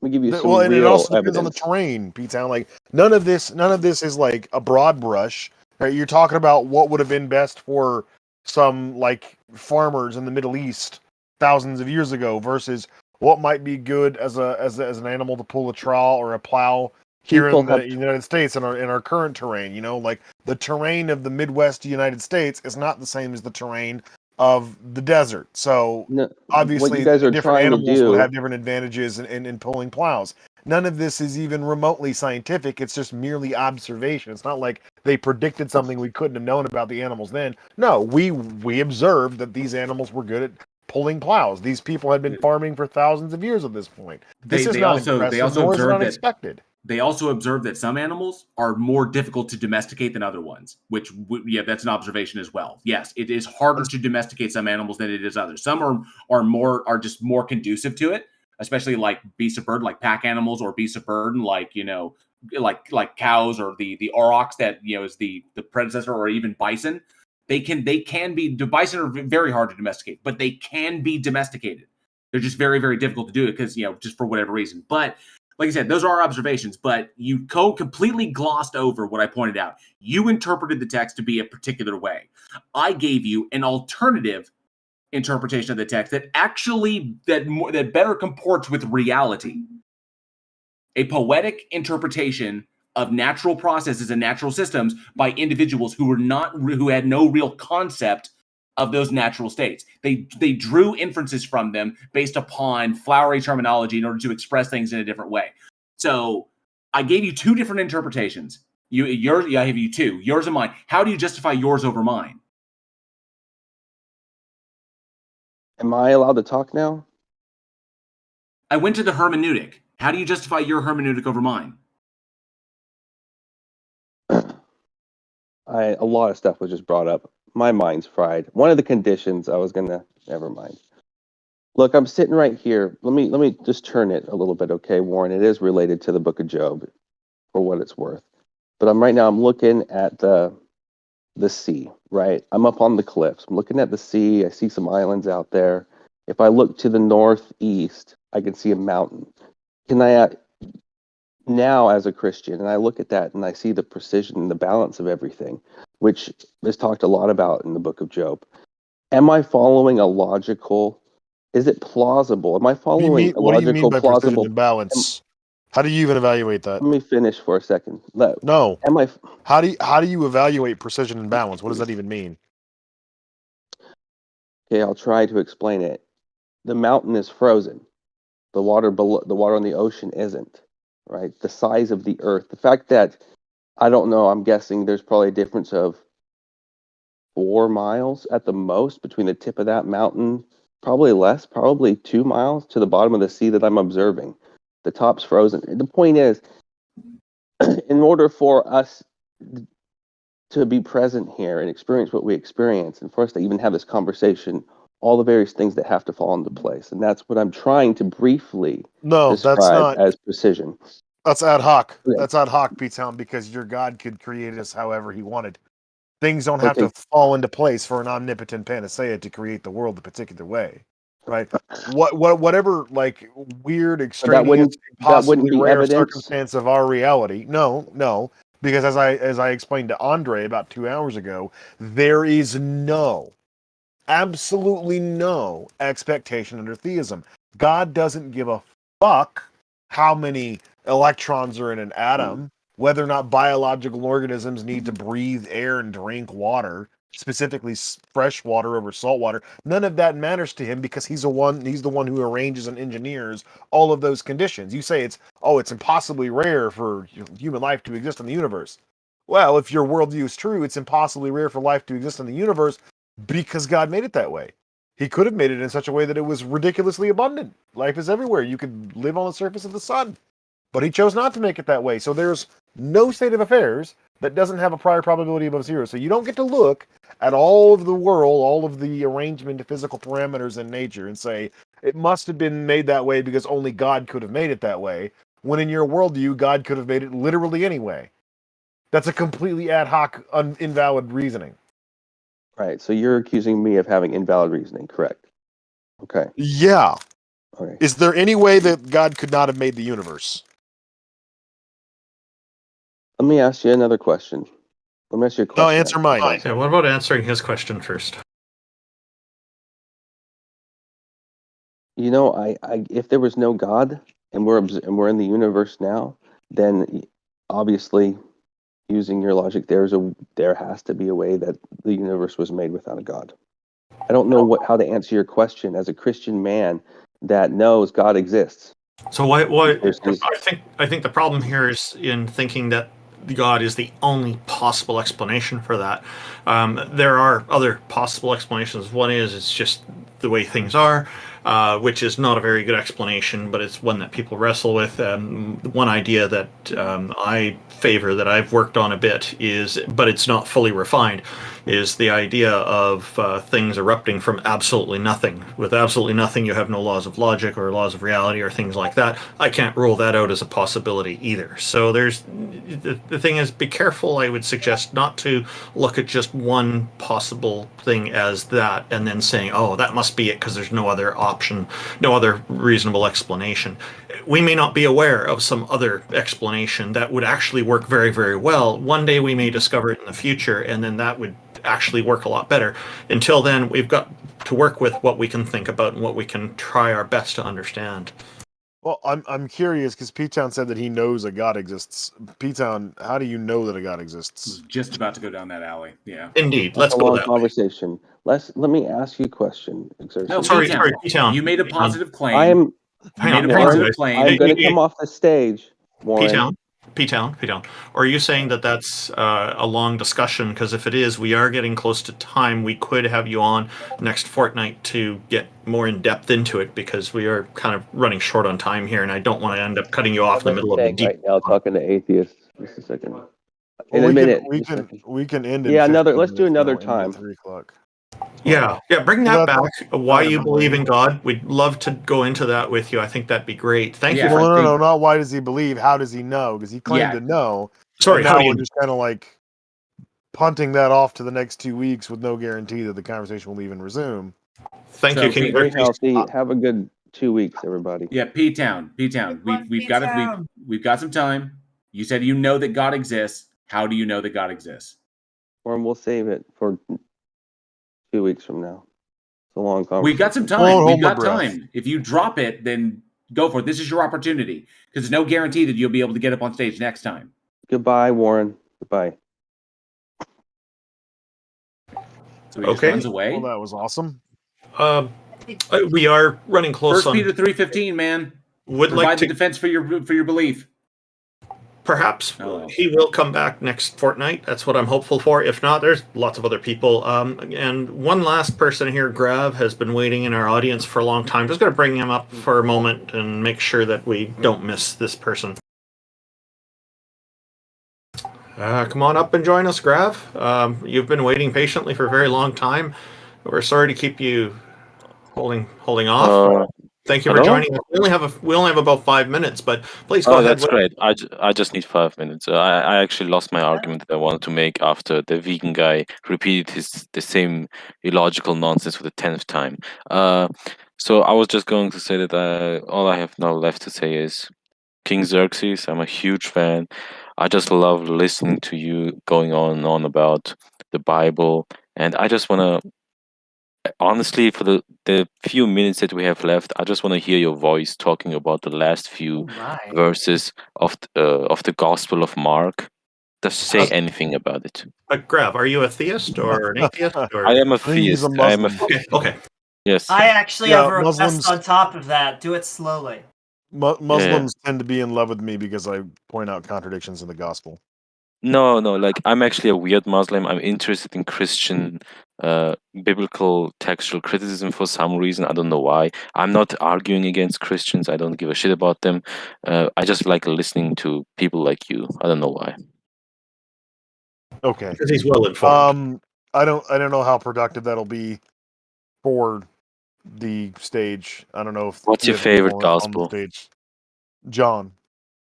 What? Why? Because it's the funniest. Bro, for me it's Mark because of its ending. Mark's ending is boring. Exactly. It's like a myth, it just ends. And that's it. Well, it's not a and good you story.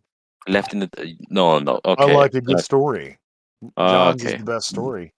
Don't make me not love you anymore. Come on. Hey, okay, you know what? Let's end this while it's well. Grav, thank you coming on. Yeah, you're welcome. Coming on and preaching to the choir. Yeah, I love you, Thanks, Xerxes. Grav.